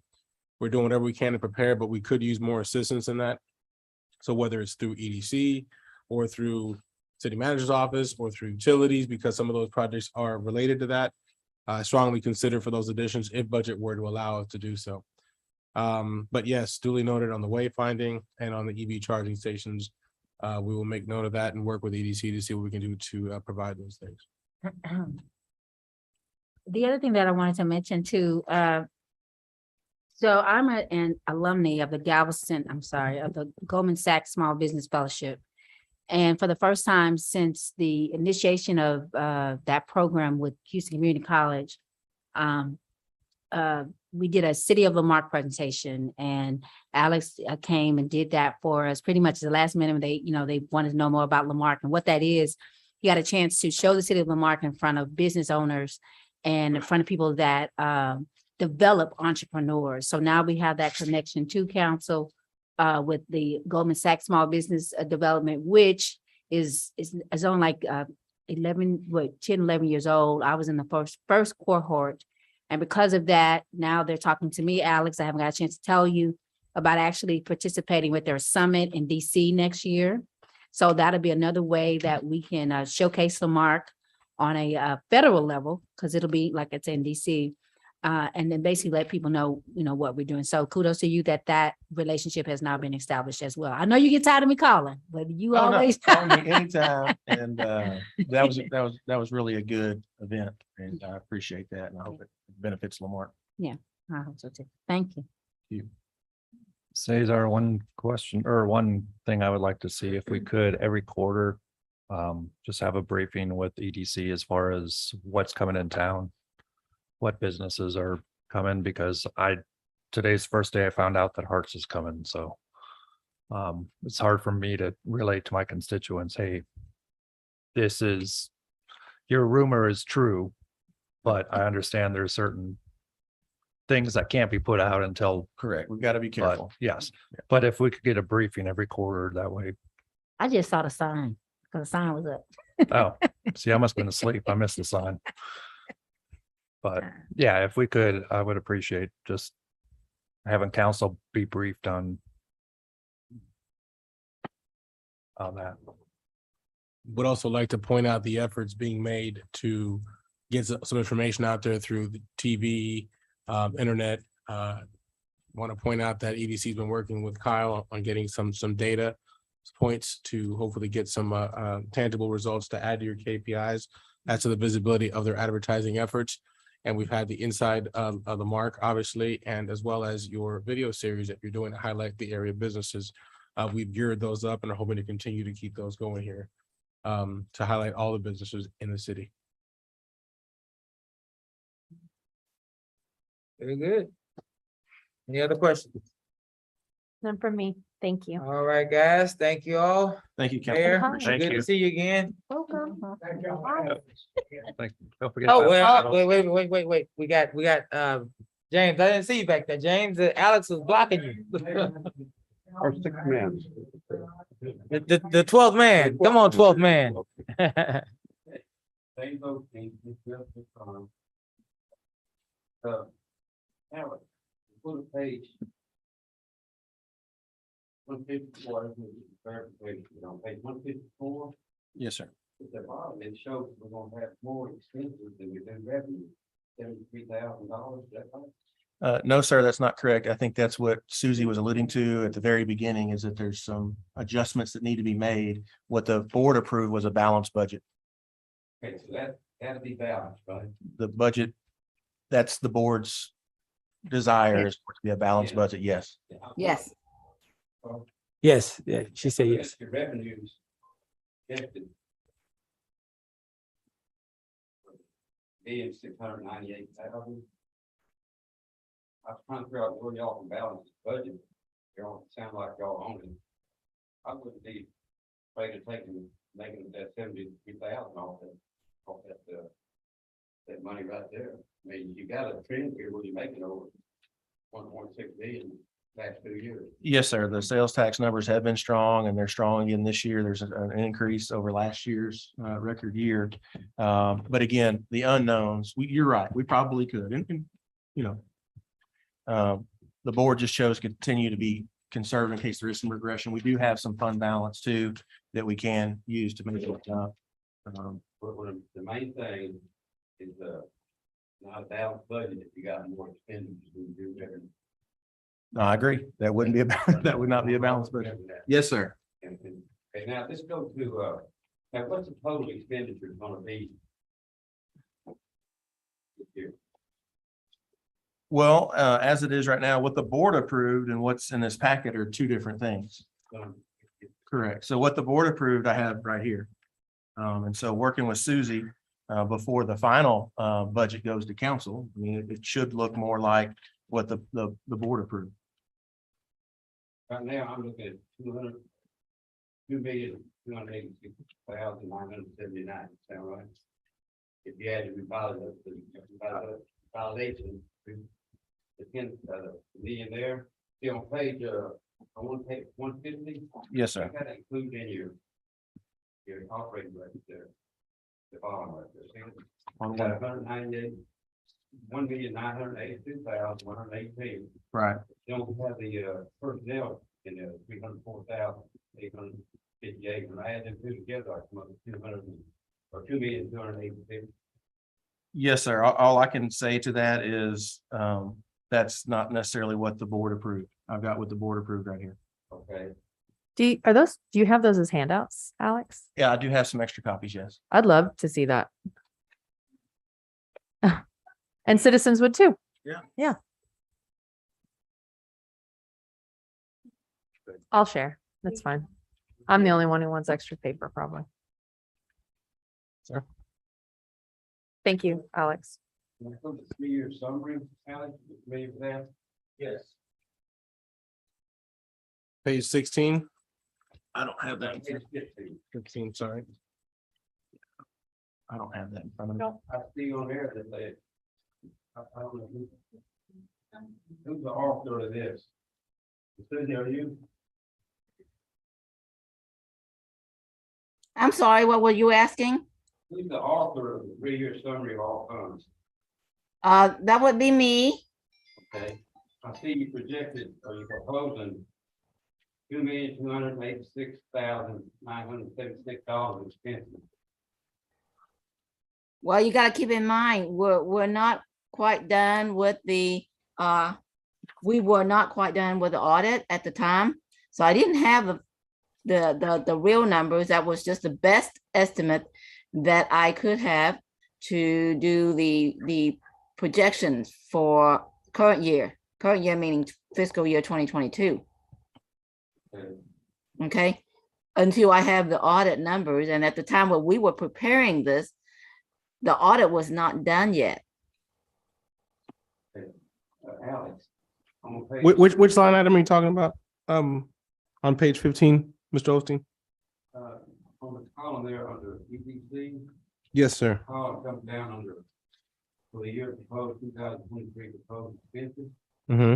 It matches what me and Alex talked about on the side. Did the board didn't approve that? So $2,286,976.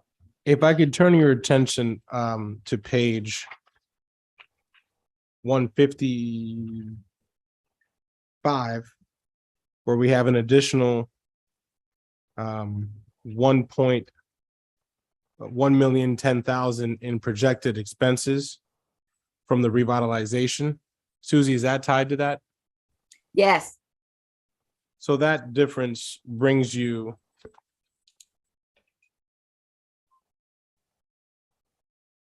a few pennies short from, No, let's see, 1160. okay. Okay, 1276. 1010.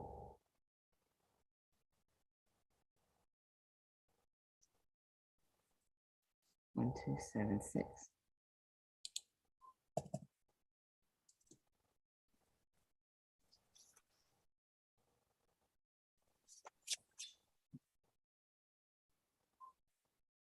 Requirements.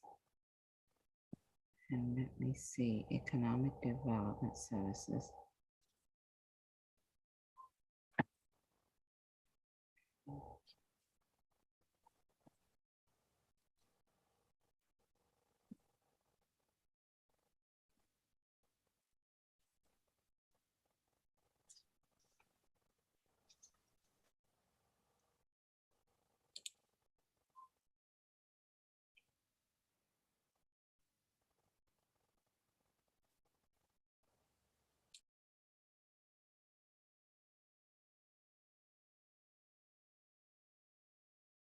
That's all?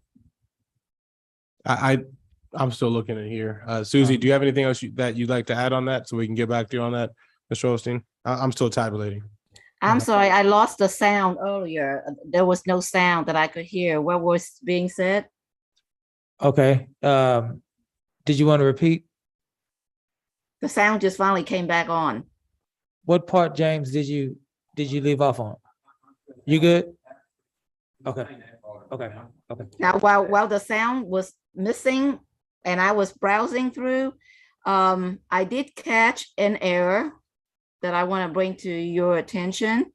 On page, what page am I on right now? Page 16. Page 16. Under EDC column, you see that 972,118?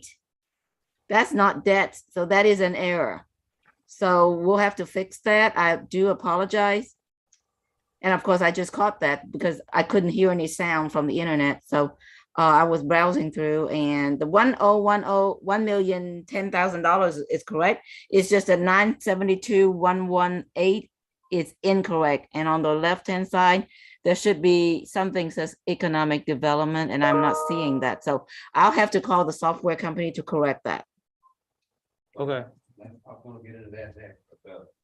But I don't know if that was what was said earlier since I lost the sound. No. Alex, on page 155. Yes, sir. That was where county went to spend county, that county street project.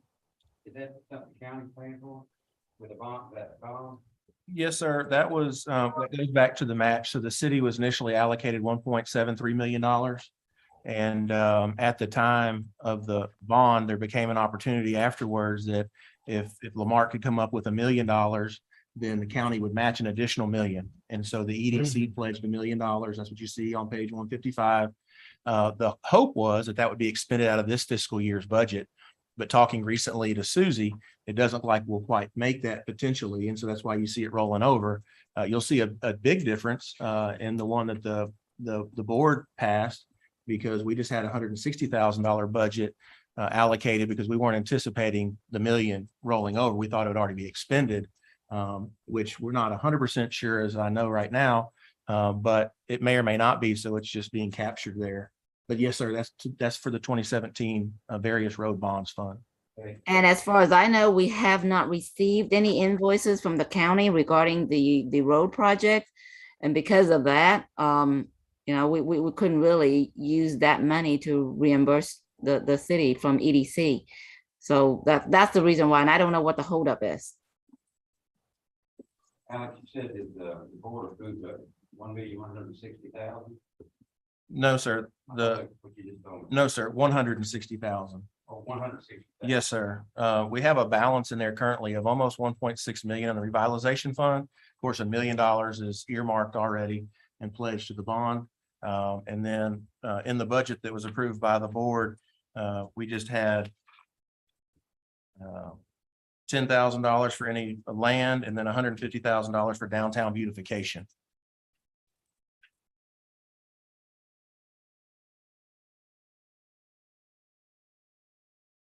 And I'm looking at a projected ending book balance of EDC of $5,256,285. Susie, I don't have that in front of me. It's only 3 years fundraising. Yeah, I don't have it. Your estimated ending balance of 2022 is over $6 million. So I want to emphasize that. That is still a projected number until we have some more numbers from the audit. That number would be more accurate from prior years because it's been verified, but this is still a projected number is still a projected number, okay? It's just the best estimate based on limited information that we have. Well, let me kind of told y'all this, we don't get another dime in the sales tax. How much money we gonna have in the fund balance? How much money do we actually have today? We didn't get another penny in. Susie, I don't have the latest finance report. Can you pull that up? I'm sorry, what was the question? Can you pull the latest finance report? Mr. Osteen is asking if we received not one more penny of sales tax, what would the fund balance be? Oh, okay. So you want the EDC financial report? Is that what you want me to pull up?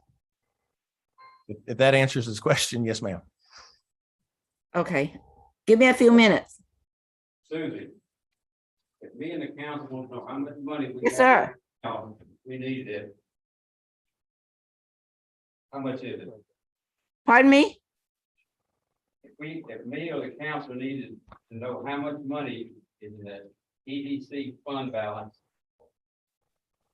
We want to get our hands on every bit of it. How much is it? What the current fund balance is for EDC? Yeah. Yes, correct. I know, that worries me with that cane.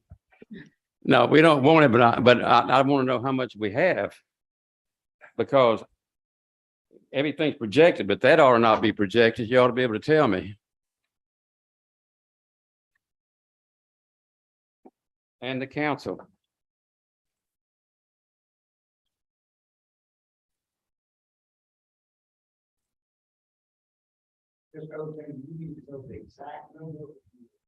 Well, We have about $6 million in the bank. Yeah, that's what I like to know right there, because I keep hearing projected, but I don't hear nothing firm. And that ought to be a good firm number. So 600 would make me happy, because that's kind of getting in line with stuff I'm reading here in this 3-year summary. Yes, we have about $6 million. Okay.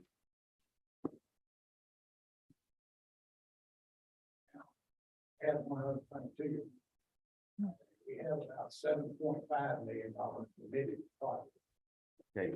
So we have about $1.5 million project on hold right now. So that $6 million is committed. It's pretty much committed. Yes. Actually, that and then some. So there's about 6 million, but there's actually right now an overcommitment, meaning they've already committed for even future expense years. Correct me if I'm wrong, Alex. Yes, if all the projects we're working on come to fruition, we need additional revenue. So you're gonna need it, and you're gonna need revenue. Yes, sir. But $6.5 million, $6,517,095, and that was as of May 31st. So essentially, we're still $1 million short, give or take, from the projected commitments that have already been made. okay, and I understand that, but these commitments won't all come at one time, right? It'll come over years. Correct. And if we're fortunate, we'll sell some real estate and create some other revenue streams. Right. Yes, sir. So you shouldn't have no problem getting a balanced budget this year. That's No, okay. sir. There won't be any problem getting a balanced budget. I appreciate y'all. Yes, sir. Thank you. Thank you. Okay. All right, thank you, guys. I think that we have thoroughly examined the budget and priorities of our Economic Development Corporation to the point that we are all sleepy, or at least I am.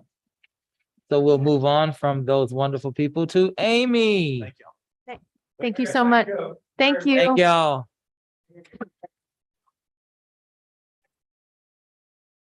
Thank you for the continued support of Marque.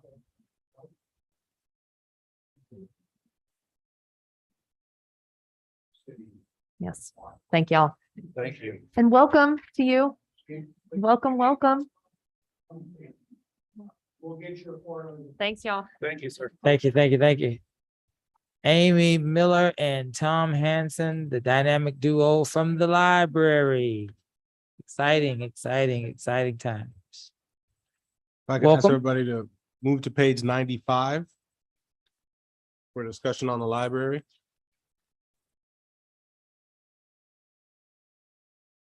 At 95. Yes, ma'am, 95. We were happy to report from page 95 that we were able to fill that vacant position this year. So we are at full staff in the library. Page 96 shows you no changes for the library at all as far as staffing levels at this time. The proposal this year is slightly higher than it was in last year, a culmination of general going down, services, general and services going down, however, personnel going up. That is inclusive of a 2% COLA for all the staff listed there. You have your KPIs listed, obviously with FY 2022 not there. Do you have any projected updates to that line on page 96? Yes, I do. Thank you for asking. Those KPIs, in order to, as Susie says, compare apples to apples, I did year-to-date comparisons from October through June of fiscal years 2021 and 22 to see where we were year-to-date in those. And I made a graph to just give you a brief snapshot of where we were. I gave a presentation to council a couple of months ago, so I won't get into all of that, but just to give you a brief glimpse of where we are. Again, year to date, fiscal year 22 compared to the two previous years. Those are our circulation figures. If you scroll on down a little bit, of course, 2021 was the outlier for everybody. 2022, we're getting our door count back up, library programs look about like that, and attendance is picking up as well. One thing I find interesting is that attendance, if you go back, Kyle, quick, attendance in 2021, the program attendance was fairly high, and I think that's due to the fact that we were able to continue offering some online services and programs during the height of the pandemic. So, Can you go back up to door count? Yeah. It was confusing to me. So visitors were. Why were they so high in 2020? Is that counting like curbside? Is that? no, that gives you a little bit of a picture about how much more door count we were getting prior to COVID. We were getting quite a few people through the doors. And so we closed briefly in March and kind of switched to that curbside online model. So Amy, yes. excuse me, I want to clarify for Casey.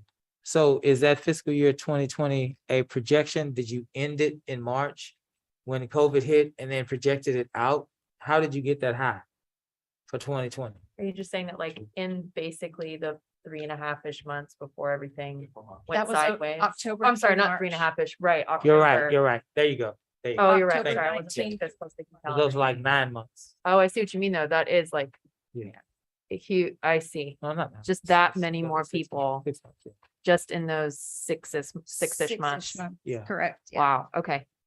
Sorry, forgive my interruption. Thank you for answering. Yeah, could you scroll down again? I can't remember what else I put on here. Programming, attendance. Computer use is interesting. Mhm. That's the number of computer users and the hours that they spent using the computers. Yeah, I think those were some of the major statistics that I captured for those Wow. performance indicators. I worked with my staff to propose a fairly conservative operating budget for this year. Mr. Garcia and our finance director made it even more conservative for us. So we're going to be doing our best to move forward with what we are able to do this year. Before I get into that, though, I'd like to call your attention to some recent improvements that we've made at the library. In the last few years, our parking lot has been resurfaced. We've had the interior of our building repainted. We got our fluorescent lights all replaced this year. A couple of major AC units were repaired. And if you haven't been to the library lately, we recently got it new carpet tiles throughout. Looks really nice. So we're doing incrementally what we can to make it a facility, a place that the community can be proud of. We're looking at getting some new furniture with some remaining funds for this fiscal year, as well as hiring an ADA audit company to come out, take a look at our facility and give us some recommendations for how we can be more accessible.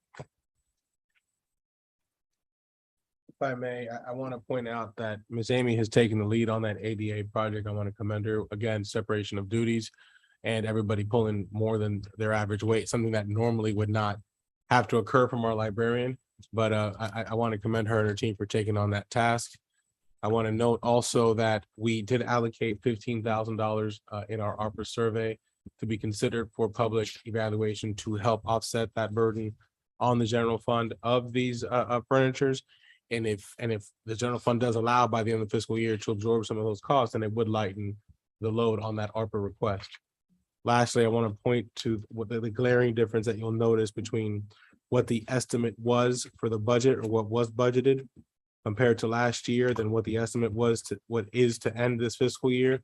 And I want to also point back to the fact that there was a staff member missing. They're a 4-person team that operated the majority of the fiscal or half of the fiscal year or more, down 1 person. So I want to comment on that and let you know that that's what the reflection of those estimates are. Yeah, let me jump in here, Cesar. What's more important than an efficient or cost-effective budget is a balanced budget. You have the most important thing about our budget workshop or any budget workshop or any budget is that it's balanced, right? That is the most important thing. We want them balanced before we even begin to entertain the idea on whether or not it's cost effective. And we have cut things in this budget that are going in direct contrast and opposition to the trend of this fiscal year. For example, line item 2019-08 postage. The estimate for the end of fiscal year 2022 is $225. That's the estimate, but the proposal is $200, setting us up for failure. Uniform maintenance and safety gear. The estimate for the end of fiscal year 2022 is $450. And we've budgeted $150. Janitorial supplies, the ability to keep ourselves sanitary, The estimate for the end of 2022 is $5,000 in this COVID environment. And we've budgeted $2,500. A balanced budget is more appropriate than a cost-effective budget. And it is what it is. Things cost what they cost. And we need to make sure that we are being truthful with the people of Lamar on how much these things cost in the face of any and all lies that may be being spread about our financial situation and the budget process and those things that we need to perform our city services. We cannot shrink back from those basic and necessary city services. And that's what we've been doing throughout this whole budget. So I think that what we're going to have to do as a council is work our way backwards so that we can begin to right some of these wrongs. Not that you are doing anybody wrong, but at the end of the day, the citizens of Lamar will be done wrong if we don't correct this, because this is gross negligence and is based on a perceived financial situation that a few people are perpetuating. Amy, I'm sorry that you all had to endure this, these cuts to your department. It's unnecessary. And certainly it's not Cesar's fault. Let me make sure that we're saying this. Cesar is doing what he has been told, right? And he's done the best with what he's had to deal with. So May I correct you, Mayor? If you go don't ahead. mind? Go ahead. And I mean no disrespect. And I just want to correct one thing you just said. You said what I was told, and with all due respect, I've had to do what the budget dictates, not what I was told. I want to be on the record that I have no direction from anybody on this council on how to handle this budget, except for the obligation that I have to present a balanced budget. I've listened to any requests that have been made publicly through meetings, taken notes, adjusted those things as best as possible through this budget process. I'm sorry to do that. I apologize, but I just mean that like with all respect. But also to that point, when I have to juggle between janitorial services and potentially a small increase in COLA, and this is not again to the library, this is citywide. I had to consider, well, maybe instead of getting the place cleaned 5 days a week, we can cut it to 4 or 3 in order to operate. We had to rob Peter, pay Paul, if you will. I want to take a quick moment. This is just from today while we've been here, and note what some other cities around us are doing. If I could take the privilege right now to do so. Yeah. Baytown is offering a 5% across the board COLA. And this is just so far. There's an entire group email that all the city managers and entire regions are in. Mount Bellevue is offering a 2% step, a 4% COLA, and a 1% merit one time. So this year, their staff is being proposed to have a 7% COLA increase. Friendswood is proposing a 2.75 COLA. Jacinto City has reported thus far a 3% COLA plus a 2% step across the board. And the friends over at Spring Valley Village are incorporating a 9% COLA plus a $2,000 one-time inflation stipend for each one of their employees across the board. Having said that, further perpetuates the fact that we were already behind the 8 ball when it comes to the study of salaries, as can be seen through the HGAC salary survey, as well as other independent surveys that are being done. We have other neighboring cities that do their own, and we're doing our own independent to see some of the cities that did not report to that survey. But the data does prove it. That's why I had the difficult decision to make, cut from somewhere based on the pie that you have, to make sure we try to give our staff something. The reality is we were already behind, and what's clearly across the board coming is that we're going to be further behind. And I fear the repercussions of that, because other cities don't have to worry about recruiting. They can just come to our backyard and take our very talented folks. Yeah, and let's be clear, because of the political climate we're in. When we say being told, you were being told that you needed to prepare a budget that could withstand another possible rollback. And that is So that's the direction that you have been given. So that's what we mean when we say you are doing what you were told. Yes, sir. Yes. And I believed, further to exemplify Mayor Pro Tem's point from earlier today, where he mentioned that during our budget process that's been here, what's presented before you is a 47-cent budget, because at the time that's what we projected and we thought that it would be. However, the current projection, and I haven't even seen it because it's so new, it was done late last night, but Mayor Pro Tem has seen it and mentioned it. It actually equates to what we could possibly be facing, a 44-cent voter approval rate, which thus would, and this is, I hate to do this during the library portion, would cause us to have another 3-cent reduction. Now, what that equates to in dollars, I don't have it yet. I've been trying to work the math while we're also at this meeting to do a dually task, but those are tough things that we're facing. Thank you. Very Sorry to good. divert attention from the library. Well, certainly we wanted to make sure that Casey had an opportunity to visit with the library. She likes books. No. I just be liking books. No, as always, I'm floored by our library staff.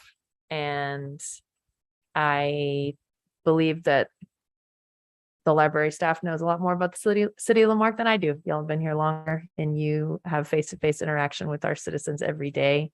And I feel so proud of our library, and it is everything to do with y'all. And I won't go on and on about how much this is a bummer.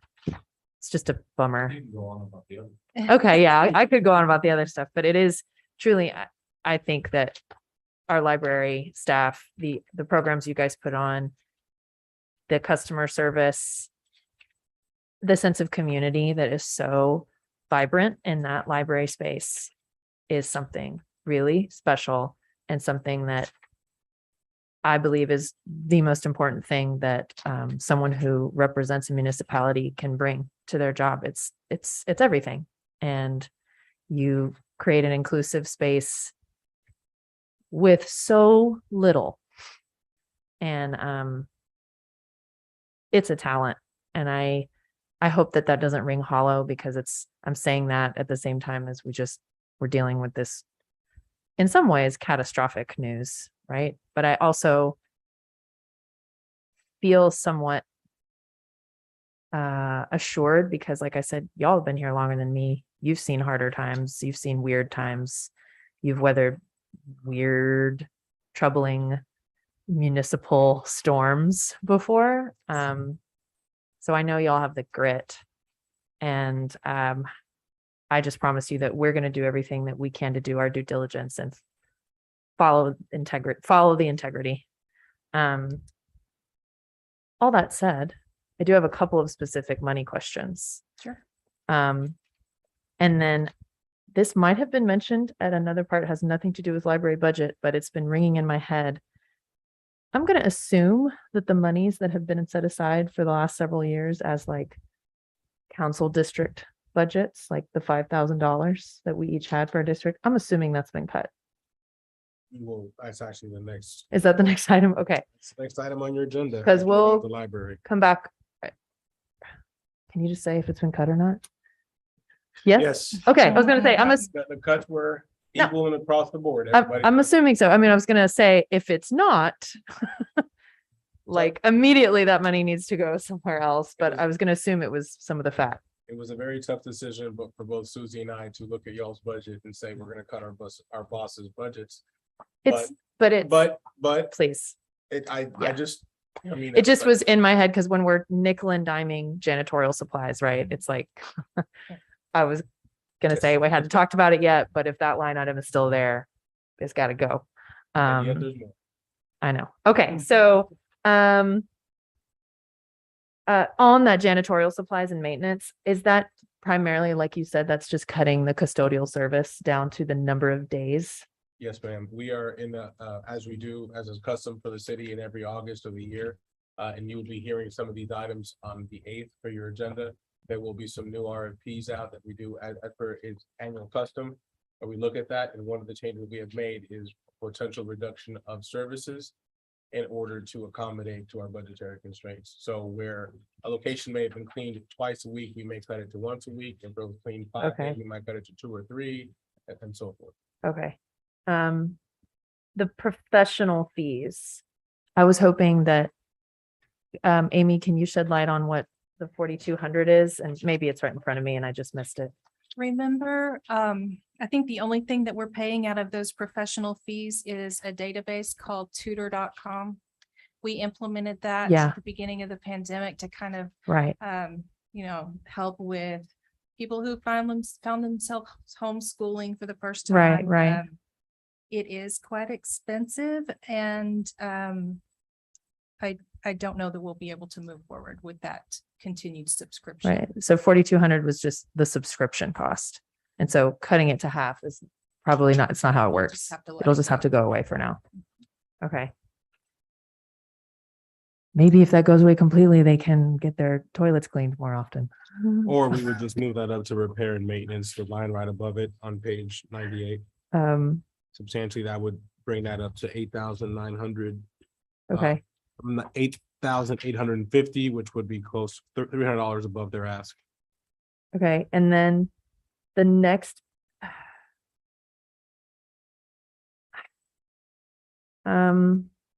I really just wanted to hear more about the two other biggest cuts that I saw.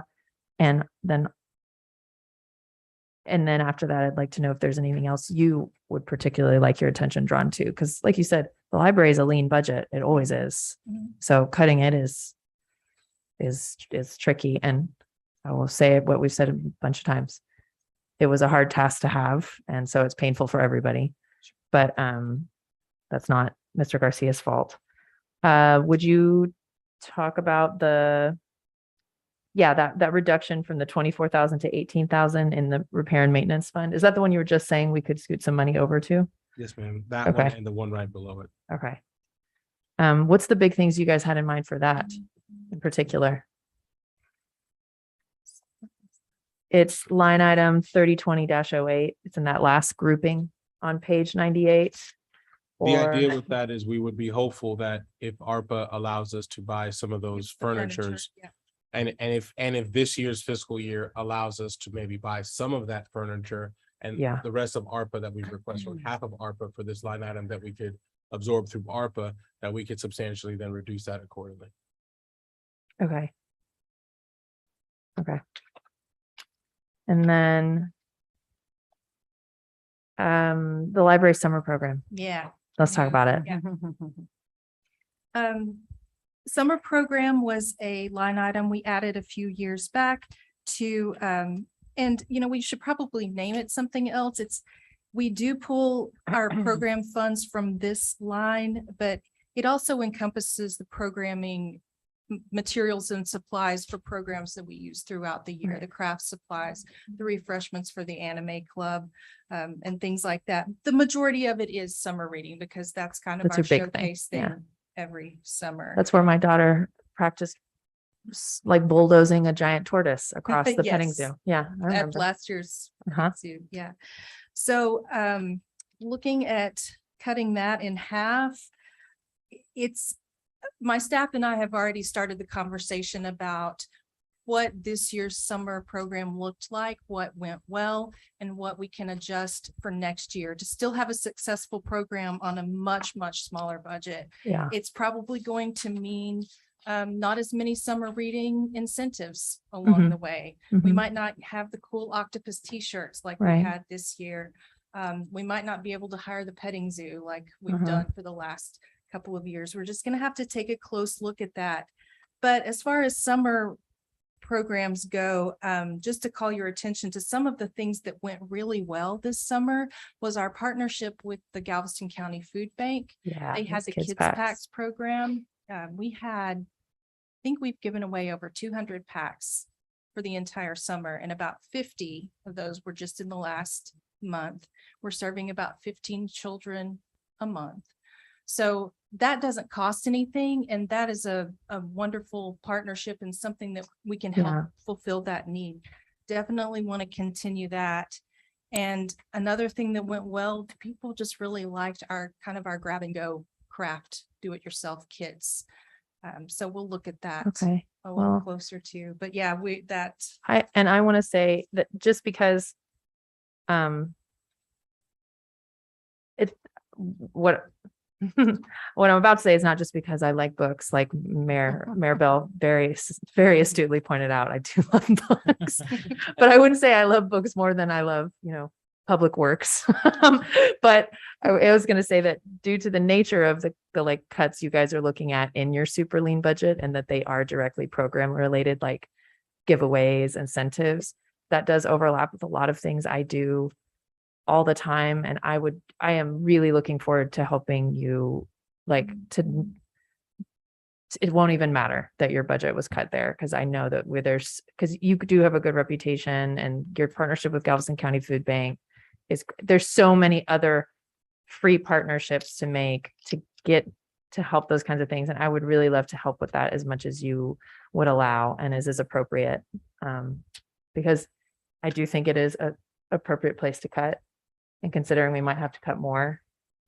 Like I said, I can't help cover potholes as easily as I can make phone calls and try to get more, t-shirts donated. So, Thank you. Thank you, Will. When it gets closer to Okay. that. Thanks, y'all.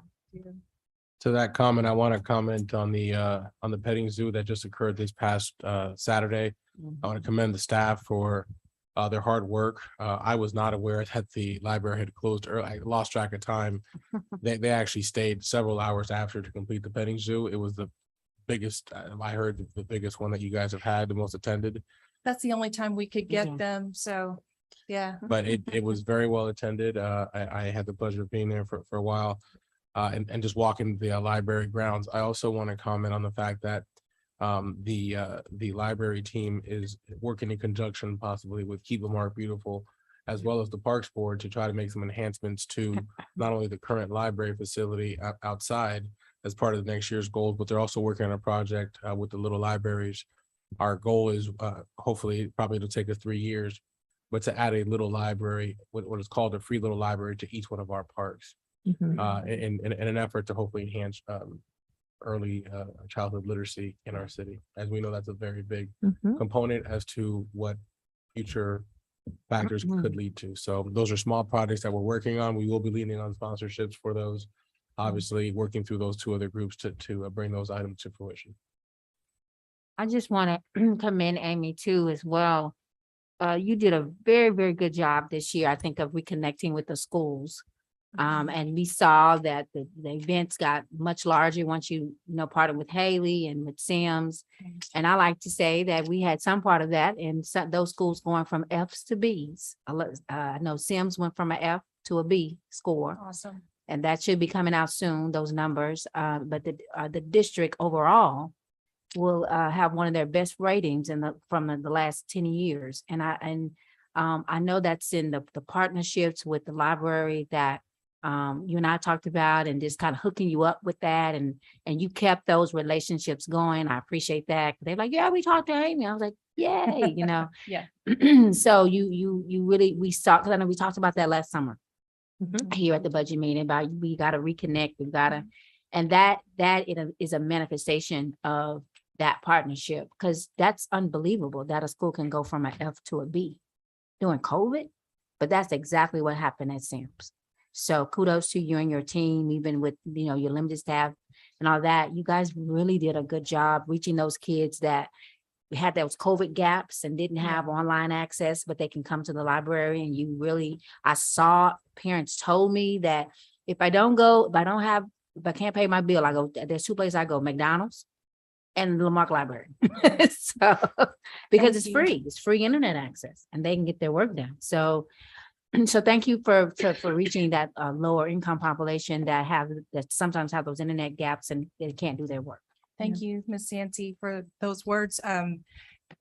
Most of our programming statistics this past year have been the result of more mindful and intentional outreach in the community. Texas City ISD, Sims and Haley in particular.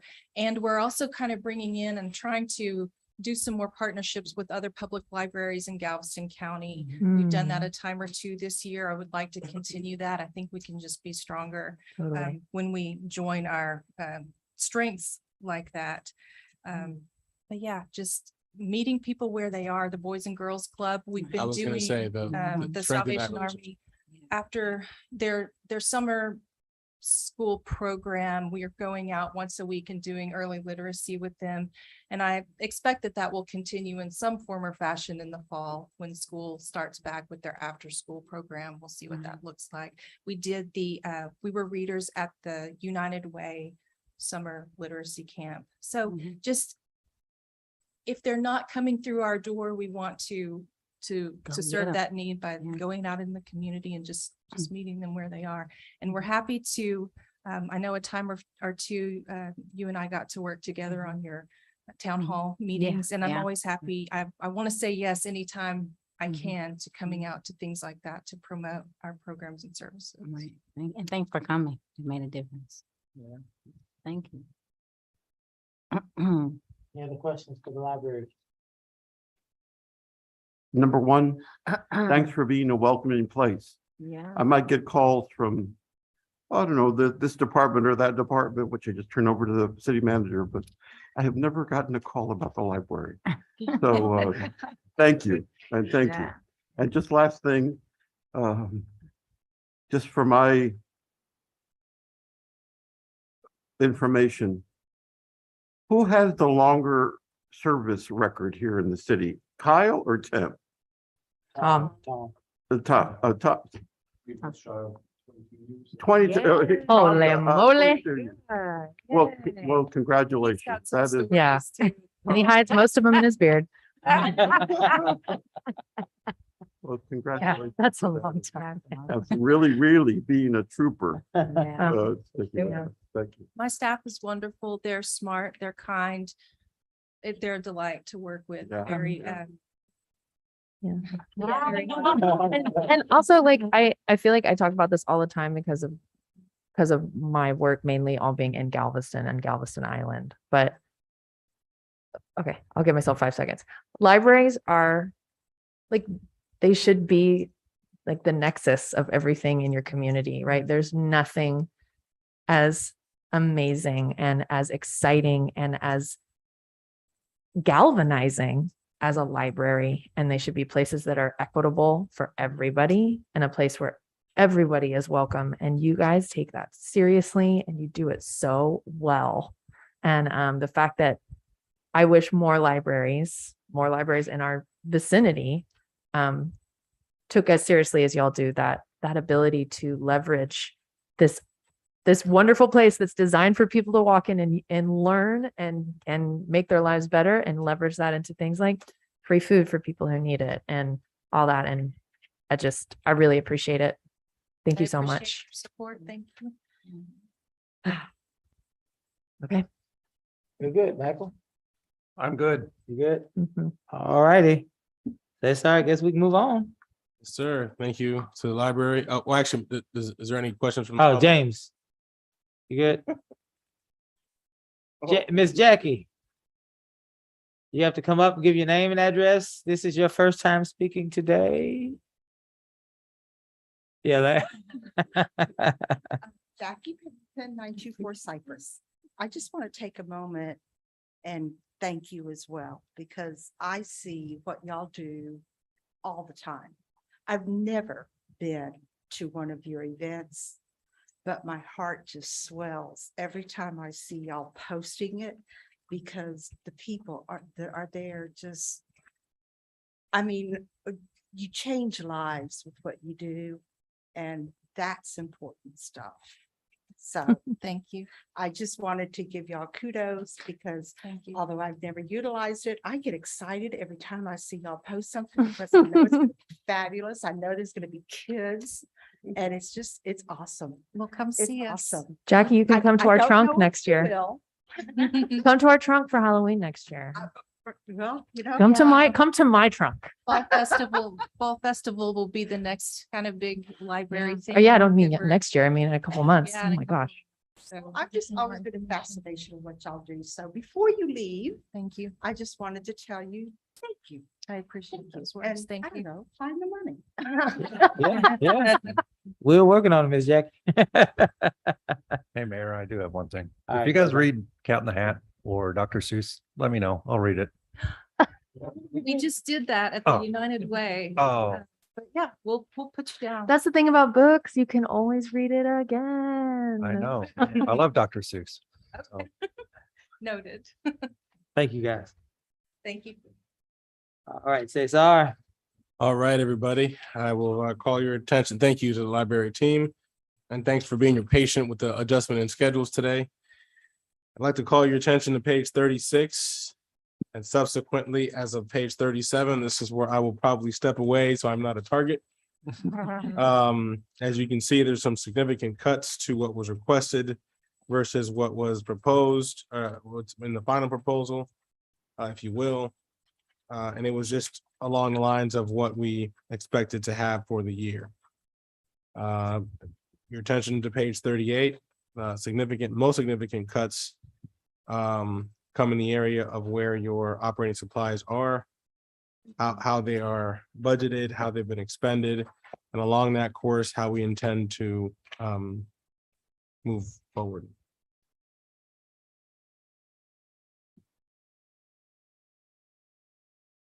Bye, y'all. Thank you.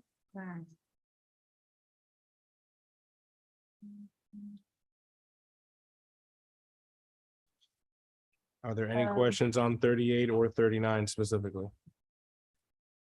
38 and 39. So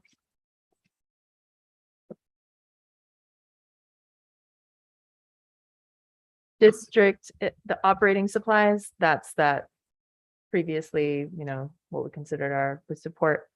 I mean, obviously I cannot speak for every other council person, but you can remove it from the District D line item is my opinion, because, so often, this year alone, there was at least 4 instances where I tried to use my money. And then just by the mere fact that I talked about, I'm going to use it, that prompted it never got used. And I don't mean that in a bad way. I mean, someone else stepped up, a private citizen stepped up, or someone was able to find a way to donate something. So my money has gone largely unused, I believe. And it looks like There is a difference to be shown for your district here. which one is which again? Oh, no, I can see it. Yeah. Oh, looks like maybe mine was used more than I thought. Well, that's great. But I think regardless, there was still plenty of times when there must have been more than I thought. I tried to buy some dumpsters for things, rent Right. dumpsters and different things, and they just ended up coming through. But what I'm trying to say is, I don't think this is critical to our work. Our ability to leverage $5,000, and I think it's needed elsewhere. So I would say, I think that $2,500 you assigned to us can be used somewhere else.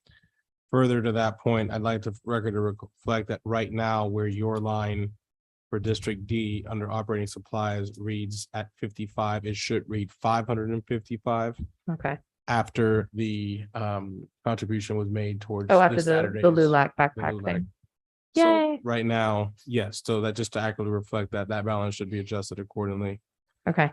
But yes, to your But- point, I will entertain whatever the council would like to do I mean, with this. like I said, section. I'm not trying. This is a weird line item. It is. Very uncomfortable. It's a weird me. one. And I'm not trying, because it's not our money. But it has been a joy to utilize in the past few years. Because it is nice to be able to say, oh man, there's this thing came up that's not budgeted somewhere for some community project. I would love to help with it. It's nice to say, I'm going to buy the lunch. City's going to buy the lunch and I'm going to extend it. That's a wonderful gesture. But I think this is the year to cut that. I just do.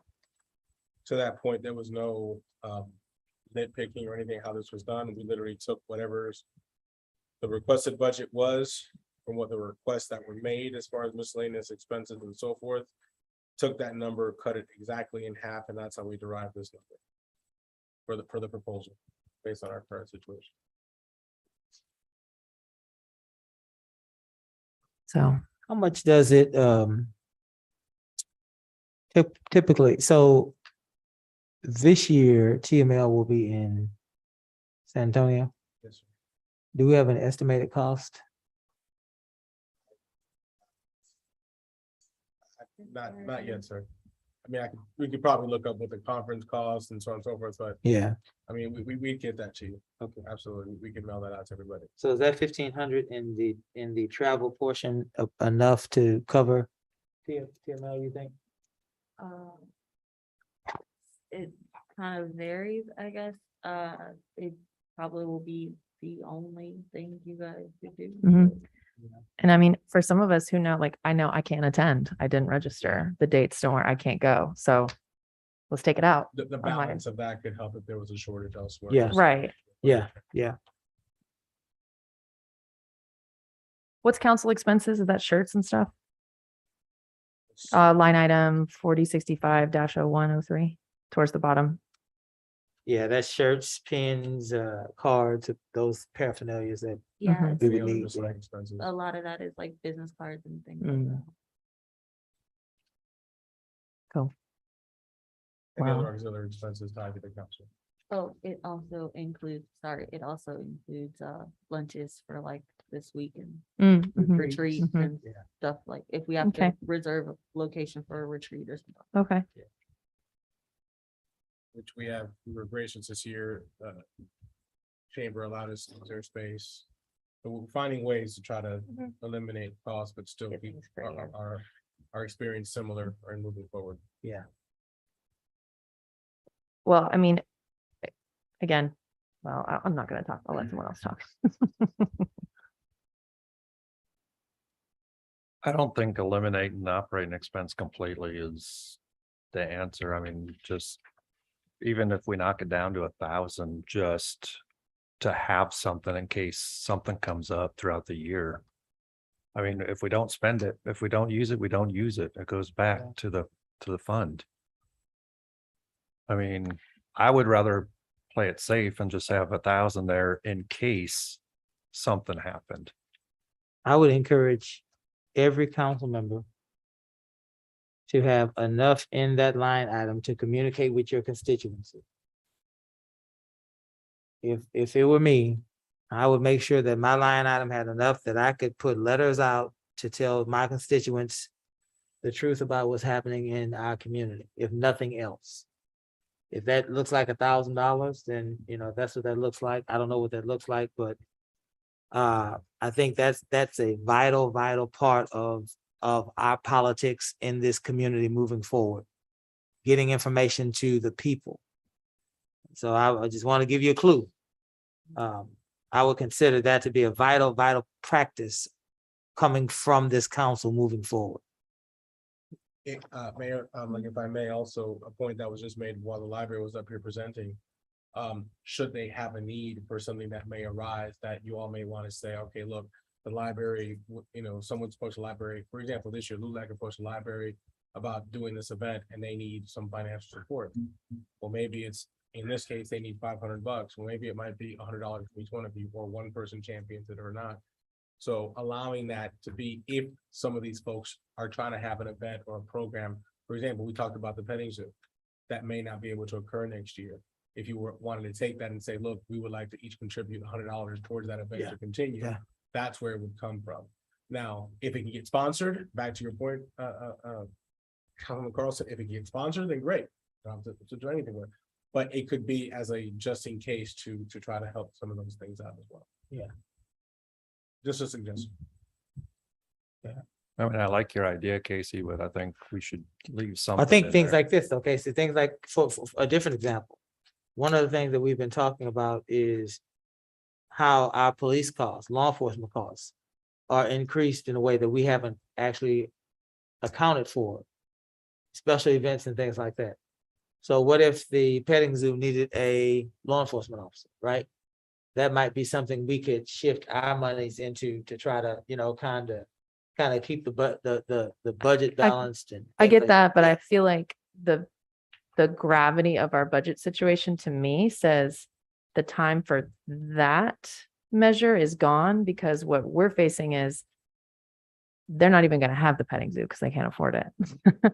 And if my money could make the petting zoo happen, I'd rather that than hold my money in case someone comes forward and says, I need help with this, or I need help with that. Because what I think we can do as council people is we have a lot more ability to leverage just our ability that we're here on council because of the spotlight it gives us, and the ability it gives us to make relationships. We can leverage that in ways that help people, say like calling for action to other people, like, hey, we need, this group needs $500 for this or that. And for me personally, I just feel like the budget is such that $1,000 for me to be able to give money here and there, which is good. I don't mean to dismiss it as like, that's a bad thing. Again, to me, it just, if it's that versus, it's hard for me to say I want that when we just looked at one of the leanest budgets we have in here. And they're having to not have a day where the toilets get cleaned. You know what I mean? It's just really hard for me to look that in the face on top of all the other things that we, you know, they've all come to us in a blur in the last few days, but we're going to look them deep in the face on Tuesday again. And we just don't have enough money to make things work the way they should and the way we want them to. So when there's little opportunities to fill the cracks, that's how I would choose to use that money rather. But I mean, I do think it is a very viable point that a few $100s in there for adding things in the water bill, or for when Councilwoman Yancey or anyone wants to host a town hall and they want to support that. I dig that. Yeah. But I question whether it needs to be even $1,000. I think that, you know, this together is $12,500. And that means something right now in this budget. So. Right, but if we cut it down to 1,000, that's $5,000. So we Let's, save $7,500. And I mean, That can go somewhere else. And we have time, you know, this is not the final day. Right, It's right. discussion. We can, you know, all hear each other today and think Yeah. about it next and I couple don't of think days. there's a Yeah. wrong decision to make here. I don't. It's not, this is not the life or death of Right. anything, Right. but you know, so I will stop talking because I've made myself clear. Yeah, we're good. We're good. We're good. Any other comments on? Any other comments on city council budget? All right, we are at 5 o'clock. Say so. Where did you intend us to be, and what else do we have left so the council can make a determination? Was there any comments from the public before we close this? You good, James? Yeah. Okay. All right, assuming that we can now mark city council is done, we are behind. We are city clerk, HR, IT, and finance. We are 4 departments behind. And I want to also bring to your point that on Tuesday's workshop, we will have substantial things to follow up on based on what we've done. Yeah. In addition to that, we now have to look to navigate to our potential new rate. So we need time to do that, as well as to make the changes that you've requested. And the looming thing, the biggest looming thing that we have on the 9th is discussion on the water rates. Or our utility rates in general, with what's been proposed at you of the separation into a stormwater fund, a water fund, and a sewer fund. So if that were to be done at that time and how you would navigate through that, I think it's very vital to what we're gonna do. I urge us to either table some of these items and maybe not even discuss them, or briefly whiz through them as fast as we can, so we can catch up, because you have a very large bite to take on Monday when we discuss those rates. As to what we estimate them to be and how we're gonna discuss that. That is the looming issue that we have. We have to discuss that because you still have that negative balance in place. Okay. Council, do we want to take 30 more minutes to get through 2 more departments? Can we do that? I know somebody has a hard time stop at Yeah, 5, so. yeah. I mean, Casey has a hard it's- stop. I feel weird I because mean, it's, if we have to brown bag it for Tuesday, then we'll Oh. brown bag it. what is it? What are the things? I mean, If we can get through city clerk and HR today, leave IT, emergency management, and finance for Tuesday, we could quickly go through this. Tuesday, we also have on the agenda I mean, we have a massive. discourse between council as far as the final direction for budget. That's gonna be at least a 2 or 3 hour discussion, you know, going Yeah. through the budget. I can push it to like 5:20. I can pretty go quickly. Kara, I mean- 10 and 10. do this pretty quickly. All right, 10 for, who's going first? Okay, all right, we got 10 minutes for Miss Patty and 10 minutes for Kara, whoever wants to go first. It doesn't matter to me. You're here, okay, what page? Page 90, quickly. I'm not gonna go through org chart because the only change that of significance is due to budget cuts. We moved the deputy city clerk over to fill a finance role that we were that had been vacated to a staff leaving. That's where the significant difference is shown there. So that's why your personnel cost is listed as such. And that's where that significant loss occurred. That take 91. Oh, thank you. 91 we're on right now. So 91 shows what the specific changes would be. I'm sure you've already read all the accomplishments, objectives for the next fiscal year. And page 93 gets into your nuts and bolts of what this budget entails. With that being said, Kara, if you have anything else you'd like to include, otherwise we can entertain questions. My question is, my first question, I guess, would be, are there any plans to return the position of deputy clerk to the office of city clerk? Ms. Kara and I have had several discussions with that, as well as her a new advisor that we brought on to assist in this department. And we are considering finding out a way we can at least have somebody part-time if it's possible. To offset that, we are hopeful that if we can. Sorry, Can't hear. thank you. We're hopeful that if we can afford it, to at least be able to add a part-time person there that can assist with certain daily tasks. We're also hopeful that the launch of our new open records request software may help somewhat lighten the load there. But I don't want to steal Ms. Kara's thunder, please. Okay. So yeah, we due to budget cuts, I am now once again a department of one. I will definitely let you know that this is one of those areas where it is going to cause a little bit of a slowdown. It is just over the last, I know last year we all talked about getting a part-time person. We went from going from a department of one a few years ago to what should have been a department of three, and now we're back at a department of one with a significant increase in requests and demands. I mean, currently right now we're redistricting. We handled the rollback election. There's the recall going on. We just finished charter review last night. There's audits that are being done. We are in this next fiscal year going to have to resolve the alcohol permitting situation because I don't know if these is brief to you guys. We haven't actively been collecting alcohol permitting fees since almost 2014. So we have to go and audit that system and get that back on track. There's, and I say I have to do all these things.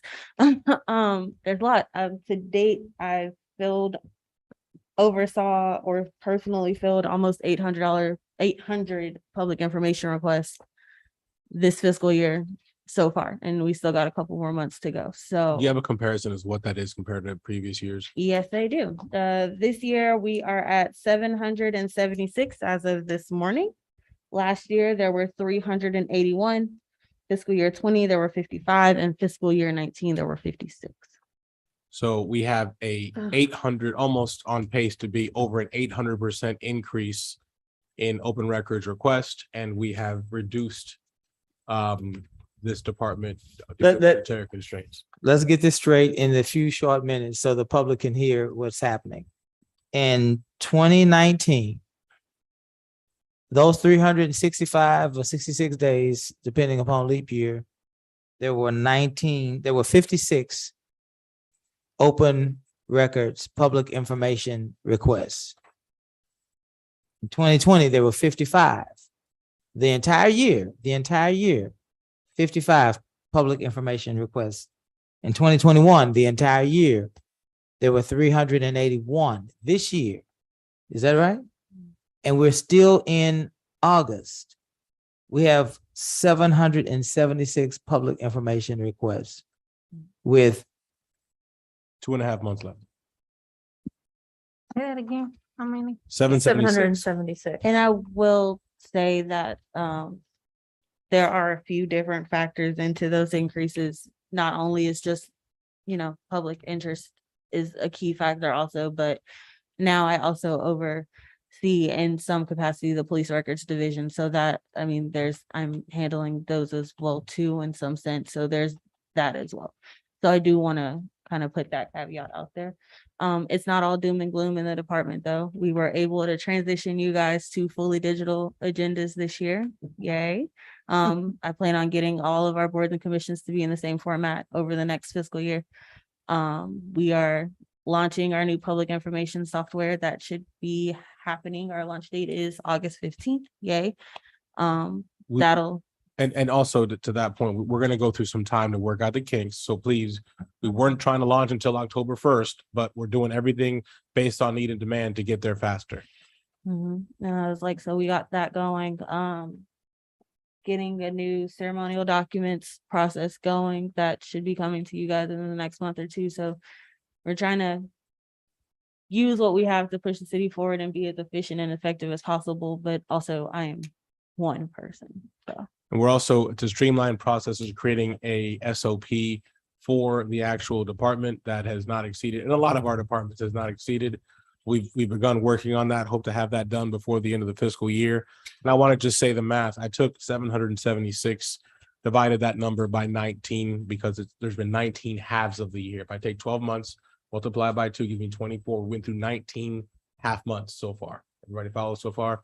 I took that number, then multiplied it by 24, and we are on pace to have 980 public records requests this year, should we keep the average that we've had thus far.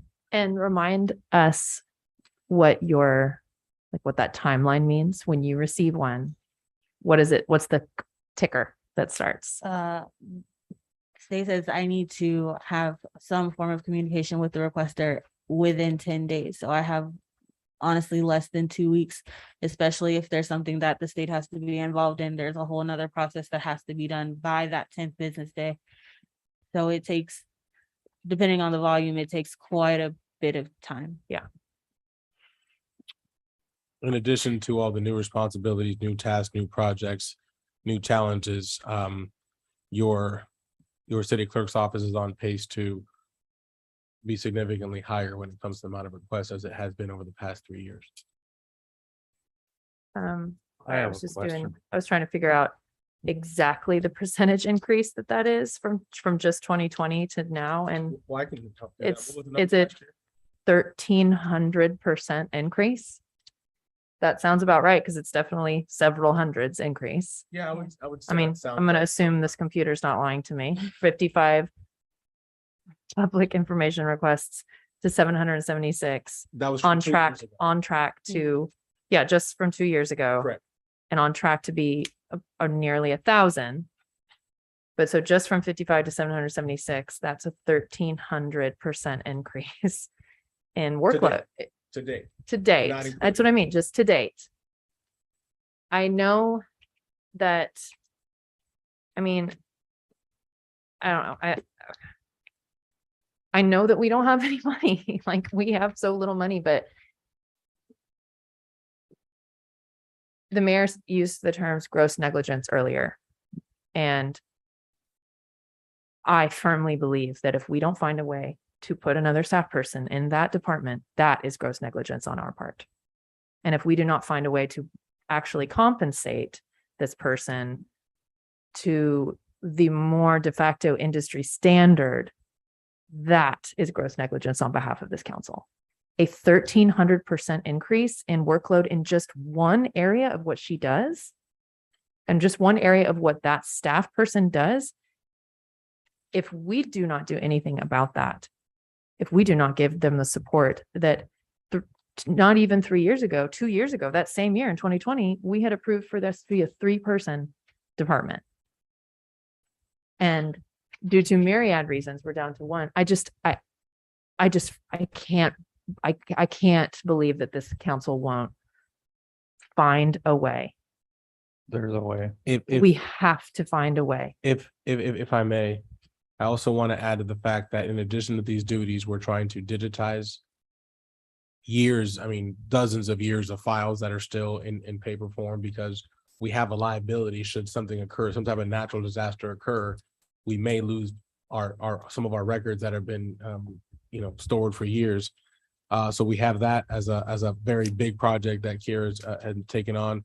In addition to the fact that she's also going back and doing an audit. Originally, we were only doing an audit of our records, of our minutes and ordinance and so forth, dating back to 2019. Unfortunately, we found so many things dating back to that we are going back to do an audit all the way back to 2012. Is that correct? And I'd like the record to reflect, I know Kira's been part of this department for some time. However, like the public to reflect that the fact that she's being alleged of any wrongdoing or anything that may have occurred back in 2012, I'd like the record to reflect that in 2012, I don't know how old you are, but for the sake of the public, what grade were you in 2012? I was a senior in high school. So I highly doubt that she was able to be part of these, negligence that she's now finding now and errors that she's now finding through her audit process while she was a senior in high school. So I'd like that to be reflected, as well as the fact that she's doing the very best she can, often coming in early, staying late. And I want to commend the rest of staff who's also chipped in to try to help in every capacity we can due to our current conditions. Yeah, I mean, for me, it's just a matter of the city clerk is the person who is the de facto, like, who the public interacts with. If we leave that department weak and unsupported because that person just simply is a human, I mean, it's not even a question of can't keep up, burning the candle at both ends, burn out. It's not physically possible. A 1,300% increase in only public information requests is unfathomable. And like we said, we have no reason to believe it's going to go anywhere but up or continue. And nor can we even do anything about that, nor should we. It's not our place. It's the right of the citizens to file public information requests, and it's our responsibility to handle them with care and with legal care and, responsible care. And I feel like not only are we not supporting our staff if we don't, but we're just making ourselves way too liable as a city. There's a way to fund it. If you look under the open records request put out by the state, cities are entitled to charge staff time, also paper. So that's something we can look at, so we can fund another position based off of that staff person's job. Can I ask you to So- go back to the, I'd love to hear from Kiara. We so Those rarely hear fees from her. are included in the schedule of fees that is set to be finalized at the August 8th meeting. However, there are very strict limitations that the state puts on what we are allowed to charge. There's gotta be a significant volume, honestly. I think it's like 50 pages or more of documents that are being delivered, transmitted to the receiver, to the requester. And then if they're digital, there's a lot of different rules to go along with that. So a lot of that time and financial impact isn't necessarily recovered. Our new software that we are implementing soon does take care of that invoicing provision for us. It calculates all of that internally. But I just don't, based off of what I've seen, I'm not sure that we'd be able to fully fund a position just through that mechanism. It would help for sure, but See, I was looking at it. I didn't see where it said you have to have 50 pages. I will So, give you the but full. please Like, educate me. Yeah, so it's like every January I spend 3 to 5 days sitting and listening to the case law and things on this. I will definitely have a long time. Because that would be one way, but question I have too is how can you do an open records request for somebody named unknown? Foolishness gets you. I mean, I'm looking at the latest and greatest open records request, and the person requesting it, his name is unknown. But they want a list of all employees that have left or been terminated from the city within the last 12 months. How can you do that if they're unknown? So I don't see how you can fill that. state requirements and our current process, right? So there's kind of a twofold answer to that. And I'm sorry, I know you guys only gave me 10 minutes. I'm gonna do my best. I'm doing my best. Both between state requirements and our current processes, some of which will be remedied when we get our new system in place, right? Only require that the request is made in writing and that I have a way to respond to the person. It is not necessarily required that an accurate description is given of who the person is. In this particular case, and I don't want to get too detailed into it, there are discrepancies on who the requester, on the name that the requester gave, if that is vague enough. So, yeah. Like, so in order to appease, again, the request that council made for this list to be public and fully transparent, but also respecting the community that is involved, we publish it without giving that disclosure, if that makes sense. It does. It does to a point. So, okay, thanks. Okay. So it sounds like the answer to that question is yes. There are plans to add more staff to that office. Cesar? I mean, Yes, sir. We will have to cut from elsewhere to do so with our current budget constraints, in addition to the foreseen cuts that we already have. But we will do all in our power to prepare for them. Yeah, this is a key office. Yeah, and I just want to kind of add. So if we get all this stuff, well, I guess it won't. What day do we have to have our budget approved by what day? All right, so brief synopsis, we have final budget workshop on Tuesday, the 9th. Susie, if I'm wrong on my dates, or Kara, correct me. The 15th of August, which is the next following Monday after this Monday coming up, you have your first public hearing on the tax rate. Tax rate, yes. The 2 Mondays from that, on the 27th, we have the second hearing on the tax rate. Is that correct? And then your final budget is set to be presented to you September 13th. That's a tentative schedule, if I remember it by heart. And like, I'm pretty sure because I have it memorized, it's tattooed on my face. Right here, right inside my eyelid. Yeah, it's just so unfortunate that we're having to do this. It just looks as if our system is being purposely disrupted. And I just have to say that it just looks as if there is a dedicated plan to disrupt our government through excessive PR requests, through issues with, tax rate. It just seems very deliberate and strategic. Let me just say that. And it's very disheartening that as smart as a team that we have here and the council, that we have to go through this. This is crazy. And the reason why I say that, this is why I sit on the TCISD the TCISD Facilities Committee. And because of the tax appraisals, it's looking like that bond won't be a taxpayer expense. So that's a great thing. We'll be able to get some new things. And it baffles me that that's happening for one group. And we're over here can barely pay our city clerk. It just seems deliberate to me that I'm sitting in 2 different meetings, both public taxpayer monies, and one is just dying because of this, and another is thriving. It baffles me. That's all. And I've been very silent, haven't said much, just listening. And I'm just like, it seems so deliberate, a total disruption of local government. And for what? So one question I did have in one of my notes, Kiara, how many public requests did we have all of last year? Did 381. What page was that on? Oh, you wrote it down. She No, told it's us, not. So all Our of last tech year, we admin. just had 381 from 2021?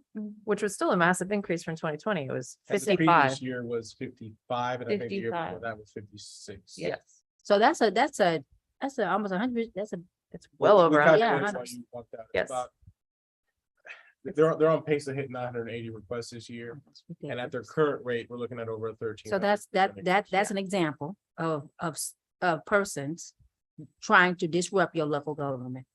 Well, and I just want to obviously, we're not looking at the monies right now. I don't even have a suggestion at this moment. I'd have to think, and we all have to think, and we obviously know there's other things at play.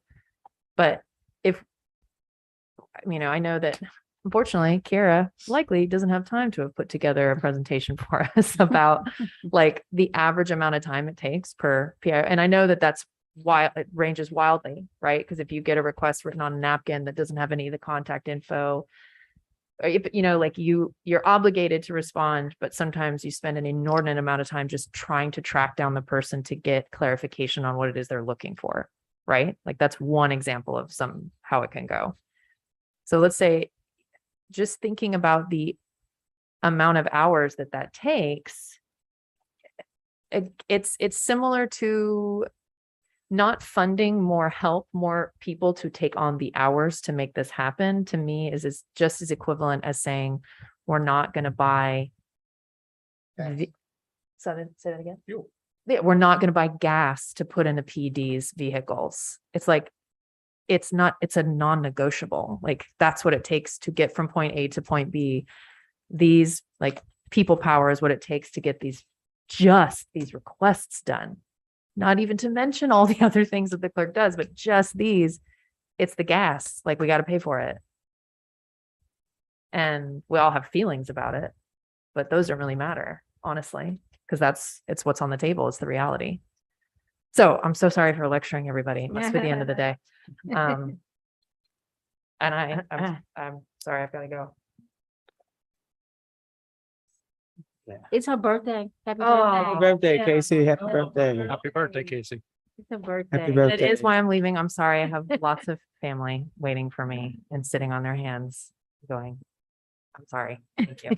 No, I'm sorry. You're fine. You're fine. We're gonna go ahead and tackle Miss Patty's department while you're gone, and certainly we can bring Miss Patty back in the final deliberation. Yes, ma'am, Miss Sally. We can bring Miss Patty back in the final deliberation. Come on, Miss Sally. If you need if you have questions for her, Casey. But happy birthday. Enjoy your day. Thanks for spending it with us. Yeah. Oh, yeah. It's amazing that you Where else stayed would I this rather long. be? Would I rather be than here on my birthday? I have a question for Kira. Name, address, Miss Sally. Sally Austin, 310 Newman Road. The work that you've taken on from the police department, is that because of the vacancy in records management? No, so during the last administration, I can't, and I could pull it up, but there was an ordinance that was passed to take all of those and centralize them. Just because there was a little bit of more oversight that was needed that the police chief just wasn't able to do. So even though there is a records clerk in there, I still oversee those processes and I check and verify and all those things as well. Does that Okay, make sense? so are those numbers reflected in these numbers? Yes, because they still go through my department, although public So that information. could be a part of the. Yes, and increase? I'm sorry, I did try to explain that and it may have come out really quickly that that happened in 2021. That's why we went from the 55 to the 380, because now instead of just doing cities, I'm over the It's city and included PD. those. Right. Okay. And currently too. And current. And if you remember, Miss Sally, that all started to happen right around the time where we started to get interest in shootings. That's when the records request started to be requested from the police department, which caused the administration to think we probably need a more formalized system since we're having all of these requests. And so it ended up with Kira. And I guess this is a question for Susan. There is software, I think, for the PD also, for records management. I guess Yeah, your day, Casey. digitizing old records for the PD also. Is that correct? It's one of the items. Is that for- on our, That's one of the things that we have requested through ARPA to Right. assist, not for software, but just to assist to get some of that stuff done. to digitize? For records? digitizing, correct. We had put some funds aside for just general admin stuff, which both HR and city clerk, we put some of that on there for ARPA. We also put some on there under ARPA for the police department. And it is for consideration for folks to solicit their feedback. Thank you. All right, any other questions or comments for Kira? Yes, sir, Mr. Osteen.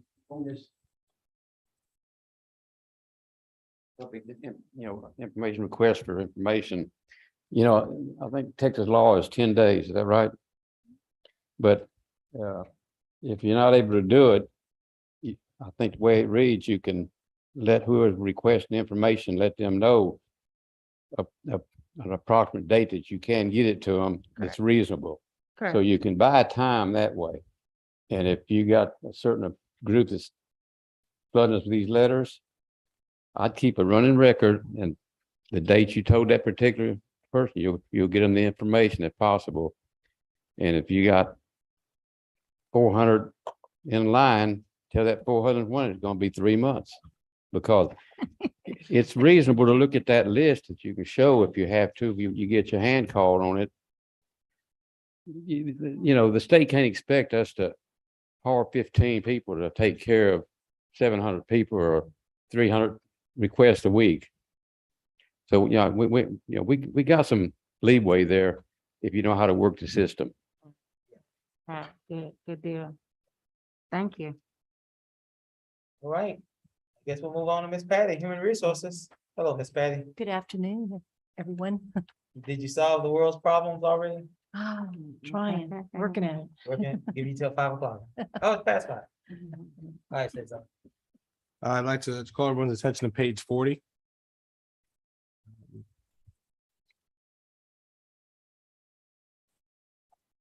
As we can see, the budget where there was an increase to personnel again to compensate for a small COLA we would like to provide our staff if possible.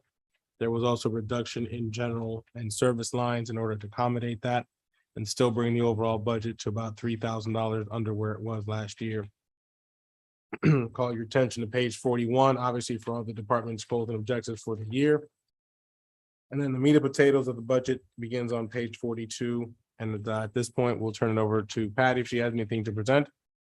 Then council questions and obviously public questions. Ms. Patty? You want me to go line by line?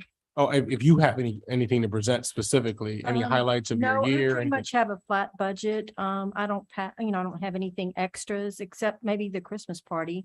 That's something, I think our employees would rather have a COLA raise. I mean, or something to compensate them because of the inflation is, how it's going to be the next year. They're all talking about it. Most cities, they're not going through a rollback. So I try to look at the employee side and the city side.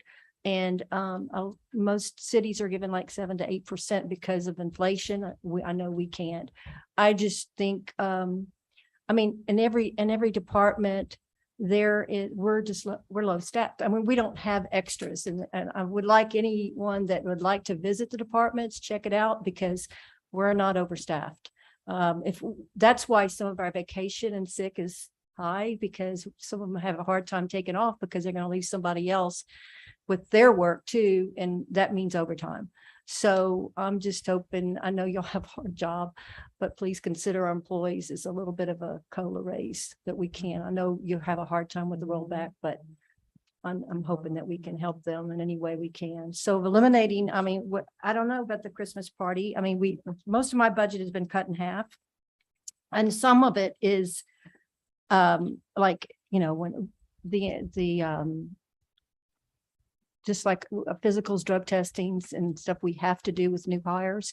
Last year, we had 30 people that I had to rehire after we lost 33. So then we have to rehire them with that cost, just say 30 times 104, which with physicals and drug testing, you're going over $3,000 right there. So that's cutting it half. I don't know what we're going to have to, how many we'll lose this year. Hopefully not many, but that's where that money goes. And that in my recruitment line item right there. Any questions on operating expenses? If you go to page 43, as far as employee handbook, we're going to be working on that. Me and the city manager and I will be working on that this year. Making some legal changes. Because it's going to have to go back to legal again, because it's been a while before it's been reviewed. Our employees are looking over the handbook too, to make any changes. So that's where that employee handbook, just binding it. And plus it's going to have to go before legal, which there's a cost there too. That's an employee appreciation pins. That's what we give out at the end of the year for service awards and such.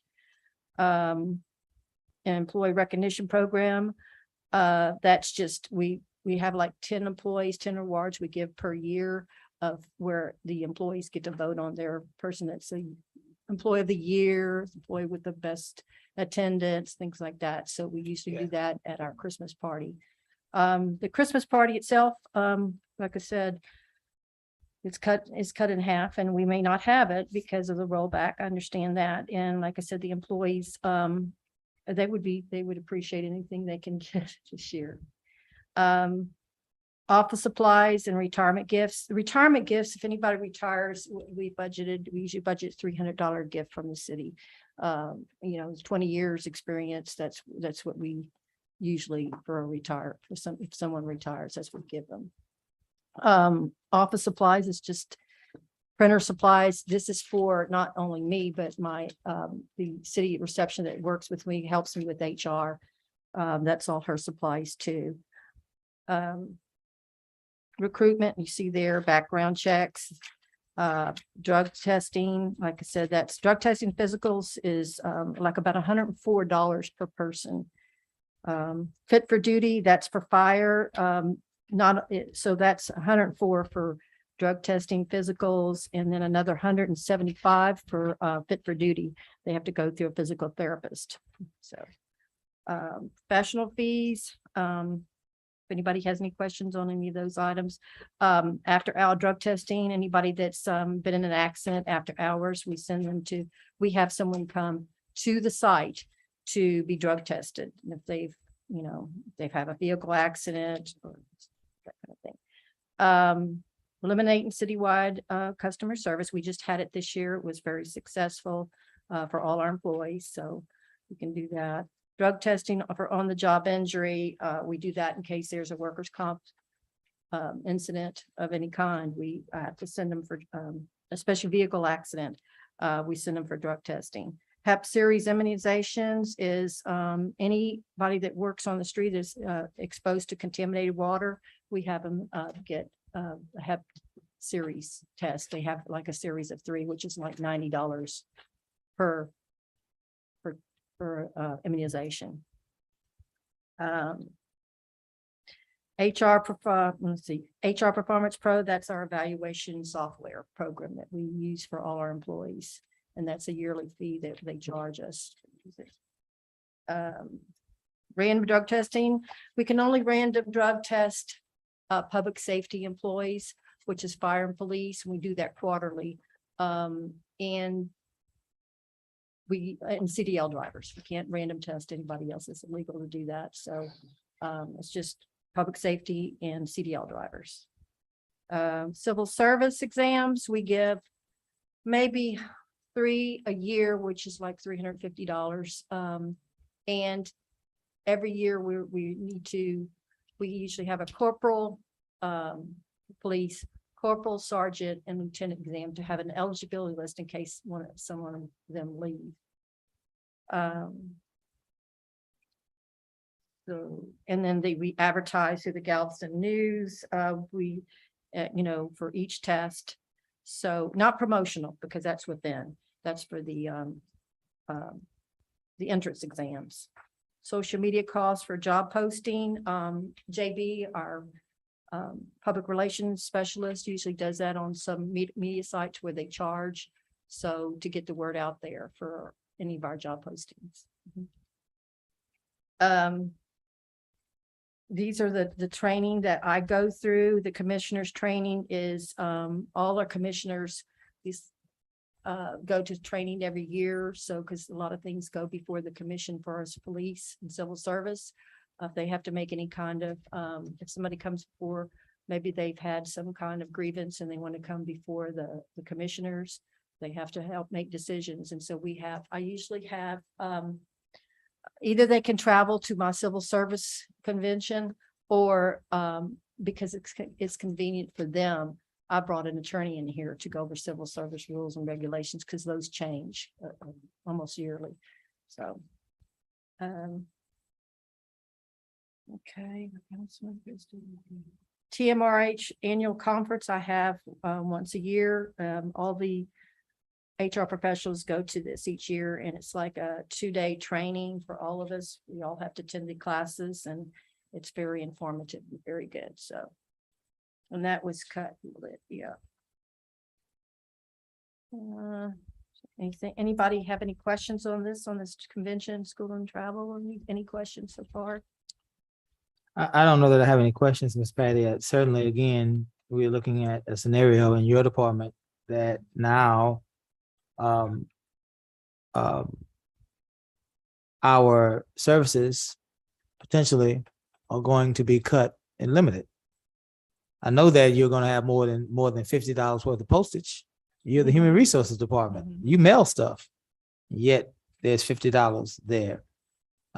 We're going from a request of $5,000 for background checks or to vet potential employees to $3,000. So we won't be able to vet as many as thoroughly. We won't be able to drug test as many, which means that potentially there may be more of our employees that, not all of them, probably none of them, but let's say there are some. We won't be able to detect whether or not they're using illegal substances. And that would be then a potential liability for our city long-term. Drug testing for on-the-job injury, random drug testing for safety-sensitive employees. None of those things will take place at the same rate as they normally would. I can go on and on and on, including customer service training for city staff. Again, this budget that we are being presented has a limited and has the potential to limit even further city services and staff productivity. I think the point has been made, and I think the council has gotten the message. Council, do we have any questions for Ms. Patty? Only question I have is on page 40. When you look at FY at the very bottom where it talks about the number of active employees, terminations and new hires for 21 and 22, they're the same numbers. I'm assuming that's just a place setter. Yes, if I may, that was the information that we pretty much just copied from last year. We don't have the accurate final information, but we will work to get that to you. Okay. And that's true for the entire, all of your KPIs. Okay. We had a appreciate it. glitch in the software, how we had that, so we'll get all that corrected for you. Appreciate it. Thank you. That's it. And Mayor, if I may, to that point, not to keep belittling on this, but the COLA has an effect, so it's called an effect. If COLA is not given and then folks vacate the positions, then we're gonna have more turnover, which will cause us to have a bigger expense in the line items to advertise, vet them when they come in and so forth. And a reduction in city services because now we have to recruit, and then we have to train, and then those employees have to be integrated. They have to understand our landscape, our community, while learning their jobs. They won't be as efficient in their jobs, primarily because they won't have had the experience, and in particular, the experience in our city, working with our equipment and our staff, our policies, our procedures. So there will be one way or the other a reduction in services. And that's also true due to lag time in between, right? If an employee leaves tomorrow, does not mean that you'll be able to get a new one in the very next day. Right. There's also the loss of certain employees leaving. There's obviously, and we mentioned it before, as far as an unfunded liability that sits, we currently don't fund for folks who's sick and vacation time. In the future, part of our 10-year plan, we're hoping to set ourselves up to be prepared for that, because that doesn't go away, right? So that's something that we're hoping to build into over the next 10 years if we can spend that long together to do so. I'd like to be able to do that. So back to Mr. Osteen's point, we currently have probably over $1 million of liability from what we've calculated of unfunded liability solely on just sick and vacation time. If everybody right now were to leave, then yes, there's going to be a obvious cut in salaries. But what it's not noted is that there'd be a huge expense before we could hire somebody else to fill those roles because of the fact that there's so much unfunded liability that the city has never prepared for. Further, I'd like to commend Ms. Patty and Ms. Debbie, who works with her. They have started a committee to come up with a plan to reduce our liability of unfunded, our unfunded liabilities, if you will, through sick and vacation time. We will have to make some very strict decisions here in the future. Our employee manual currently states that certain numbers of what is allowable for staff to take. It's been brought to my attention in the past that that has not been honored, that above and beyond that has been given. due to the fact that folks couldn't take breaks because they were denied vacation and because the shortfalls, if you will, some folks have been denied in the past sick and vacation time over the years, thus creating those limits to exceed. So at the time of their departure, it has caused a much larger liability than was expected. As was true with the max exodus that has occurred, several of them, because we've also had a max exodus occur slightly before I got here, from some folks from Public Works who were, some of them were long tenured employees. But I want to commend her staff for doing that, taking on that challenge and bringing some solutions to us that we're working on to bring. Also, I'd like to highlight, it's not all doom and gloom. I'd like to highlight our relationship with Texas Workforce Commission through their Workforce Solutions Program. We hope that that will enhance some of the training that we could offer our staff, assuming we can get that up and running to hopefully help retention in that sense and also help offset some of our hard costs that we spend on training. But also to that point, to help us recruit some folks through other venues that may reduce some of our recruitment costs. The only thing about that, there is a lag time when you have an intermediary like that.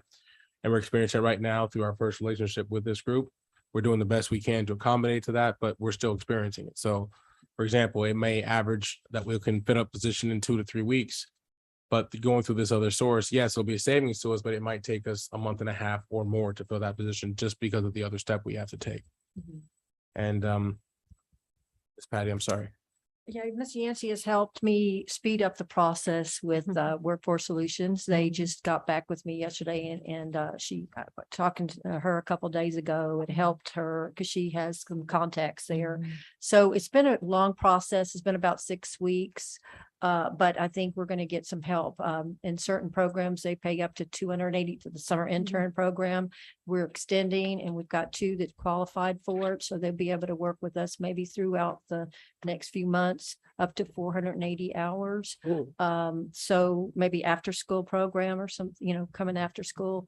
So that helps. And then plus if we can, on the job training program that they have with Workforce Solutions, they will help us pay half of that cost of an employee coming in if they qualify. So it's gonna be a good thing. I think it'll help us save some money as far as hiring. So I thank you for that. One thing that I do want to say, HR is something that's dear to me because of my staffing background. There's a lot, it's unfortunate because of rollback, we're not able to do a lot of the training that's necessary in a post-COVID world. How is your customer service better? There's a lot, but of course you have to pay for that. So I do know you and I have talked about wanting to be, get the best training that you can possibly get and being able to. I do apologize to you when I saw your budget and that it was slashed. I was like, oh my, because that's the budget that you really need right now as we adjust to kind of a new environment due to COVID. How do you interface with customers?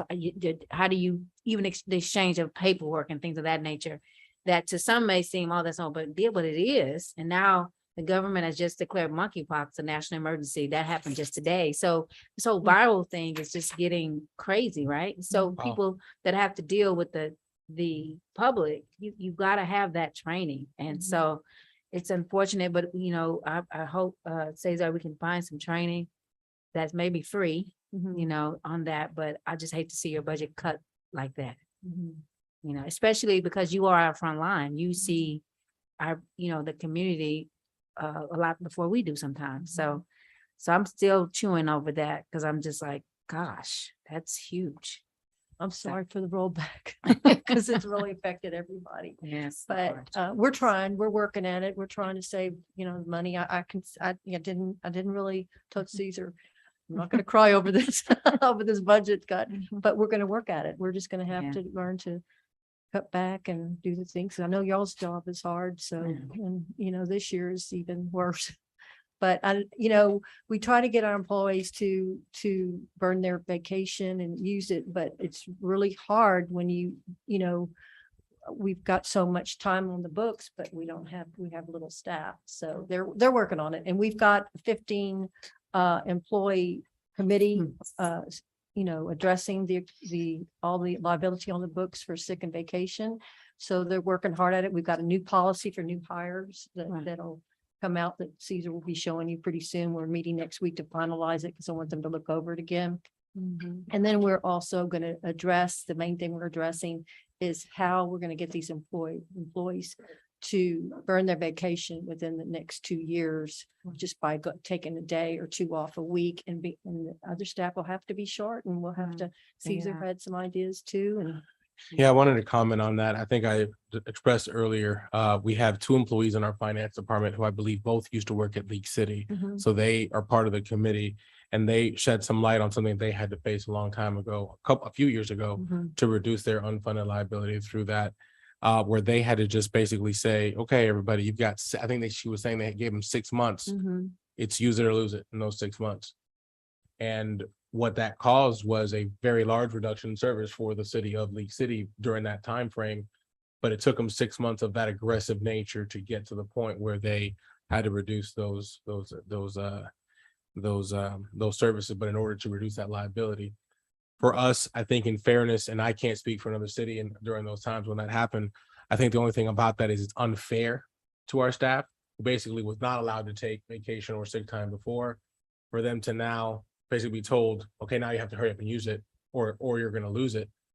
We've looked at several plans that involved like buying back some of that time, maybe sick time 2 for 1. And we'll pay you a payment of 1 hour for every 2 hours that you submit to reduce the sick time, and then only addressing the vacation, the overages and vacation that are over our employee manual. Because right now, our employee manual states for non-CBA folks that they're allowed to take 1,040 sick hours and only 8 hours of actual vacation. But if you look at somebody like we recognized Mr. Hansen earlier, who was here, Mr. Tom, he's been here 22 years, right? Or 26, I think. okay, so I'm assuming he's at the maximum, accrual rate, which I believe is 4 weeks a year. So if you tabulate that, if he's now has to take 4 weeks off, if he doesn't take 4 weeks off, he'll essentially lose whatever he doesn't have at the time of his departure under our current policy and current employment policy. So I do not fault previous administrations for operating those payouts, because indeed they were earned and were never allowed to be taken. However, we do have a policy in place, and because of our liability where it's gotten, we have some tough decisions to make. So to the point that Mr. Osteen made a couple of days ago, I think it's tough decisions ahead, and there will naturally be a reduction of services. If we had the funds available, I think easily we could just write everybody a check, call everybody square, and say everybody's down to that limit of 10, 40, and 80 for all the non-CBA employees, and bring all the CBA employees down to their maximum threshold. And then we could say, use it or lose it from this point forward. But unfortunately, our current budget does not afford that ability to do that. So there has been discussion of us possibly doing that through ARPA. That may or may not be an allowable expense through ARPA. We're still researching that. But even if it does, it taints the will of what those funds were allocated for, which was to try to help with infrastructure. There's another look at ARPA that we're looking at to see if it could afford to help maybe our CBA side, because it does allow for public safety, for increase in premium pay for some of those folks. And if it did that, then that'd be great. However, that only fixes the problem for this year, right? That's a one-time solution, and obviously their contracts need to be spread out over a certain amount of years. So to say that basically moving forward, I think we would have some tough decisions to make to try to address that. So saying that, that's our current stance. Also noted with everything else that has been said through this budget process through the end of now our 4th day, I will be clearing my schedule to spend a very large portion of my time working on figuring these things out as far as the utilities, as well as this budget to fall in line with our newly appointed amount, as well as making corrections in this budget book along with Susie, who obviously we haven't gotten to finance yet, but they're clearly, as you've seen through this process, in need of much support. So I will take that role on top of my current other added roles to try to assist in whatever way. So I apologize in advance if I'm limiting communication to anybody here, to the public, or to staff, but I think it's necessary for us to meet our very tight deadline that we need to take. Very good. Anything else? Any questions? Yes, ma'am, Ms. Austin. Come on back.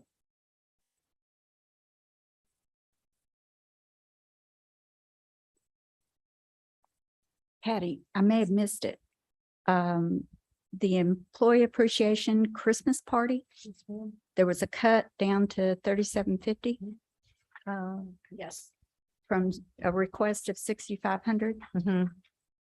what does the 3750 entail? And could that money be used elsewhere? And that's actually what, That's that's what was suggested. So Okay. Ms. Austin, to answer your question, I what was missed it. requested for 2023 was a 6,500. And I arbitrarily, if you look at her entire budget, I, for the most part, grabbed her entire budget and cut it in half based on her budgetary constraints in order to try to allot enough space for the COLA throughout the entire budget. But to Ms. Patty's point, one of the suggestions she's made, although the employees look forward to the Christmas party and it is an annual tradition that the city has had, maybe due to these financial constraints that we're under, eliminate that event and use that to offset some of the other costs that we are gonna. Personnel needs. Correct. And I think, so you might be able to get some sponsors for the Christmas party. I'm sure we can get 3 or 4 businesses in and around here that would sponsor a Christmas party for our employees this year. So I think we still probably should have it. I think we'll be able to get the I think it'd sponsorship. help if we can get sponsors and help the morale too. Yeah, I think we can get sponsors for it, so. Let me say this too. I talked to some of the parents of the interns who they love that intern program and they all talked about how nice you were, the skills that they learned. So thank you for that. And I know you would, that was an increase for you from 10 to 15. But I did get some response from the parents. They're working on actually writing a letter to the Yeah. city to tell them thank you. for Oh, that that's a response. question. I'm glad you brought that up. Okay, Caesar mentioned the youth fund along with the workforce solutions, so we could do both. And The idea would be that maybe should we have a shortfall in some of the special events that may be youth related? So for example, the petting zoo, right? Primarily youth related. If you could alleviate some of that 25,000 that's been allotted through the workforce solutions program, let's say we offset, I don't know, 5,000 of it, just for the sake of math, it would leave you a $5,000 cushion that you could use throughout the year for other youth related activities. So maybe it's supporting that back to school event that should you want to do that. Maybe it's the petting zoo, maybe it's offsetting some youth activities at Bayou Fest or the 4th of July event, should we have it. So anything youth related is the intention of that $25,000, as I understand it, that is given by Waste Management each year as part of their contract through a youth, for the donation of youth activities. And that's where that's the idea.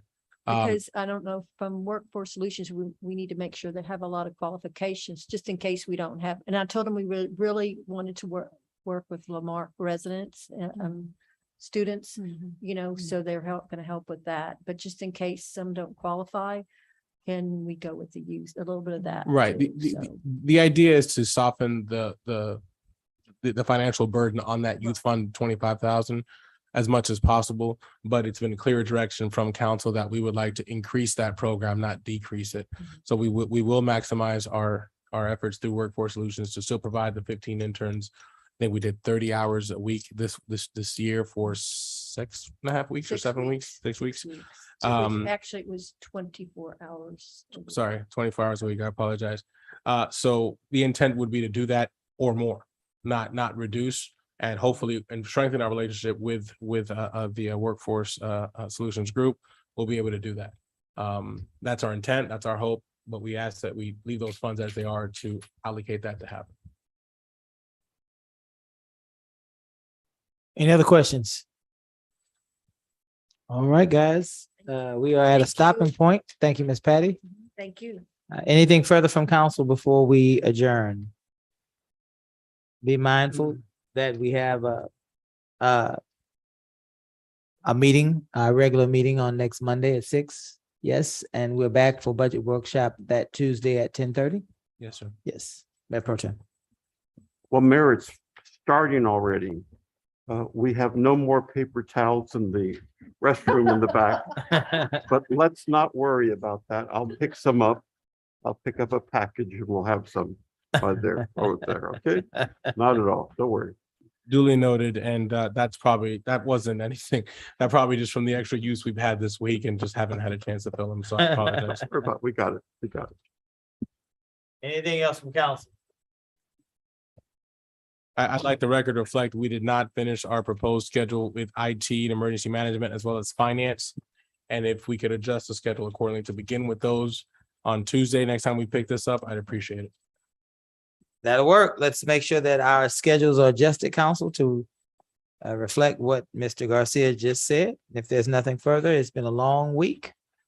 Be mindful that there's an event on Saturday from 10 to 2 at the library.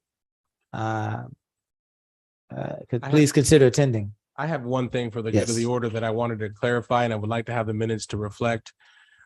We have a deadline of August 5th, which is tomorrow, to have submitted a letter to HGAC to accept potential funding should it become available as such in the vicinity of $4.1 million. And I'd like the record to please reflect that we have that item will be brought to you on the 8th as a item for resolution for your approval of such.